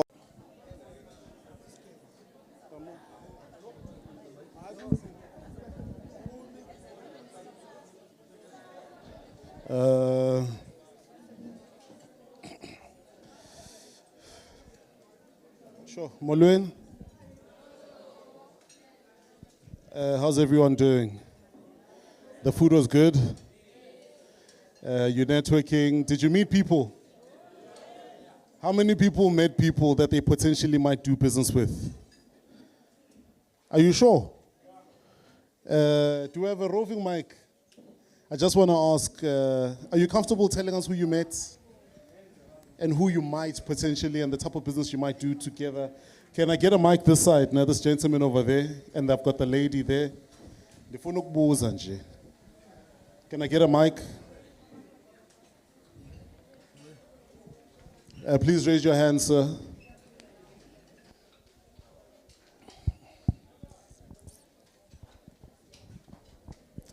And then I think, we've got, sure.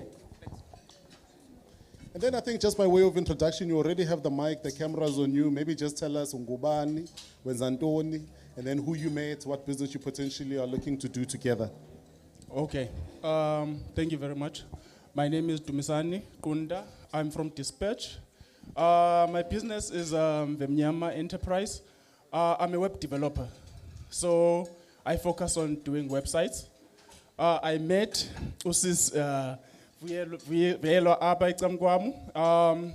she's a local business person around Motherwell. So I told her that I'm currently running a promotion for local businesses when it comes to websites, whereby you only pay for your hosting fees and your domain, and you don't pay my services. I do it for free for all local businesses. Wow. So you're going to be providing them that service. So can others also get in touch with you? Definitely. Thank you so much. Definitely. Maybe let's pass the mic to the lady at the back. Let's give him a big round of applause. There's your plug right there. Hello, everyone. My name is Tandi. Let's just give them attention. Let's just give them attention. Yes, it's Tandi. My name is Tandi, Utandi Kayo. I am a qualified artisan plumber, also a licensed plumber. I own a company called TNB Plumbers. Been in the plumbing industry for more than 10 years. Wow. I've met Usis Fuvu also, and I've met Usis Setu. Usis Setu is a beautician. She owns a salon, a beauty salon. I'm always in overalls and uniforms, so I need someone like her in my life. So for events like this and whether I'm doing AMA talks. So yeah, that's me. Thank you, guys. Sure, wow. I think I'm also particularly, maybe let's check in the center. Is there anyone in the center who's met people that they potentially are in the center? Okay, we've got the lady there in the denim top. But also, I mean, I think I'm particularly excited at the fact that we've got amazing ladies as artisans, because I think my biggest view has always been that there is no artisan who sleeps hungry. And I think having essential skills is very important, because whether you're a plumber, mechanic, my lady. Okay, thank you again. Hello, everyone again. Let's let's give her attention. If you're dishing up at the back, please lower your voice. Let's lower our voices so that at least we give her an opportunity, even if you're still eating. Let's just listen to her and hear her heart and give each other a chance. Yes, my lady? Okay, thank you. So, like I said, everyone, I'm a co-founder and CEO of Fly Media, which is a digital marketing agency. I say that we help businesses and individuals to amplify their voices online through content creation, social media management, and the tech side, which is CRMs and WhatsApp APIs. And then today I met Usbu and Api. Usbu and Api are both in the film industry. So like I said, as a person that helps businesses through content creation, now we're going to collaborate and help my clients send a story that has an impact, that has visuals as a good. So thank you and thankful. Oh, wow. Thank you so much. Do we have the last person, maybe this side, who you met, that you might have got the lady there? Okay, I've got the two ladies. We'll give the lady here and then the one at the back to close us off, so that I can take you through the last 2 or 3 things we'll do for the day, and then... Sorry. Hi, my name is Zoe Nyembe. I'm in herbal teas, spicy sauces and jams. We've met with sorry. She's in the cosmetic. I like the lipsticks and eyeliner and lip liner that she's made, the range that she has. And I said, because I'm not into makeup a lot, but I still like the natural look. I said, it's something that I would really consider. Thank you so much, my lady. Thank you. The one at the back. Hi, greetings. My name is Matsidiso Quinch, and I own and run a travel agency from Kwamaklaki. And I met Sis Nobuntu. She makes, I think it's traditional hats, and Ifaskoti, so I'll definitely be contacting her. And I'll also be using e-services Zika Winston for my nephew. Thank you. Sure. Big round of applause for the 5 people who came up. And I think, guys, what we always want to demonstrate with this is a simple thing. I mean, what Brand South Africa has done today is they've created a platform for you not just to learn, but for you to connect with other people, with like-minded individuals. When you think about it this way, we came today, maybe for some of you it was the first time you've ever heard of Brand South Africa or Play Your Part. Think about it that way. But you've seen their logo everywhere. You go to the airport, they're there. You've seen them in marketing collateral all over the world and all over the country. But this time around, you actually get to understand the essence of what they do in championing the country brand. But what now they have done is they've laid an amazing foundation where you don't only just learn, but you stand an amazing, better opportunity of meeting other like-minded individuals to do business with. So when you look across the room, the 100 to about 150 that are people that have been enabled to be in this room today, don't undermine them. Because what we think about and what we think is that maybe the opportunities is going to come from the people that are presenting on stage. But your next opportunity is the person next to you. And then my simple challenge to you is to do a simple thing. Could you, before you leave here, make a deliberate move of maybe 5 to 10 new people that you'll meet? Apart from your partner, maybe you're sitting with your husband, your sister, your boyfriend, your business partner, your neighbor, or whoever. Find 5 or 10 new people that you're going to meet. After you've written down their numbers and what they do, please be deliberate. On maybe the next week, Monday, you follow up with them. Follow up and intentionally find out what they do. But sometimes what we do as business owners is that you only focus on you and what you're going to get. But you never take the time. So it's important for you to understand that. Why? Because if you want to sell, the best way to sell is to spend 95% of the time listening out to what your potential customers are about, so that you build real brand, or rather sales endowment. So I think for me, that's the most important thing, because I think what then happens after this is over the next 2 months, 3 months, 4 months, now you actually start to build a solid customer base because of the foundation that is laid here. But I think the last piece before we talk about this business model canvas, I mean, I've been a Play Your Part member, ambassador rather, not member, for a number of years now. And I think for me, you would see that logo there on all of our marketing collateral. I don't know if I'm allowed to say this, but go on Google, download that video, download that picture. When you're going to present, the one of that logo there saying Play Your Part, download that, put it on your presentations. Because think about it this way, everyone in this room is breadwinners. Everyone in this room is playing their part in moving themselves forward, in moving their employees forward, in moving their country forward. If you guys were doubtful about who is a Play Your Part ambassador, you are that individual in your own right. You are that individual because in the community of Motherwell, while the many have decided to take a different direction, you are still choosing to move forward with integrity, and you are the individuals that is driving our country forward. So please give yourself a big round of applause. So I can safely say we now have 156 Play Your Part ambassadors in Motherwell. Very excited about that. You guys are Play Your Part ambassadors. But now we're going to move to the second part of our day. I know you've had stuff to eat. You've been processing knowledge and learning. Amazing speakers that we had, the facilitators rather, through this day. But what we'd love for you to do now is that I think over about 25 minutes, we'll give you about 25 minutes, which is why earlier on when my rang started, if you didn't get it, please raise your hand. So I asked the team members to give to you.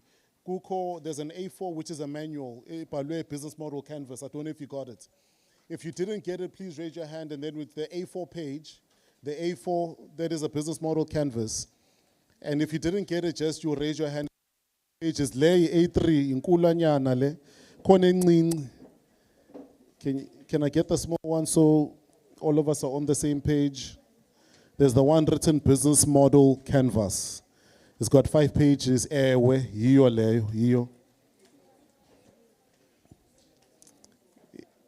So that then becomes your manual and guide, because what I have in my hand is blank. This one here in my hand is blank. It's the same thing on the front and also on the left. This then becomes the template that you will then fill in. And all we want to do to make this practical is everything that you've learned. You know your business. Maybe you understand it a little bit better from what you've learned here today. We would like for you over the next 20 minutes. In most cases, you go out to these sessions, stuff is thrown at you to figure out at home. We would like to help you walk through that journey, and then we're then going to have our last segment, which is going to excite everyone in the room. I believe it's going to excite everyone in the room that we're going to wrap up with, and then we're going to do our final closeout. So what you have here is the business model canvas. It's got 9 pillars. These 9 pillars, I think, were explained in the manual that you got. You've got your key partners, and our expectation in the key partners is for you to understand and unpack who are your key stakeholders for the government, or the private sector. Who are the key partners that you want to work with in driving the business? The second part are the key activities. The third block is key resources. The third block is value proposition. What is your value proposition? And then the fifth block is customer relationships. The next block after this, which is the 6th, is customer segment. The next block after that is channel. Then you've got your last 2 blocks, which is costing structure as well as revenue streams. So that you don't crack your head too much. Maybe some of the things are things you're still figuring out. Put amounts there based off what you think those costs might be. Because the biggest thing is not to figure out the what more than it is to figure out the fact that you understand the stream and the flow. Because once you understand the flow, it doesn't matter if it's a new business, if it's an existing business, you'll be able to apply the knowledge into that business. Now, because this test, okay, maybe when I say test, it's in the afternoon, you've just ate, is the wrong word.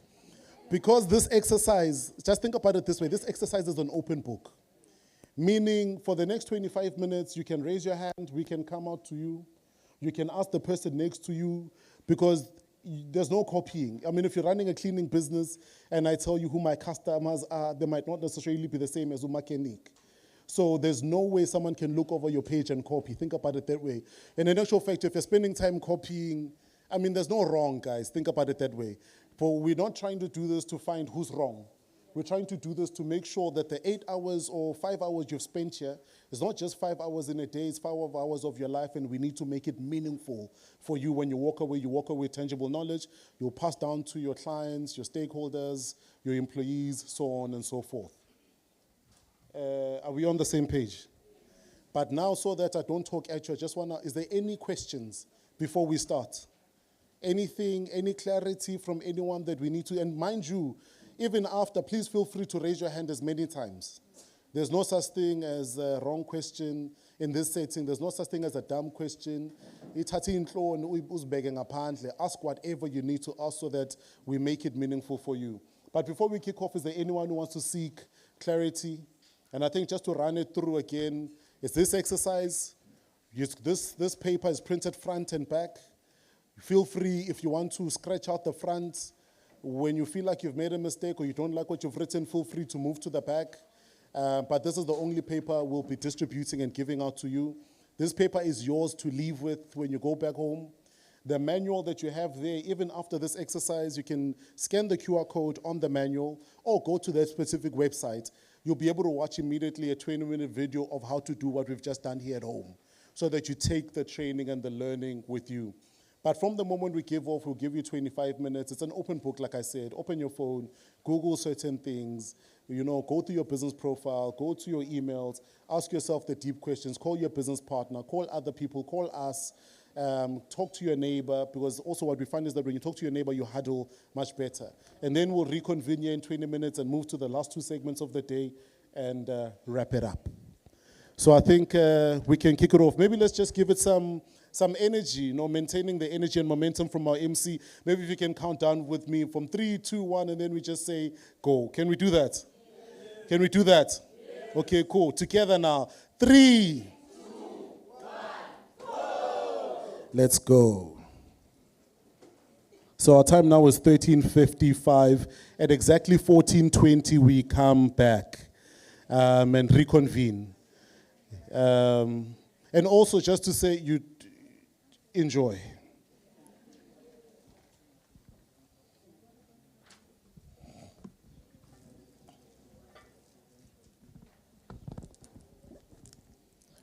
Feel free to talk to your neighbor, call us.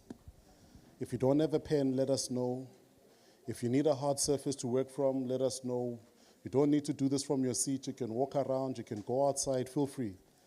The most important thing is do this in the best and most comfortable manner as you potentially can. Grab a drink, grab coffee, grab water if you'd like. But let's work and help you. If you've got any questions, raise your hand. Feel free, feel free, feel free, feel free. At 13:20, we'll meet again.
And then I think some of the questions I've gotten were around the value proposition. Think about it this way.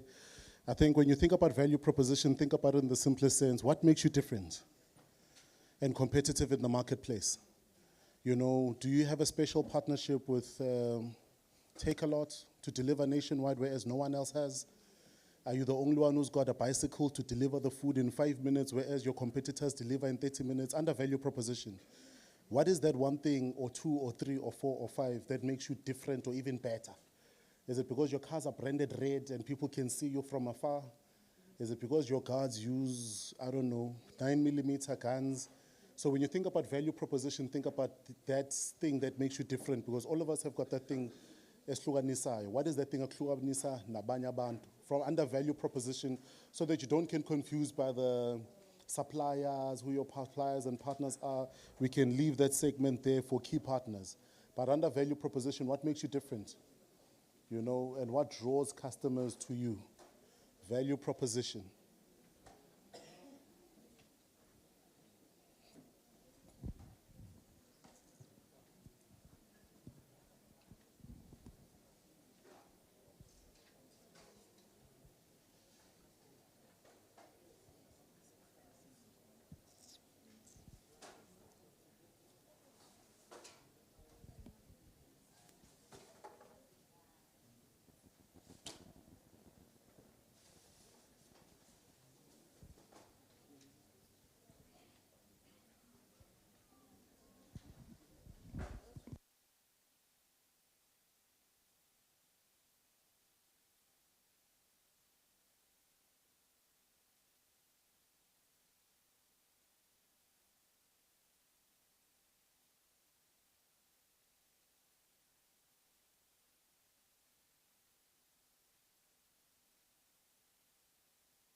I hope everything is going well, guys. We've got 11 minutes. Feel free if you've got any questions. I've been called at various places around the room. Ask as many questions as you need to. And oh yes, Marang is also available as well. We are here. On that side, yes, perfect. Ask whatever you need to ask. Ask it for now, ask it for later. There's no such thing as the wrong. Yes,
Yeah, we're almost there, guys. 6 minutes to go. Let's just keep that energy for the ones who are finishing off.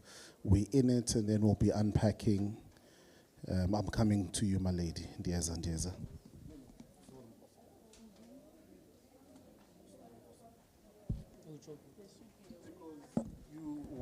Because what do you want to do? You want to train young girls on? On like the base, the soft skills. Soft skills on and what? Also soft skills like emotional intelligence. Okay, cool. So what is the cost? The cost is mostly the data and also food. No, you're cheating me. Nah. So help you identify your customer once you feel this thing. Because you see, if you say to me, if you already start with it's going to be difficult, but you don't know how much it's going to cost per person, then there's going to be a challenge. So for me, I'd like to know, okay, cool. If I had to train them on soft skills, then do I need a hall? Do I need a community space? Maybe I need a facilitator. Maybe everything that costs maybe 1,000 rand per person. You see, now we've given it an identity and a problem. Now we know the problem is 1,000 rand. Inside the problem, which is 1,000 rand, we've got airtime, we've got data, we've got electricity, we've got transport, we've got petrol. We'll see, we'll load them and take them. We've got all of those things. Now we then ask ourselves a couple of key questions. Above from someone who gives me money, who benefits from giving me that thing? You get what I'm saying? So if I know that the learners need clothes, the learners need food, the learners need stationery, the learners need books, you know what I now do? I change my model. Because of that, I now can go into with a proposal for the manager as a PNA. It's important. I don't want a lot of things. I just want 10 books, 10 pens, 10 highlights, 10 whatever. Because the girls that we work with are from disadvantaged backgrounds, whether it's Kailicha, whether it's Motherwell, whatever, you identify that. Can you just give me those things? You find that it becomes easier for them to give you excess stock than for them to give you money. And then whilst you are still chasing the ones who are going to give you money. Now, you know what the beautiful thing, after you've gotten those 10 books or stationery packs that cost them less than 1,000 rand, to you it means, to them it means nothing, but to you it means to everything. Because go Kumaya, and there's the manager at VW, and you say to him, you need one car for a full month. You say, we also have PNA on board as a partner. It changes the conversation. Because PNA we are yes.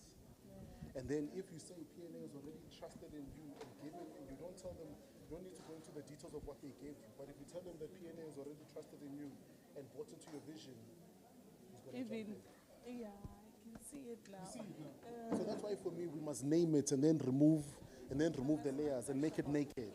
Yeah. No. You must make money, because when you make money, you're sustainable. You must make money. But nah. We're 3 minutes in, guys. We're almost there. We're almost at the finish line. Well, this doesn't end, but we're almost there.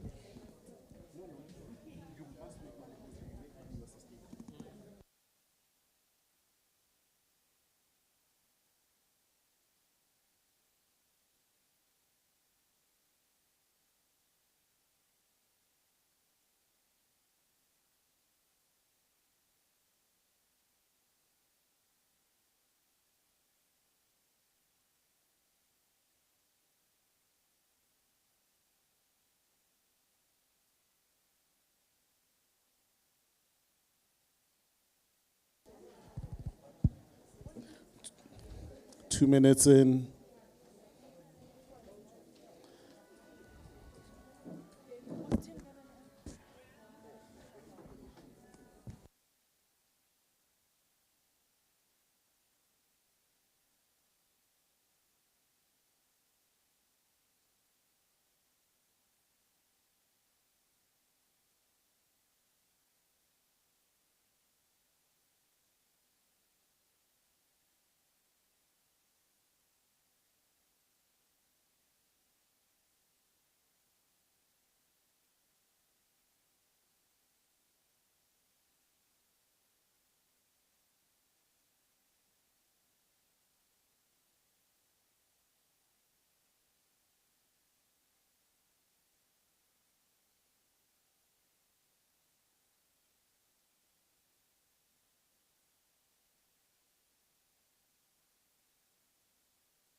It's that time.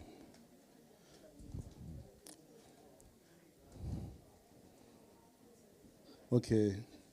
Technical, but it's fine. 36 seconds to go. I love entrepreneurs, but it's not yet time. There's 36 seconds. No, we'll give them the 36 seconds, no problem at all.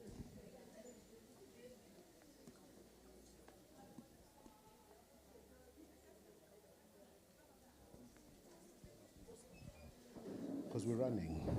About the checks. The reason I'm asking is because he wants to know if he's going to go on for the next segment or... You must not say.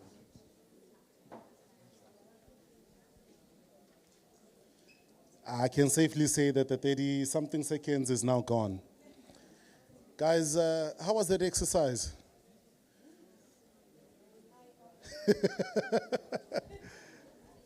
How was the exercise? How many people learned? Hey, yeah, because I'm going to ask you deep questions. If you raise your hands, hey, mama. But I think for me, most importantly, before I ask the deep questions, is to understand a couple of things. Is there anything you learned from the exercise? Because you know what that exercise does? Iyakhuthuza. Because even the answers that you thought you didn't know, you know. But I think one of the most interesting ones, at one point at the gentleman, we're talking at the back and he says he runs a funeral service, so we kid and say, maybe the competitive advantage is that you can go to ICU and hand out pamphlets. But it was a joke between us. That's not his value prop. Very beautiful business and model. But I think for me, those are some of the things. But now, I think in making this more practical, I just want to ask, do we have maybe 5 brave men or 5 brave women who are willing to just come in front, tell us 3 things? What is the value proposition? The focus is the value prop. What makes you different? What makes you different? Oh, we've got a lady there. Just keep your hand up, please, my lady. Okay, I've got the lady there. I've got one there. I've got the lady there. Okay, please come.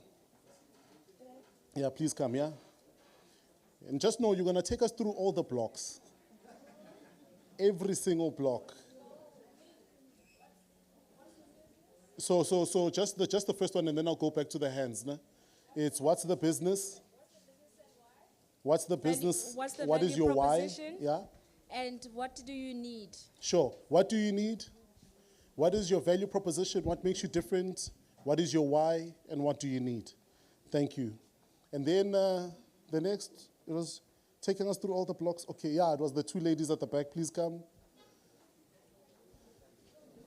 Okay, I'm done with this section. Fair, né? Sure.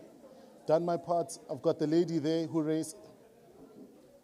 I've got the lady there who raised her hand. Yeah, she raised her hand. The lady.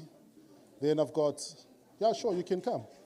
No, I've got the lady there. Please come. Yeah.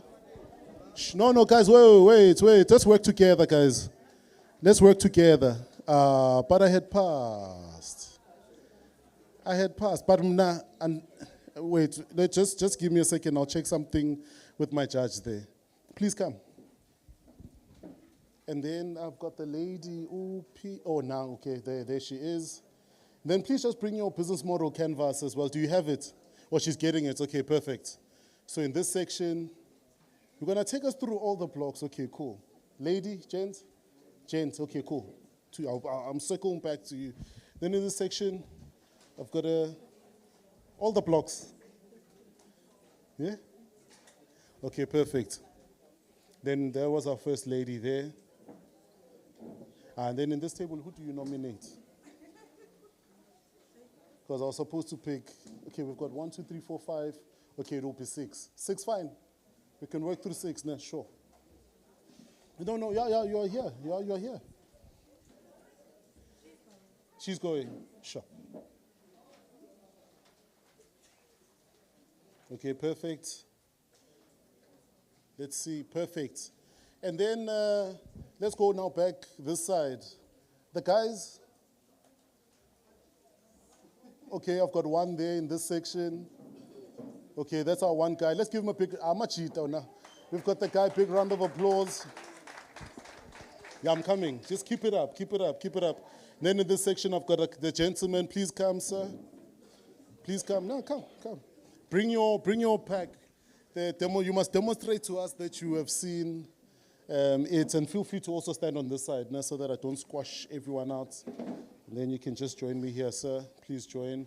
Then in this section, I had this gentleman with his hand up there. You must just have your business model canvas in full with you. Please come join us, sir.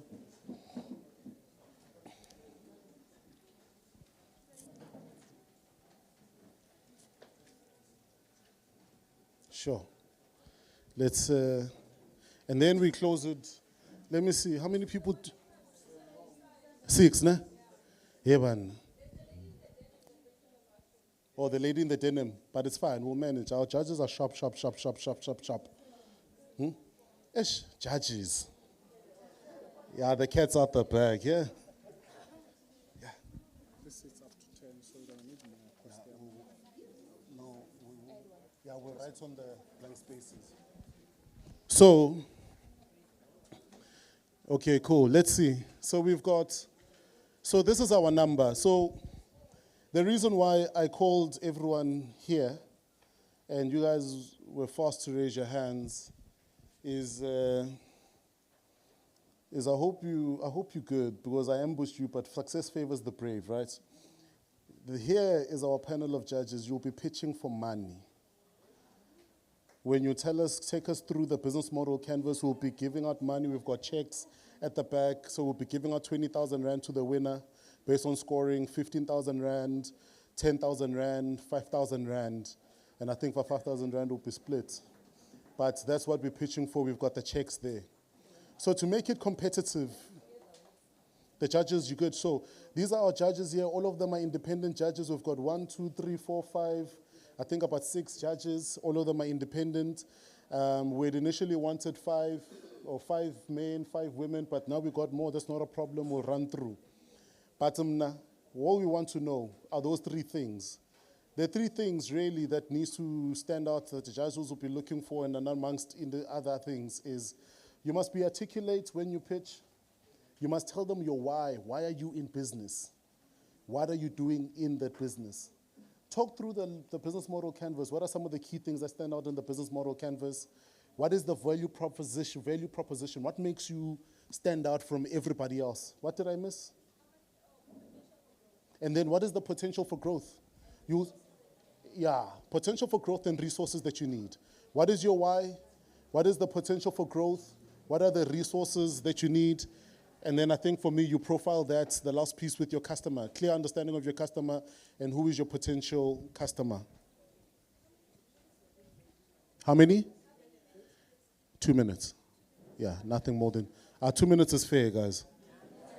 It's a lot.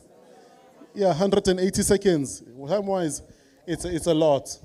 But now, all I'm going to ask is, because we're running the pitches in this way, and I guess we want to make them competitive. So the ones who are not pitching, I'm just going to ask you to go outside, so that we only remain with the one who's pitching at that moment, so that you're not polishing your presentation as you move along. So, but before we do that, for the benefit of the judges, I'm just going to start and ask Mama, Umam Notemba, if the judges are writing, maybe let's write her as number 1. Our finalist number 1, Umam Notemba. Our finalist number 2, Banikam. Maltsatsi is our finalist number 2. She'll tell us the company name and the surname, and we'll respect her and all of them. Sisi, Banika. Lubabalo is our finalist. Lubabalo is our finalist number 3. Then our finalist number 4. Pumez, that was our 4th finalist. Our 5th finalist. Oh. Entrepreneurs, gotta love them. Okay, Ngumisa is our 5th finalist. Our 6th is Lusanda. Our 5th is Ngumisa. And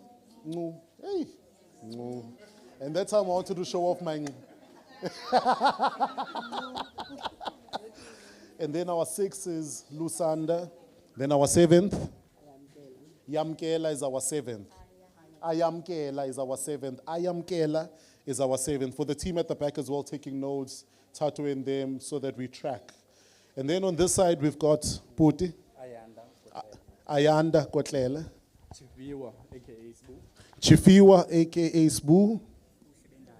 Buhle Bendalo. So that we don't lose our number, this will be finalist number 8. And then this will be finalist number 9. Buhle Bendalo will be finalist number 10. Then our finalist number, Joshua, finalist number 11. Then our 12th finalist, sir? Andile is our 12th finalist, right? Then the next one, sir? Yandisa is our, sure, the numbers are dealing with me now. 13th, and then our 14th finalist, Roland is our 14th, and then our 15th who fought there, Tyrese. Tyrese is our 4th finalist. But for me, so that there's a level of fairness, the pitchers, because now you're pitchers. Are you comfortable in pitching with everyone in the room, or do you want them to go outside? What do you prefer? Judges? Yeah? Anything goes, but Ababe Corona. Judges? We could. Then in that case, they can remain in the room. So maybe what I'll kindly ask is, maybe can we then have the ladies just stand on that side, or maybe just grab a seat on the cushion on that side, and then we'll have our first finalist, and then the guys as well. Maybe you can just stand on that side, and then we're gonna just count down our finalists. I'm gonna start with our first finalist. Judges, please, you can just grab a center seat there. You're in there, comfortable there. And then I'd love to have you please here, Mama. Mama.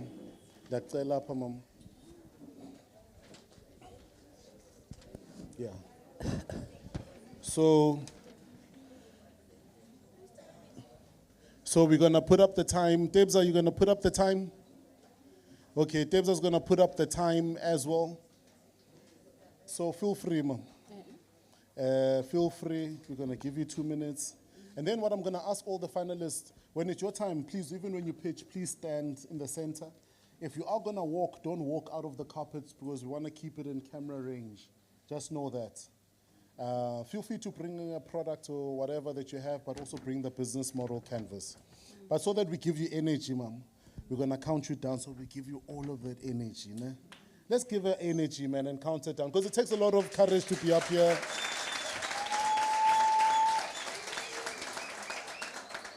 So what we're going to do, we're going to count her up. Give her energy. Want that energy to be up. So let's go 3, 2, 1, and then go. Okay? And then 3, 2, 1. Good afternoon. My name is Notemba. I'm going to be talking about my baking business. I wake up every morning 4 a.m. and bake muffins. I sell them to the nearby taxi rank. I'm on Key Partners. The ingredients that I'm using, I'm buying it from Shoprite or Spar. And also the equipment that I'm using, I'm also buying it at OK Furnishers. The cost structure, this includes rent, equipment, it costs, example, ingredients and packaging. It's semi-variable costs, as in marketing, and transporting as well. Value propositions, I make sure that I sell fresh muffins to satisfy the client's needs. I use quality ingredients. I also use unique flavors. About the cost structure, I've done that already. Customer relations, I do engage with customers so that if they want to make some orders, they contact me anytime. Channels, I do word of mouth. I once did partnership with a local foreign shop but I don't know what happened. Customer segments, I sell on individual customers and local communities. The revenue extremes I do online.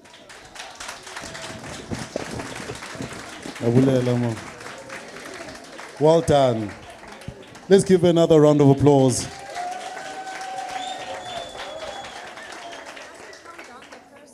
I was about to say. Then just to ask the entrepreneurs in the room, let's with their last 7 seconds, let's give them their last 7 seconds. Let's not count them down, because it means a lot. Maybe they're gonna land a big point so that they finish. Once they are done, we can say, time. Let's get our second finalist. Well done, Mama. You did very, very well, by the way. Takes a lot of courage to... Well done, Mom. Takes a lot of courage. Takes a lot of courage. Then, my lady, just keep center. We're going to give you energy. Let's count it down. Let's give you energy. 3, 2, 1. Go. Let me ask you this question. How does it make you feel to enter into a clean house after working long days at work? Or how does it feel to work in a clean office? Imagine the freshness, the peace of mind you can get. Ladies and gentlemen, my name is Malizatsi. I am the owner of Tsatinova Cleaning Services. We offer cleaning services at Utinake, Dispatch, Port Elizabeth, and surroundings. We are not just cleaners, but we are professional cleaners. Why must you consider us? Because we are reliable, we are trustworthy, and we also offer affordable services. We offer cleaning services such as mattress cleaning, couches cleaning, gardening services, and office cleaning. Thank you so much. Oh, wow.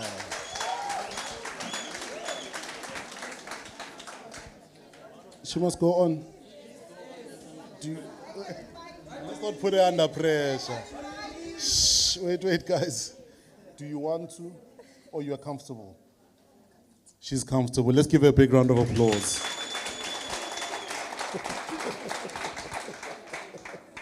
Hey, gotta love entrepreneurs. Let us get our 6th finalist with their donated time. Let's reset the clock. Thank you so much, sir. My lady, square in the center. There's your camera. This is your audience. Feel comfortable. When I give you energy, so you start up. Let's count it down. Beautiful energy. Let's give it energy. 3, 2, 1.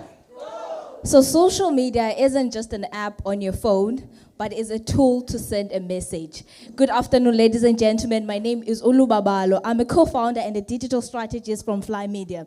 At Fly Media, we help businesses, individuals, and professionals to amplify their voices online. We saw that businesses and individuals don't really understand how to use social media, and they don't really understand that they have to send a clear message that is going to go directly to their target audience. What set us apart is a dashboard that we're currently working on. Our dashboard is an app that is going to help our clients to see their content calendar, to upload their videos there on the app, and they're also going to get the reports on the app. The app also has a notification that sends to our clients that you need to post a video immediately. Because what we realize is that our clients don't really understand that they have to also play a part on making sure that they amplify their voice online. What we currently need is tools, or we need gimbals, things that are going to enhance our content creation, because we're currently using our phones. And we are going to collaborate with freelancers who are videographers and writers and even software engineers, because we have a tech side at Fly Media. What we aim to do at Fly Media, we want to grow as a marketing and a tech company that is going to lead in the Eastern Cape. So ladies and gentlemen, I join you now to follow me on TikTok at Luabalo Sombondo and Fly Media _1 and all digital platforms. And we also have once-off services, which is website development. We also cover funerals, weddings, and events for businesses. We also do graphic designing. We also help clients to run ads. If you already have a website, we help you with search engine optimization. And thank you. Wow. Thank you so much. Thank you so much. Let's get our next finalist coming up. Thank you, my lady.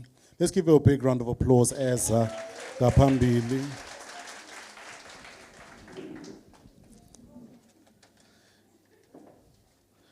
There you go. So what we're gonna do, let's give you some energy. She came with her products and served products, there they are. But let's count her down, right, and give her energy up, right? 3, 2. Molweni, my name is Phumeza Dolof, Chef Ginger. Farmer.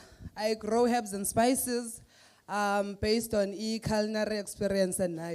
So what I make is herbal tea bags, herbal tonics, herbal rubbing stuff, anti-acid, which helps abantu abagulayo, those with chronic disease, abane cancer, people with back pains, people with problems, rumini, prostate issues. As a result of that, I've been managing to help a lot of people in hospitals, out of PE, people, I courier their stuff, people locally. I make sure that I drive my one and only motorbike to deliver to your door because I understand people that they call me are people that they are in need of my medication. So what I've understood in my business is that people are in need of products that they do not have side effects. People are on treatment, but hospital they fail them to give them treatments. So what I do, I make sure that I heal you with medical herbs with no side effects, and I eliminate all or delete all sicknesses in your bodies with natural herbs that I know and understand. With that, I've even proven to myself, because I didn't have money to test my products, I have to test one on myself because I'm also targeting people with problems of giving birth to people. So I have to try on myself and make one tonic for myself, and I got pregnant. So now it's tested. So anyone who funu bundle, wozala.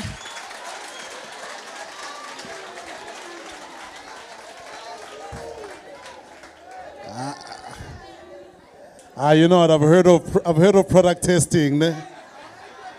Nah. Very soon, guys. Let's give a big round of applause.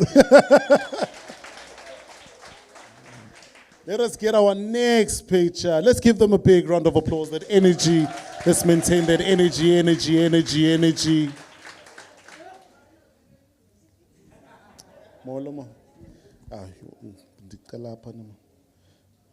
Feel free, feel comfortable.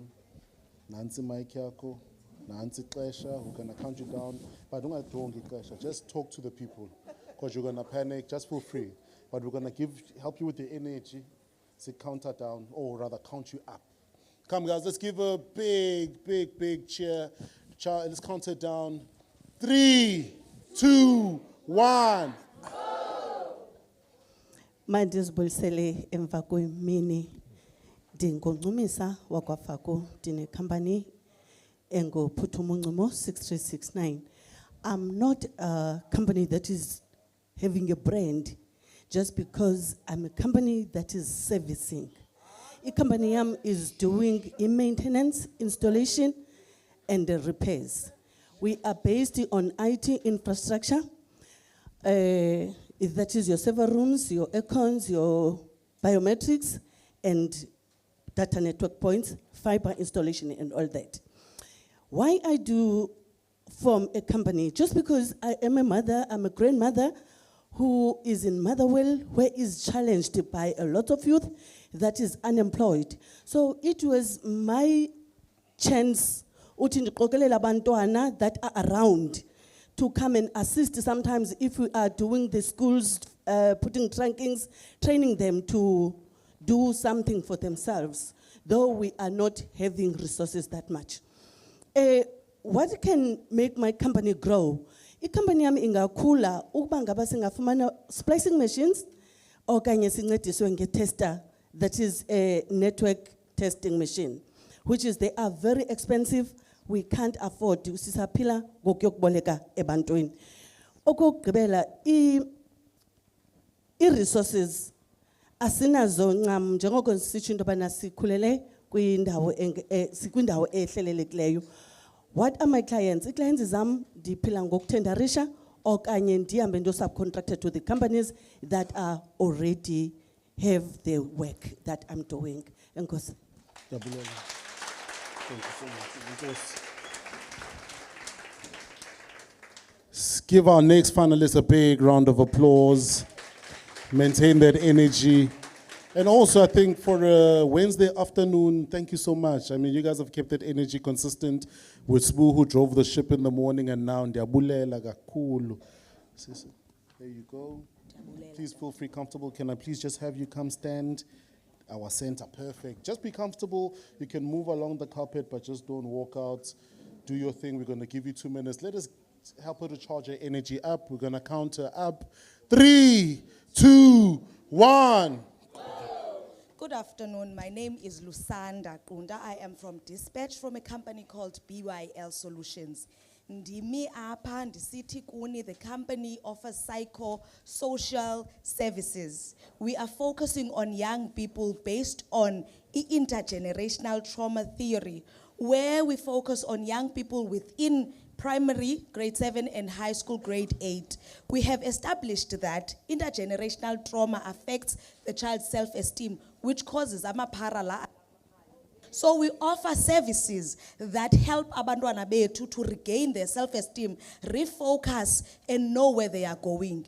Ngoku, what I need is funding so that we can roll out the program into our local schools as funded, because the Department of Education does not have the required funds that we need. Currently, we are working with Rocklands Primary School, providing these services through group work programs and psychosocial and psychotherapy programs for children that are showing problems. We have also established that this intergenerational trauma worm has affected indlela abantwana abafocus concentrating ngayo eklasini. We need the funding to help that in time. Also, I have 36 minutes. Wonderful. So, our approach is a targeted, expect-led, and evidence-based partner dedicated to creating foundational change within izikolo, amakaya, and communities. We don't only deal with abantwana besikolo, we will deal with educators, because educators zethu zidiniwe ngabantwana bethu kuba bengamameli. So we deal with them as well. Parents as well, we do workshops for them. Siyabaza banamali, so kufuneka sizenze free. That's why we need funding. I thank you. Thank you.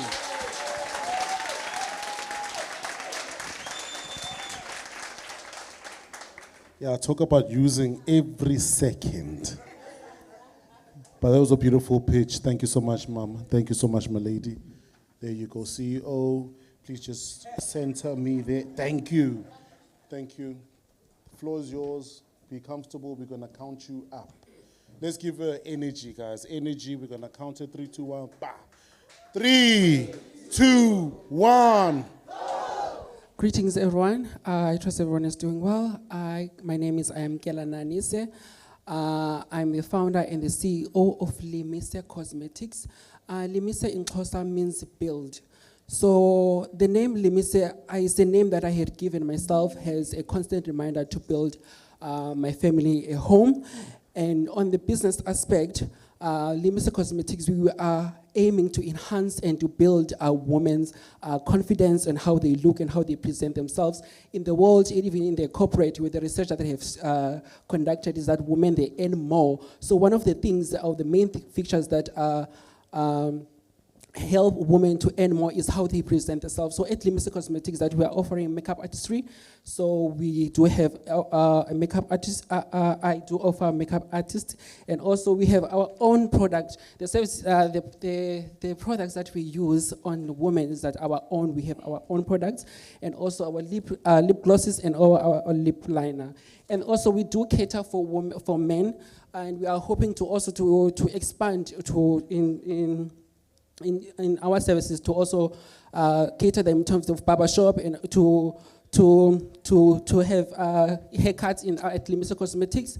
And also we are aiming to employ and also to build other people. We are now currently nominated as one of the top 25. I am nominated as one of the top 25 young women here in Nelson Mandela Bay to empower women. Thank you. 2, 1. Just the nick of the clock. Thank you so much, my lady. Ngabulela. Let's give a big, big, big round of applause to all the ladies. Did exceptionally, exceptionally, exceptionally well. Thank you so, so, so much. May I please get, please come put.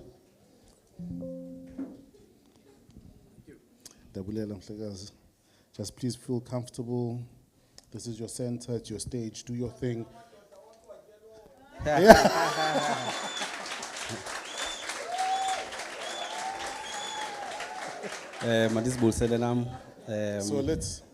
let's give you energy. So that no shoes. Oh, so you man. Let's go. Go. Madis Bulselenam, Mikamangu Ayanda, Kotleli surname, under the company Semco Trading, which is mobile auto diagnostics and services. And Umbulelu Tata Paya, because we get you mobile, we get you on the street. Slungsi moto tina. What is special about us, because Motosis Lungisayo, is that we've got the latest technology, your machine to diagnose your vehicles, to know what is wrong with your car. So we also come to your place where you stay, we diagnose your vehicle at your convenience, so that at least you know about what's going on. Sometimes abanye abantu basay moto kwi dealerships. Angayazi into maintenance plan, into service plan, so we render those services to come to the people. We also go to workshops whereby you bring your car. Remember, umama bayathanda uphuma ngemoto akasazi spare wheel, akayazi heat gauge bayindoni. We give those services to the people so that abantu bayazi indoni into eyenzekayo emotweni yakho. So quiz technology sisebenzisa kaba machine able to tell us into kubana yindonde wrong moto yakho. We give the report at spot on. We email you exactly what is happening. We break it down so that uyazi into kubana kwenzeka ntoni. As for the guys as well, sibane sessions whereby most amadoda bakwazi ukutshintsha spare wheel. So sibane ezo sessions into kubana babazi abantu into kubana sivula ibonnet. That is amanzi, that is oil, that is brake fluid, which needs to be checked each and every time. All of those things. So we render those services abantwini. Silaphe NU6, just behind Usasa. We're also running a program, new mechanic up in Motherwell, which is Motherwell Automotive Association. We're part of that as well. We've got about 15 learners in Goku as year early board for the trade test. Remember, a trade test is a sealed unit whereby in Ogbana, all mechanic they are not recognized. Sebenza for 30 years, but angabina recognition Ogbana abenokwazi utepa in kwimotos insurance. So we do that. We've got 15 ezileyo ngoku. They're going to be there for Inansika 20 days to do that. So a company isn't as needs currently that want to tap into Inansika. They want to tap into Bafundi Nobana Indoni mechanic. So we're planning to challenge is called Nobana, who wants to be in a automotive space. So we are there. The contact details we are available to share everything that's in line with Imoto mechanic.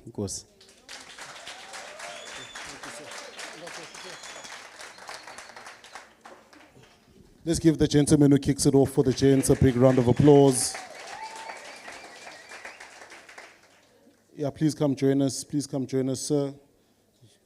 Your mic is... Where's your mic?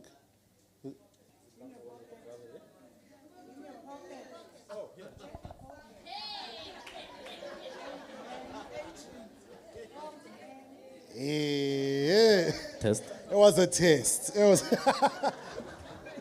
Yo, my goodness. Are you ready, sir? I hope so. I hope so. But you're in it, you look ready. Guys, let's count him up and give the energy we maintain for the ladies and the gentlemen. Let us give them 3, 2, 1. Go. Globalization at the cost of cultural identity.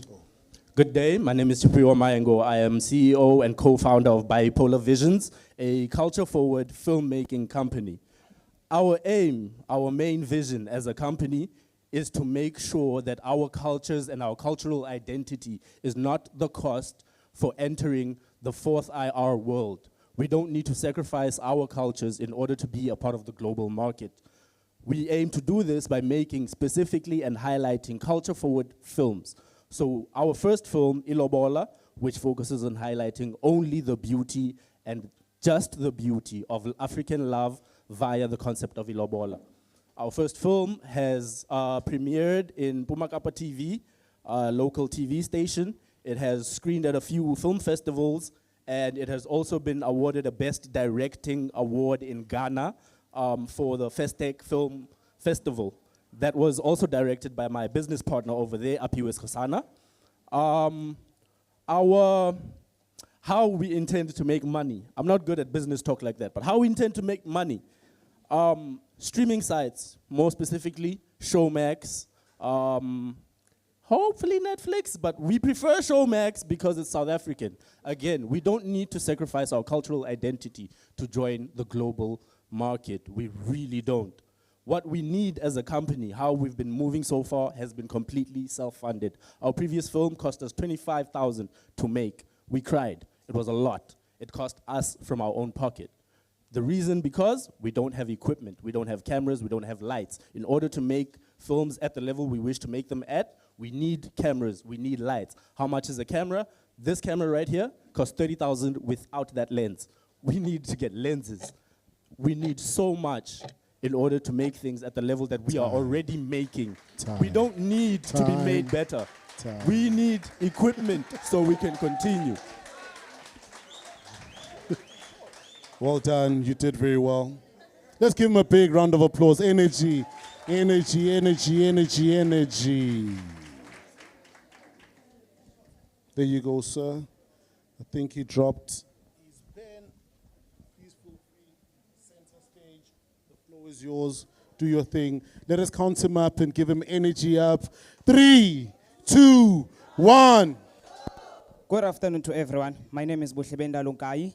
I'm coming from the agency named Brand Identity. I'm the founder, I'm the director, I'm the visionary person. So basically, every brand has what we call identity. Every brand has what we call a voice. So what we do at Brand Identity, we help you to spread the voice that you want the people to hear. So basically, we have partners that we have collaborated with. We have Shopify, we have Meta Ads, we have TikTok, and we have Google. These collaborations are signed. So basically what we do, we offer website development. What we do, we offer social media marketing through paid ads. What we do content, production content, commercial content. So now, what we focus on, we always focus on school. We focus on sports team. We focus on driving schools to make sure that they are reaching their audience in the best possible way. I've been in marketing for more than 9 years right now, and I've worked with Chippa United, and I've worked with brands such as Ezanam, brands such as Cheese Gang clothing brand. So I have experience in what I'm doing. Thank you so much. Thank you. Thank you so much for that. Please just reset. Perfect. Time has reset. Let us get our next finalist coming up. Give them a big round of applause. Energy, energy, energy. There you go, sir. You can take center stage. The floor is yours. Let us give them energy. Count them up. 3, 2, 1. Good day, everyone. My name is Yandi Samkuka, founder and the CEO of Kwapechum Sobomvu Logistics. I know everyone is going to be confused when I'm pronouncing the company name, which is Kwapechum Sobomvu. The meaning of the name is the appearing of the red clouds in the early hours of the day. That's what it means. I started my company because I saw the problem of the high levels of unemployment and poverty that is skyrocketing in our country. And because I saw a gap, too many mining and manufacturing firms struggle with reliable, professional, and affordable transport. We move bulk goods safely, on time, and cost effectively using horse with side tippers and flat deck trailers. The current monthly revenue is 40,000 from our 2 clients, one from Tilpat and one from McMahon. Kwapechum Sobomvu Logistics is more than just trucks on the road. It's about community growth. We create jobs for local drivers and operators, train young people in logistics skills, support local suppliers and mechanics, and ensure small businesses in townships benefit from our contracts that we have. We will also promote black-owned enterprises participation, mentor upcoming entrepreneurs, and we are committed to uplifting disadvantaged communities through opportunity, not handouts. With the right support, we can expand our fleet, increase our capacity, and multiply these benefits across the Eastern Cape region and beyond. And with the 20,000 from Play Your Part, it can also assist us so much in terms of expanding our fleet. With the right support, we can expand. Thank you.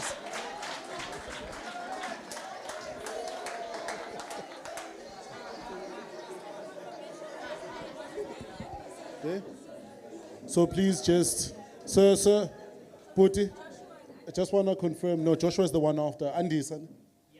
Yandisa, please. Yandisa is his name. And he's not pitching for the 5,000, nor the 10 or the 15, with the 20,000. I love entrepreneurs, man. Let us give it up for our next pitcher coming up on stage. Let's give them a big round of applause. We've got 3 more to go. Energy, energy. Yeah, feel free, sir. We're going to count you up. Thank you so much. Guys, let's give them good energy. Count them up. 3, 2, 1. Good day, everyone. You're speaking to Roland. I run a company called Urban Services. We specialize in building and environmental services. Guys, a bit about me. I am a champion about transformation. I play my part in many ways that I can. Motherwell is my passion. My business is based in Motherwell, but we service the whole of Nelson Mandela Bay. We specialize in pressure cleaning, in soft cleaning services. Pressure cleaning is for your pavement, your roof. Mostly in the townships, people just paint. You'll find a painter, you'll get there, the surface is clean. He'll not ensure the surface is clean in order to make the paint last longer. The paint, most paints last for 5 years, but you will find in December, already there are people thinking about colors here. They are thinking, hey, this year I must paint again. What we ensure is we ensure you have smooth walls that are completely covered that will last you for the full 5 years as the paint recommends. What we do in value proposition is we make sure that we are there when you buy the paints. We make sure that you get the most affordable paint that will give you the greatest coverage. We obviously teach you on colors. Yesterday I painted that color right there. And I have the pictures to show it. So it's a trendy color. It's called Forest. And I see the new VW that was recently launched is also in that color. So we specialize in colors. With the 20,000 that is available, I want to buy a airless paint sprayer, and I also want to buy a commercial pressure cleaning machine. Those 2 machines will enable my business to expand beyond our current capacity. Lending capacity is very important for your corporate clients. You need to show them you have the equipment, you can do the job. What we've done so far very well is to establish our customer base, and yeah, we are available. Call us anytime, we come.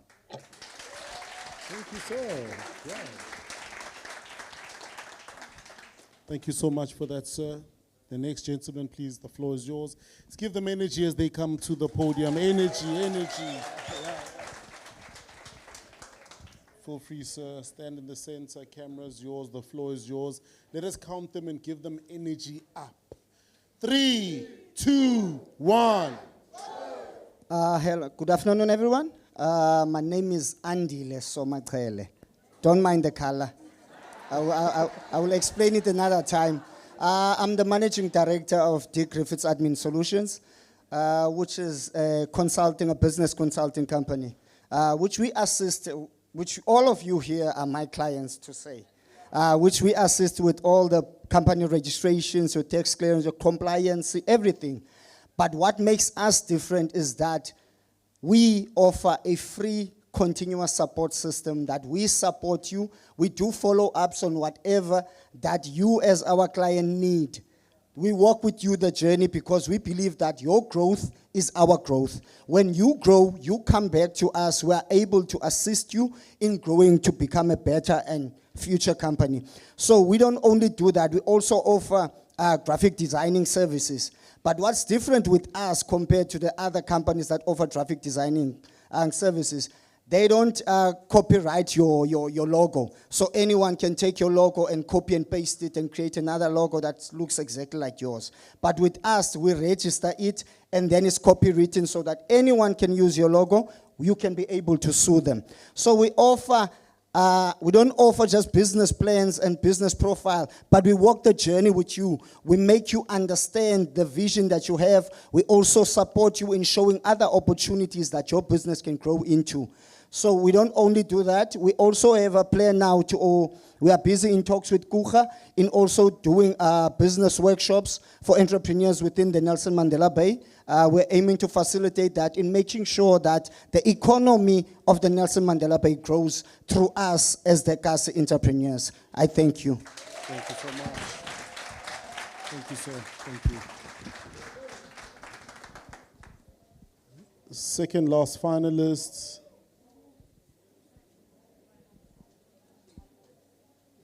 No, but you're the last one, because you guys are going to throw us off. No, you were the last. Yes. Josh? No. Well, they changed the order, but it's okay. So that they don't get confused, just please tell okay, you'll tell them your name, I guess. But I remember you being the last, but so that you guys also don't get confused. Tyrese, yeah. No stress. Good afternoon. Okay, wait, let's give you energy up. Guys, let's give Tyrese a big round of applause.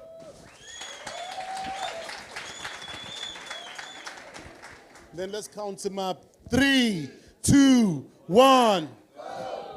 Good afternoon. My name is Tyrese Bani. I'm born and bred here in Motherwell, at NU2. So my passion for what I'm doing, which is hosting events, I'm a founder and the creative director for Black Excellence.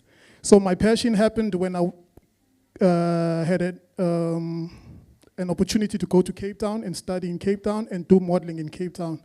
So in Cape Town exposed me to modeling, fashion, TV, and things like that. And then at UWC, I studied sociology, ethics, and anthropology.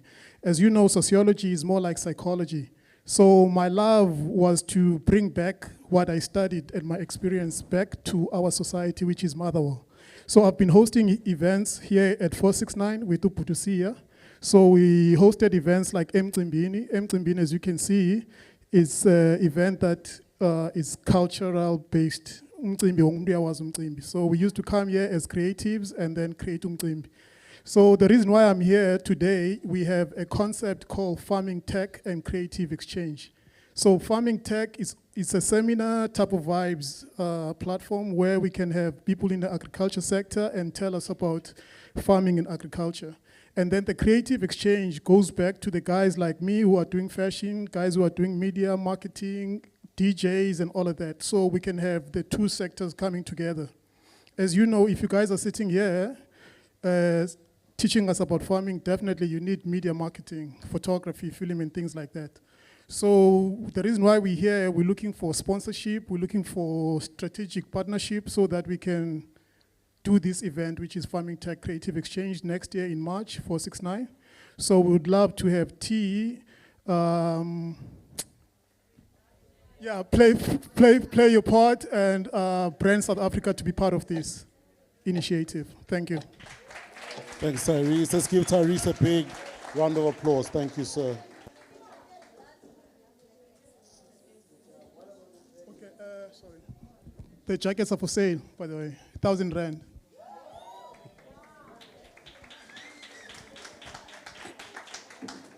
Let's give our last, contestants a big round of applause, ladies and gentlemen. So let's count them up and give them good energy as they close off this segment. 3, 2, 1, go. Have you ever bought a shoe and this shoe that you bought, even though it's your size, but it's not feeling comfortable, it's hurting your feet? Yenzi cons. Yeah, my business exists to solve that problem. My name is Joshua Klekwa. I am a township entrepreneur with a global mindset. My business is called eKasi Manufacturers. We design and manufacture unisex shoes that can be worn by a lady or a male. Our company is currently trading here in Motherwell, And our customers are mainly your students, your entrepreneurs as well. And what we need in our company, we need machinery. As it stands, ngoku, we are using our hands to sew the shoes, but we need machinery. And also, if ikona imali eshekileyo, hopefully we will we'll then use it to buy more stock so that we can create more products, so that we can make imali. Ndiyibulela kakhulu le opportunity lena ndinikiweyo. I think ndithethile yonke into ebendifuna uyithethe. Enkosi. Thank you. Thank you so much. Sure. Sure. Yeah, what a competitive one, eh? So I think as the judges conclude their scoring, and then we'll be taking the score sheets from them. But once we do that, then we're also then gonna get feedback. During the feedback session, we'll tally. After the tally, then we'll announce in no particular order, but I guess they in definitely particular order for the first four. Yeah, thank you so much. But I think for me, there's a couple of things that I think that are very important from a process perspective. For the ones who will win, to understand, the person that will be contacting you from our team is this lady over here called Jackie. On Monday, you're going to get an email from her. And then a couple of the documents that she's going to need from you once you've won, your basic business and FICA documents. So your CIPC, your ID, your proof of reg. So not proof of reg, your proof of address or an affidavit of sorts. There's some basic compliance document, nothing stringent.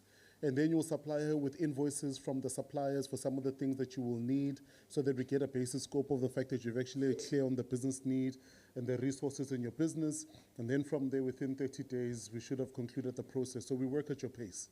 If you give her all the documents, she will conclude everything on your side. And then for us, it's not a one-stop, it's not a hit and run. You then form part of what we call is an alumni group of all the entrepreneurs that we've worked with from 4 or 5 years ago that form part of that specific group who've won something or received grant-based funding, so that you are able to build a community and networks beyond the segment and the session right here. Just so that you know that compliance part, that there's a compliance element and that the part that you need to play beyond this, and then sure. Are all of our judges set? Okay, perfect. Carol, please just collect from our judges, the ones who are ready. But I think just for everyone else who's in the room, I just want to check, I mean, from you, is there anyone who can tell me now, would like to share, how was the day for you thus far?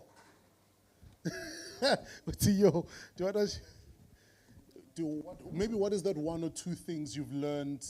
What is that one or two things you've learned from the day today? And also just take it as a deliberate opportunity to market yourself. Hi, my name is, I do 1, 2, 3, call me, and then tell us what you've learned today. Hi guys again. You know, as I was listening to the people that were pitching, I was also doing my own mini pitch inside my head. And I was like, I was imagining standing on that stage. I don't think I would be able to do it, but kudos to you guys who did it. You did a great job.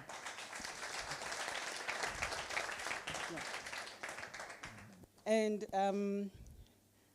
what I've learned is I need to rethink my strategy because I was concentrated, because I come from Johannesburg. Okay. So moving back to Port Elizabeth has been quite daunting because I've been trying to navigate the business sphere.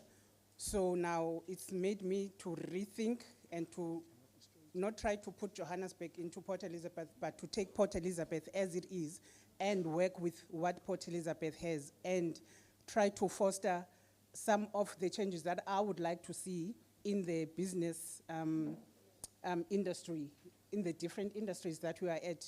So that is my take, that I need to refocus what I had in Johannesburg. Or it did work. It doesn't mean that it's necessarily going to work in Port Elizabeth. I need to take Port Elizabeth as Port Elizabeth. Thank you so much. Just run me. Sorry, and then we'll give you. Konja, what do you do again? I own and run a travel agency. And and then which countries do you All package over trips the world, for? wherever All over you the want world. to go. So anyone in this room wants to travel We anywhere. organize visas. We do also events as well as part of the corporate package that we do Okay. have. Yes. So, ladies and gentlemen, that's the person that you talk to Thank during you. networking for travel, for visas and documents. Is there anyone else at the honeymoon as well? I love that. We've got a gentleman there who just wants to share with us. If there's one thing that you've learned, or anything really just about the day, this is the floor. Shameless, you feel free to punt another product and service that you're offering.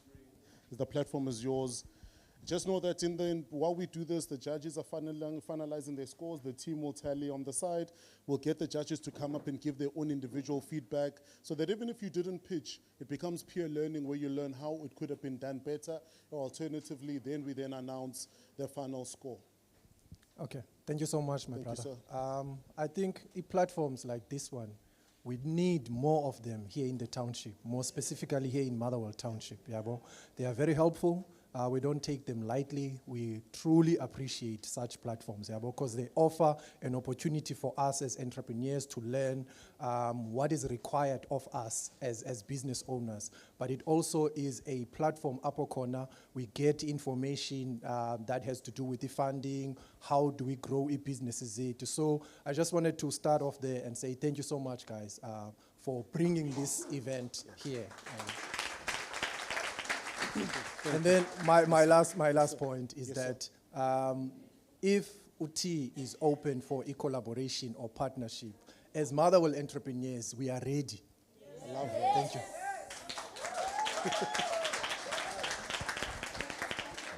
You know, I think what I love about that is that it expresses the intentionality, because the reason why we are here, the only reason why we are here, is because that amazing team that is sitting at the table from Brand South Africa are the ones who said, they didn't say plan something.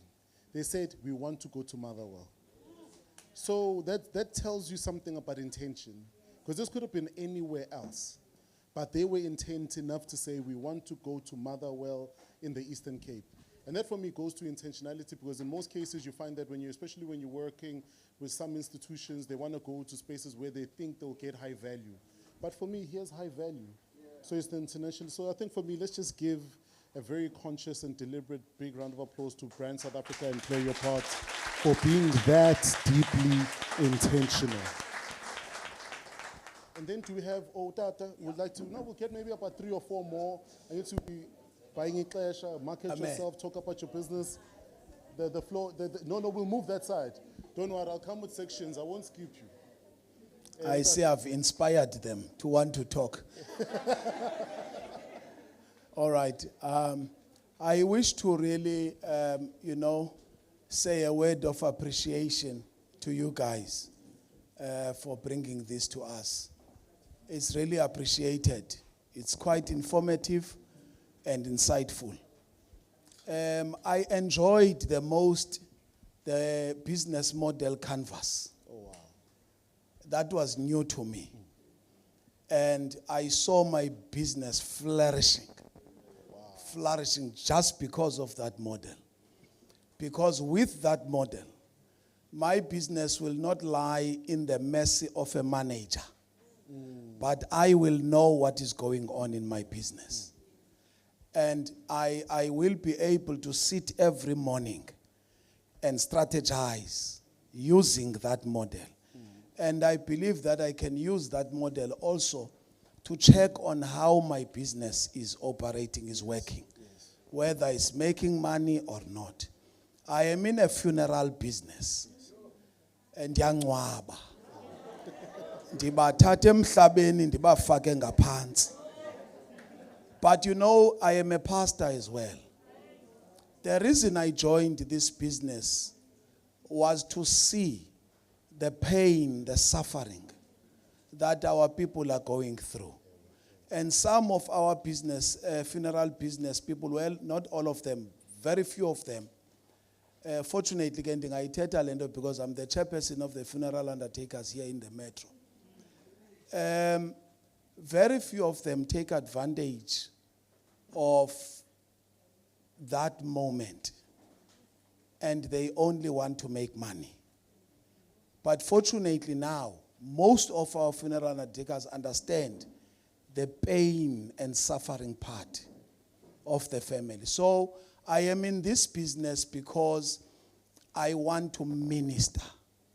Whilst making money, there's nothing wrong with making money, but also minister to the families because of the pain that they are going through. So for me, it's not just business. For me, it's a service that I am rendering to the community and the town and the families. Balaphe Motherwell. Nizeke nithatha ipolisi bethuna. My company is Moses Chwagadi Funeral Services. Thank you.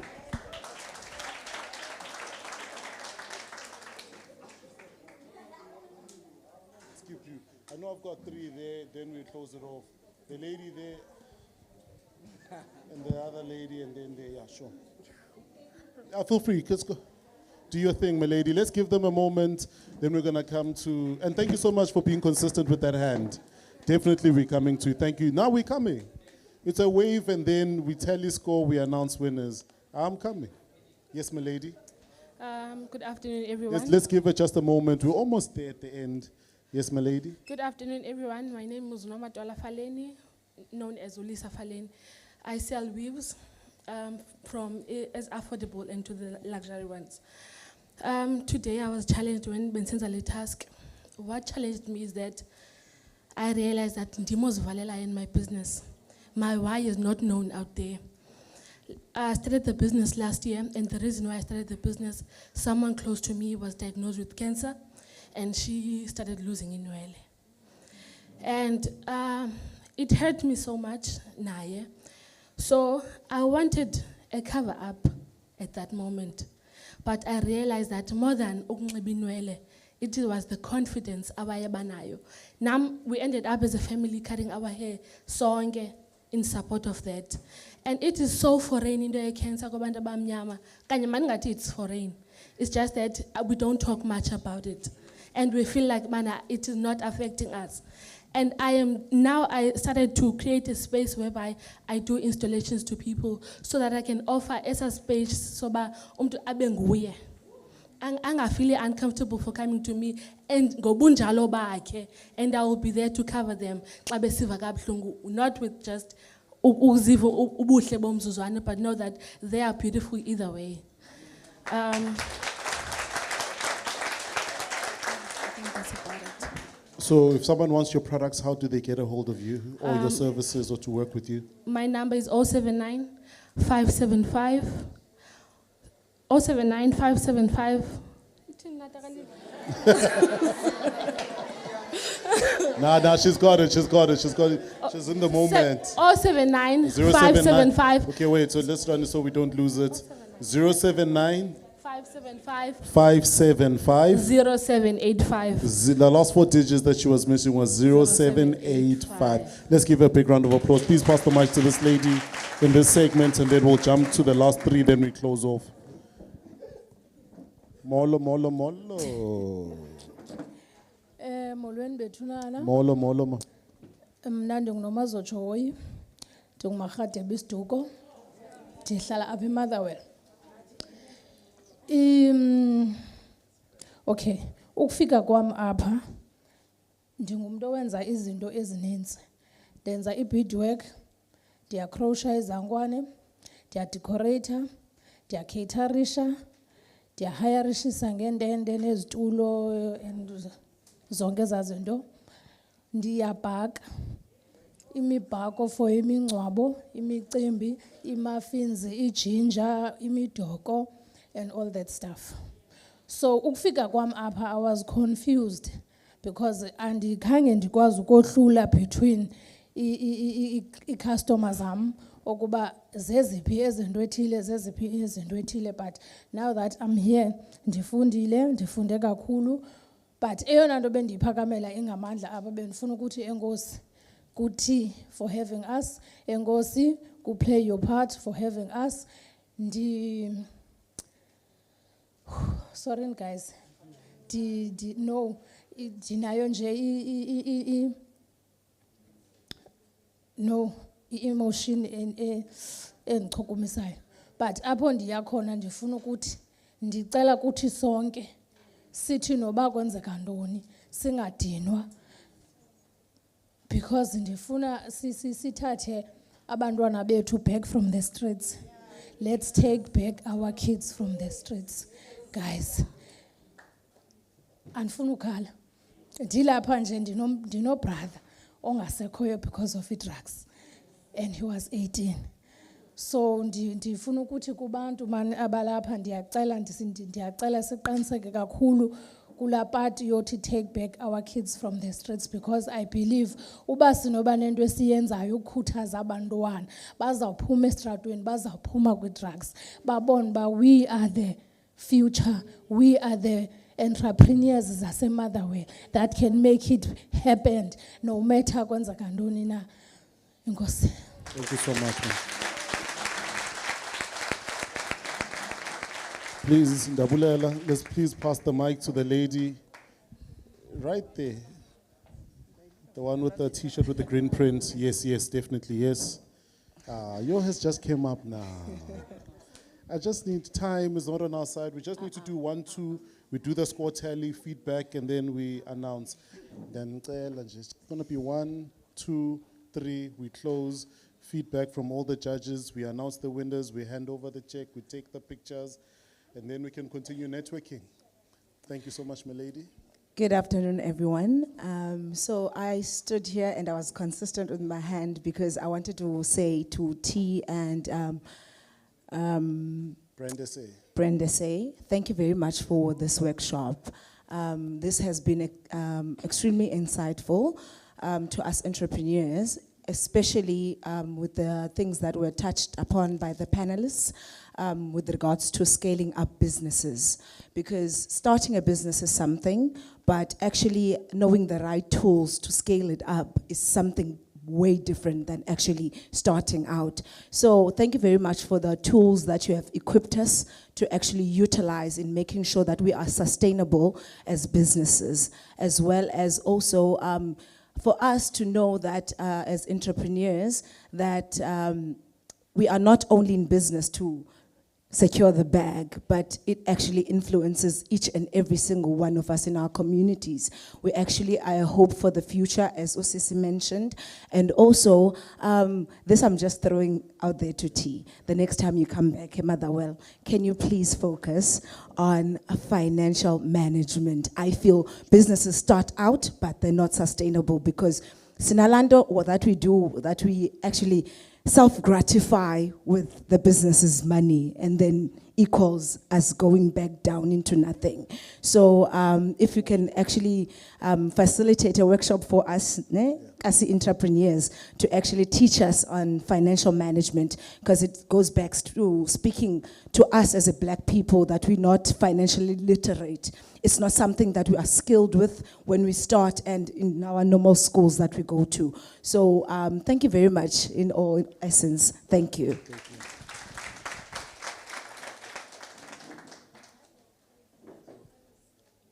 Unfortunately, it's the gentleman there. It's the gent and then the lady, Saivala. Judges will come up, give their own individual feedback. We announce the winner. We continue networking. We shut down. Yes, sir? Molweni. I'm nervous for some reason. But I would like to take the time to thank everyone that made this happen. Everyone. And I would like everyone here to give them a round of applause. Nibahle nonke people. And these are Zisika Malam Pumlani, known as the Top G.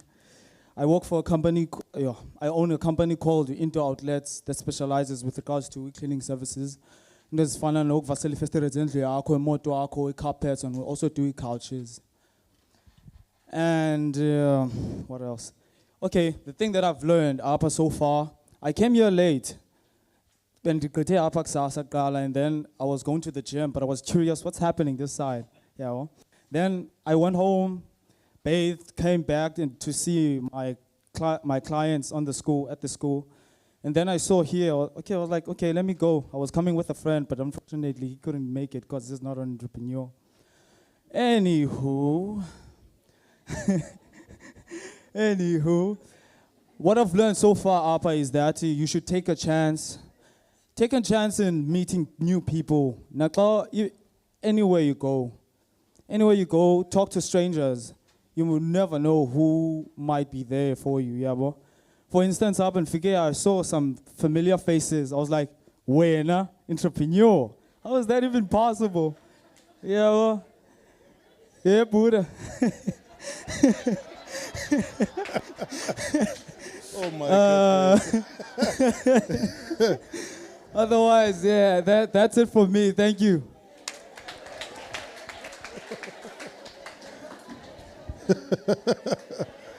The undercover billionaires. The lady who closes us off in the feedback session. The floor is yours, Mama. Oh yes, Do your thing. Hello everyone. My name is eKasi Melane, and I'm from here in Motherwell. I'm from a company called Melanie's Cleaning Services, which is running under Melanie's Development Enterprise. I am a founder and CEO.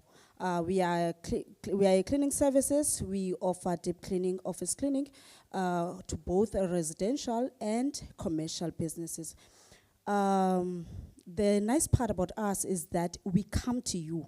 There's nothing that you need to do. We do everything about our own. We come with our own equipment, own detergents, and everything is just on our own. We come to your own space. You don't have to bring anything to us. We just come to you. That is the nice part about us. And we are making sure about time. You can find us on Facebook. We have a Facebook page, which is Melanie's Cleaning Services. You can go there and follow us right now as we speak. It's going to help you. Also, you can contact, our contacts are also there, but 068-294-2301. That is our number. We are always there for you. What I can say about today is that it is so important to attend a workshop like this. We are more than 5 years running the company, and what helps us is to attend this type of workshops. We can't run away from the fact that running a business, it's training and it's training. There are times whereby you're giving up. You feel like, I feel like giving up. I feel like this is not for me. But workshop like this, they help you. They work like a reviving thingy. They revive you, that you can see that if someone ongubanbani okanye ongubani has been in this situation that I'm facing, or has been challenged by this challenge that is challenging me, then even me, I can do it. If ukwazile ukwenza waphumela, nam ndingaphumela. So workshop like this, they are very helpful. We need to attend them. On the team, ndinesicelo sokuba ngaba, as you are busy running workshop like this, ninazo i-contacts zethu and everything. It will be good if you can do a follow-up on us. It's isicelo esikhulu as that you can do follow-up on us. Bangaba, how far now with your businesses? Since you have attended the workshop, what have you learned? Have you implemented in your business? Because kumnandi, it's so easy to listen, but it's so difficult to implement. So with that, amen. You know, I think maybe what we'll do is that in 2 weeks, let's make an appointment to meet online via Zoom. So that we give you 2 weeks to stress test. I'll ask the team, we'll create a Zoom link just for 2 hours. We'll send the link to everyone. You'll jump onto that link. So after the week after the Heritage Week, which is next week, on the Wednesday from 9 to 11, you'll jump on, jump off, jump on with your teams if you want to. Feel free. Where we rehash and then talk through some of the challenges you would have had during the business model canvas as part of the follow-up, just part of. Thank you so much. But now let's give them all a round of applause. I'd love to now call up. I'd love to now call up our judges to just give your own individual feedback. What did you think of the pictures? What are some of the things that they need to take in mind? Let's give the judges a big round of applause so they can come to the front. Here you go, judges. Those who've got feedback, if you don't, it's okay. We'll forgive you. But you can just grab a seat here. Please come around. You can come, Winston.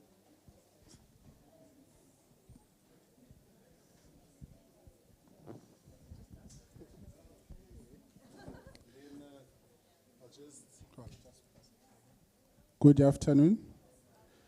I can tell you it's not easy to be in front of people.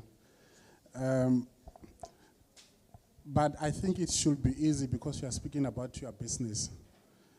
One thing that I picked up, earlier on there was a presentation about a brand. But when I see people presenting in front, and also this includes the attendees, some of you are in a business of selling a product, but today you don't have a product, which is a problem, number one problem. So if you are selling a product, you must leave the product. It can't be that when you are driving around, you don't have that product with you. You must carry it. Also, I'm wearing my brand SA with our logo. When you live here, whenever you see the logo, you're going to always remember, oh, Brand South Africa, Brand South Africa. But from your side, what are you carrying with you? So people must be able to see you when you walk around to say, oh, that brand, that's Brand South Africa. So let's leave the brand. That way it will be easy. And whenever you pitch your business, in most cases I couldn't find the need. What do you need? That has been missing. It's only few people who are able to articulate what do they need. And the uniqueness of your business, that was not coming out from my side. So go back to the drawing board. You know your business. No one can explain your business better than yourself. Justify, this is what I need, this is what I do, this is what I need, this is how it's going to grow. You end there. Thank you. I think that's pretty much the last 2 points is what I was also going to mention around mentioning the need, right? Yes, we didn't tell you in advance that you would be pitching, but when we said this is your opportunity to present your business, we then said please mention the need, right? And the need was rather than, those that mentioned the need were very generic. So I need equipment, I need this, but in an opportunity like this, you want to say, I need 20,000 Rand because it's going to buy me this machine. I need 5,000 Rand because it's going to give me access to this situation. So it's those kind of specifics actually lets me know that you've thought about your need. I've offered you 20,000 Rand, you know what you're going to do with 20,000 Rand. You're not coming to ask me for 50,000 Rand, right? So you can condense what your need is specific to what the opportunity presents itself to be. The other part is a lot of us speak about what do I sell. So here's what I mean. And I'm going to use you, Sissy, because we had a chat about this, right? So she said she sells wigs. Yeah? So what do you do? She says, I sell wigs. But then when we were speaking, I said, actually, you don't sell wigs. You are selling a lot of confidence to people. You have an opportunity to educate people about what our physical health and the effect that it has onto our hair.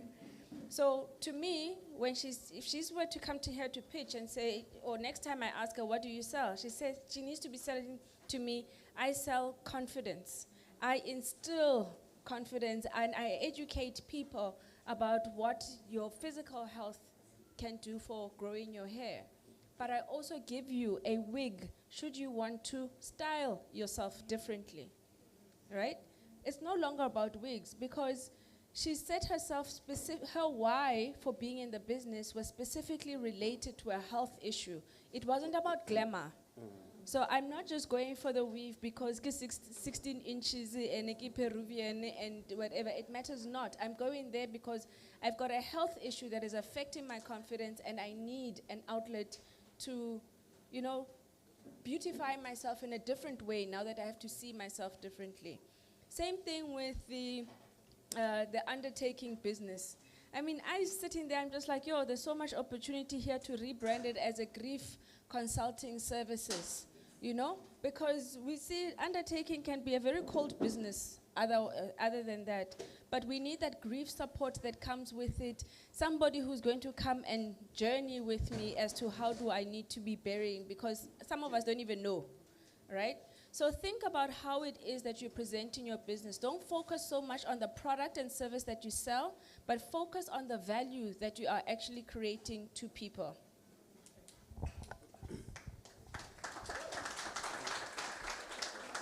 Thank you very much. Just picking up from my fellow judge, your story, I like to call it a pain problem. What is your pain problem that you are solving? Convert that into a story. Like the lady who spoke about her weaves is a perfect example. When you're thinking about that, you're thinking about luxury, glitz, and glamour, but she made it so much that it can resonate with us. The lady who spoke about losing her brother at 18 and the businesses that she does, we heard her very loud and clearly, every single word. If you have 2 minutes, you want every single word to resonate. So make the problem as painful as possible and provide a simple solution. We don't fall in love with your English and your revenue streams and your things like that. We fall in love with how we can relate with you. So take that into consideration. Time, please use all of your time. As an entrepreneur, 2 minutes and you present 1 minute, there's something that you can say. Definitely. That 2 minutes, who pitches for 2 minutes, 20,000 rand? Meaning if each minute was 10K, you would have lost 10K. So you need to use every single minute that you have down to the last clock. So I'm sure such opportunities are going to come again. You need to groom yourself. And what's lovely about today is you have the Bible of entrepreneurship in front of you, which is that lean business canvas. To tell you the truth, almost 90% of the time during the duration of my business, I've never had a business plan. The only thing I had was that lean business canvas. I've survived almost all of my entrepreneurial journey without a business plan, just that lean business canvas. That's how powerful it is. Summarize it in point form, very brief and short and direct. Leave the sekhoa, right?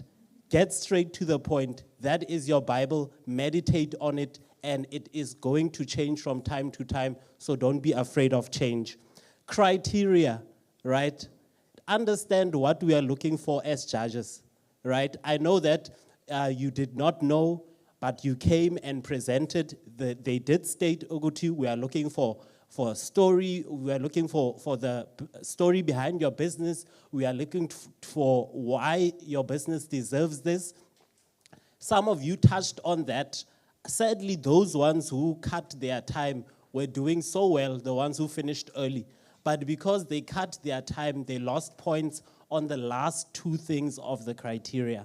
So that's why I'm saying, when your time is, and you have 2 minutes, even worse, we are used to 3 minutes and so forth, and you are finishing under 2 minutes. So you must know that there's something wrong, but you did very, very well. Those who cut their time particularly, you did very well, right? So those are a few things from me. Criteria, never shy away from the criteria, because that's the only thing that we are judging on, right? No long stories, straight to the point, point form. Everything can be located in the lean business canvas. Congratulations to the winners. To the ones who don't win, just know that there are many, many more opportunities like this. Entrepreneurship is an addiction. After this, you won't want to miss any other one like this. Thank you, T. Thank you, Brand SA. Thank you, Play Your Part. Then, just before we announce the winners, are there just 2 questions if you might have for our judges? Either on the pitch or any other general question. You've got one there. I want to close this off quickly. Going once, going twice, closed. Just you, sir. Go.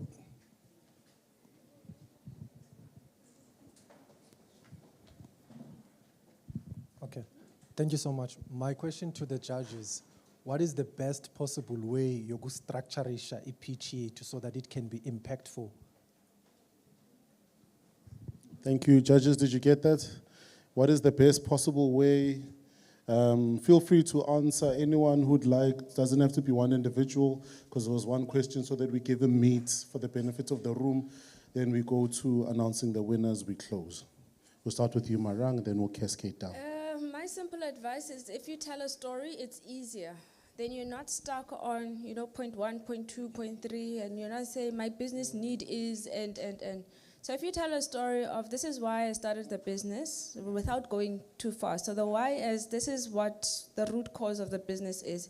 And it could be a root cause because you saw a problem in the neighborhood that customers have, or it is something like a very personal story that has happened to you. This is what has motivated you to be in the business. This is the problem that you solve for your particular customers. This is the value that you add for that customer. Then go speak about your growth potential. We want to grow our business from here to there. And then speak about what resources do you need that will help you go from here to there.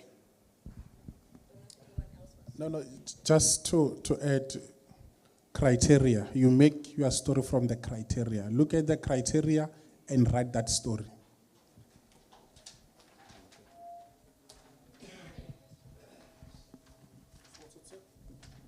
Perfect. Let's give it up for our judges.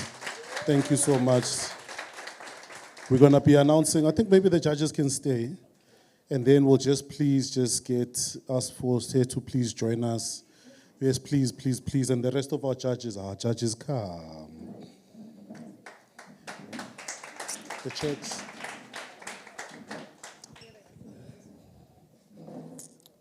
Hey, your handwriting. Then what I'll just do is just ask the judges to stand. Since there's 6 of us, we'll just get the winner to stand in the center between Marang and Ste.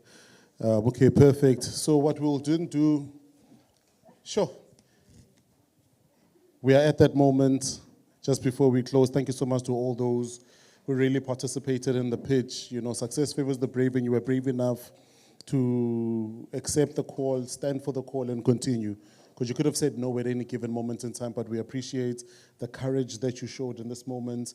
But also then our amazing partners and enablers, Brand SA just said, we can't just go and have a beautiful educative session. Let's leave something. It won't necessarily be for everyone, but at least let's find these 4 individuals who walk away with something to sow back into their business.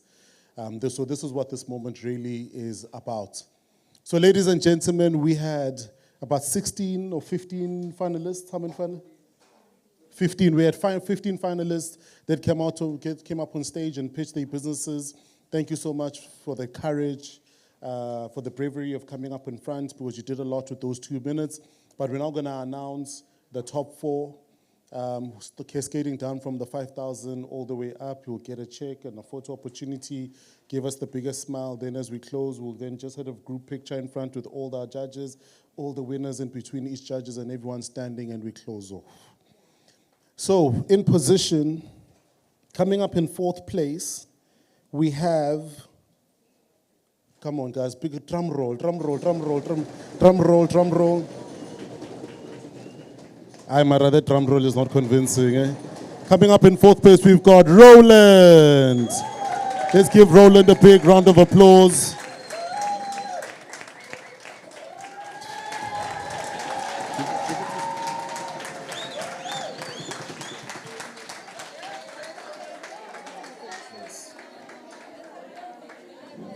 There you go. Just greet all the judges. Well done, Roland. Thank you, sir. Please just come in the center, then between Marang and Ste. In the center, this side. Please come this side. Then what I'll kindly ask is all the judges, please come. Come, Roland. Please be center. Please hold the check.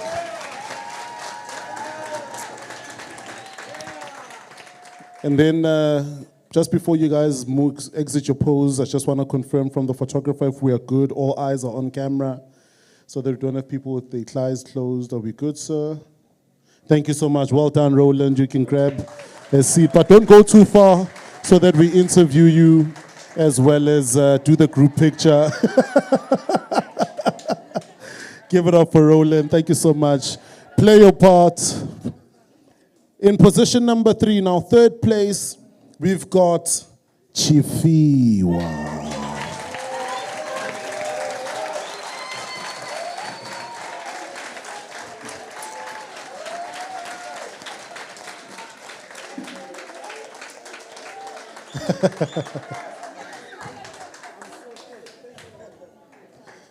Well done, Chifiwa in third place. Thank you so much. Please just stand in the center there. Give us the most beautiful smile. Our photographer is right there. Before you change positions, let us see. Just one more from the photographer. Please just look at him, he's over there. Just one more from the photographer, don't blink. Give them a big round of applause. Thank you so much, Chifiwa. Thank you so much, Chifiwa. Appreciate you. Don't go too far, so we take our group picture. And then our second last, which is our second winner for today is going to be Lusanda. Hey, Lusanda, where you at? Round of applause.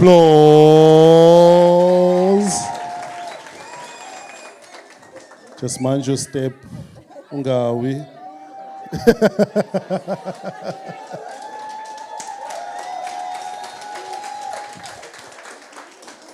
Yeah, give us your most beautiful smile. Let me get out of the shot.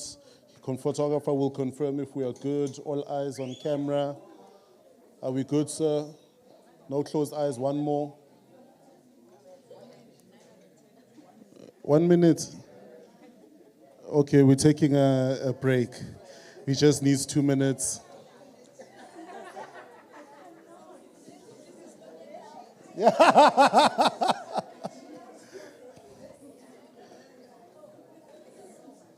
Yeah, I don't want to ask who you think the winner is because, hey, but you know.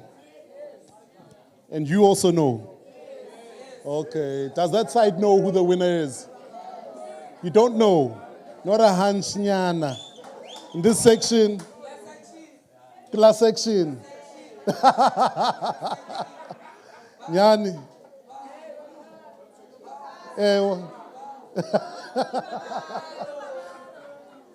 Photographer is back. He's not good. Thank you so much. Thank you. Just please don't go too far. Mind your step. Just a reminder, all the winners, just immediately after we announce the final and we've taken pictures of them, could I please ask that you come back, just join all the judges so that we take a nice wide group photo, then we'll take one with everyone, then we close off. And in first place, or rather the winner, hey.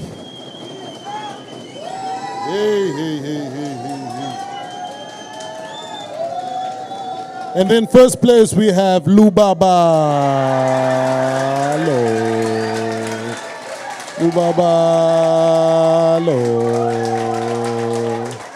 Yeah.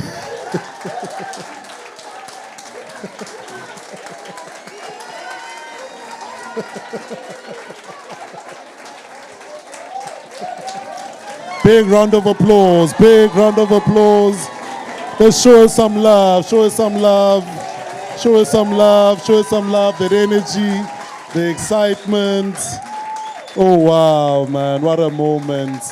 Just keep on giving her a hand. Just give her a big round of applause. No one was prepared for this moment. This is just a moment. This is her moment, and we're grateful for that moment. Wow. Thank you so much, man. Play your part. Wow. So what I'm going to ask that you guys do now, Lubabalo, as best as you can, just take a picture. Could you please just want to take a clear picture. Can you see there? He's wrapping up. Let him take his video. Do your thing. Then we'll take a picture. Is she in the shot as well? Please come this way in the shot. Then I'll just ask the guys. They are more happy than her. I love this. Motherwell. I know. Motherwell. Motherwell. Let's all the judges. All the judges, so I move out of your shot. All eyes on camera. Give us the most beautiful smile. These are our winners. Wow, man. And then may I please just ask all the winners, please come with your check. If you're a winner, you've won, please bring your check with you. I love how all the winners are wearing the Play Your Part caps. These are your Play Your Part ambassadors. Motherwell, just come through, come through. Well done, Roland. Come in there. Jump in there. Perfect. Is everyone, just confirm if you can see everyone's eyes, it's clear. Guys, and then what I'll ask for everyone in the room. And then my only ask for everyone in the room, if you don't mind, you can take a picture as well, just post it. Let's show our people some love.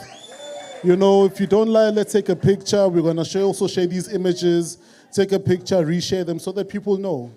You know, what has been done was not done in a corner in Motherwell, but it's global stuff. And I think that's how we celebrate our own, because this moment is not their moment, but it's our moment.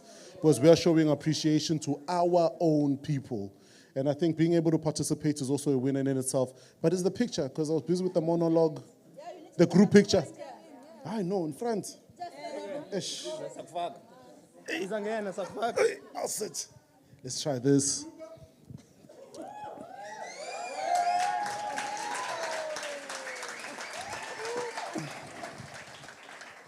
And then the last picture, we can't do a picture without everyone. I mean, everyone made this day amazing.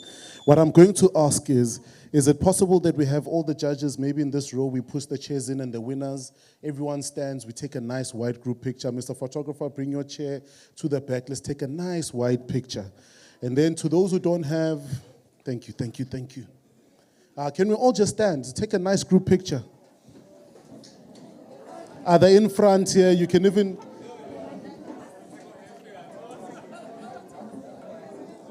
Yeah, please come in this section here. Let's try this section. Carol, could you please remove the bowls? We've got bowls there. Now let's take our time. This is the end. We wrap up. Votes of thanks. Yeah, just mind your head as you huddle into that section there.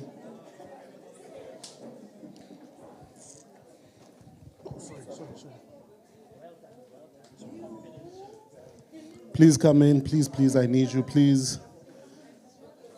Lubabalo, where are you? Lubabalo, please come in here. I need you, I'm curating this image. Lubabalo, all our winners. We'll just make a nice wide one. And then our photographer, videographer, where are you? We need you to take, please just hold your checks with you. I know this is not a check, but it's close enough. We need that in there big. Yeah, yes. Okay. Arbone. Saramo. Oh, they are. Perfect. Guys, then all I'm going to ask you to say is #play your part. Can we do that together? No, I want to count you down, right? Let's count down. 3, 2, 1. #. Guys, that was not convincing. Come, let's say it one more time. But this time, maybe just raise your hand. Give it attitude and energy. #.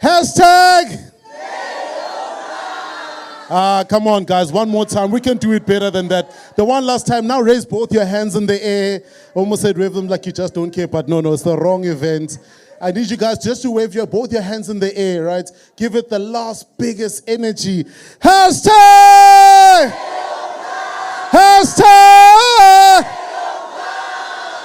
Thank you so much, ladies and gentlemen. That is it. Thank you.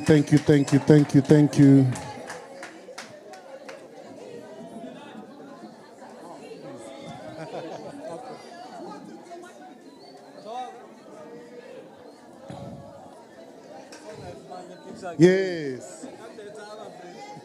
Then wait, ladies and gentlemen, that executed and also made everything here possible. There you go, sir. Thank you, sir. Afternoon once more. Thank you very much for being here. Let me just take opportunity to thank the Brand SA team led by Sitembile Ntombela, together with my colleagues Roxanne and Maseko. Let me also thank the Township Entrepreneurship Alliance. Thank you very much for the good work you have done together with the entire team. Sir, thank you for hosting us here today. To each and every one of you, thank you very much for being here. So already you have given us, we're able to identify a need for more sessions, but that's not a promise. That's not a promise, but it will be one of the action items in future. So we were very intentional to say we want to come to eKasi, not in those fancy icons. So that's why we were here today, and we hope and believe it was beneficial to each and every one of you. So the connections we have done today, let's make use of them.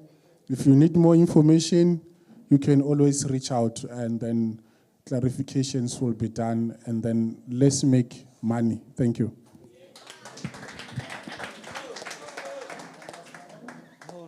Okay, cool. So all I'm going to ask, guys, then in that case is thank you so much. He always says he doesn't like speaking, but thank you so much, Butsia. You've opened up your place here. You worked very, very hard to deliver, for setting up, for delivering. Thank you so much for you and your team. You had electricity problems yesterday, but still pulled it around and made it happen. Siyabulela. The food was?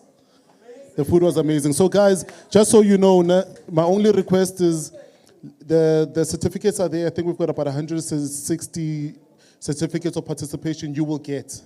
So let's just be patient with the team. They're all in alphabetical order. They will give to you. There's about 3 people there. Just wait for them. They'll give you a certificate and a cover so that you keep it protected and safe. Let's all just work together and continue networking with the people. Thank you so much. Hashtag play your part. Have a beautiful day. Siyabulela ndiya.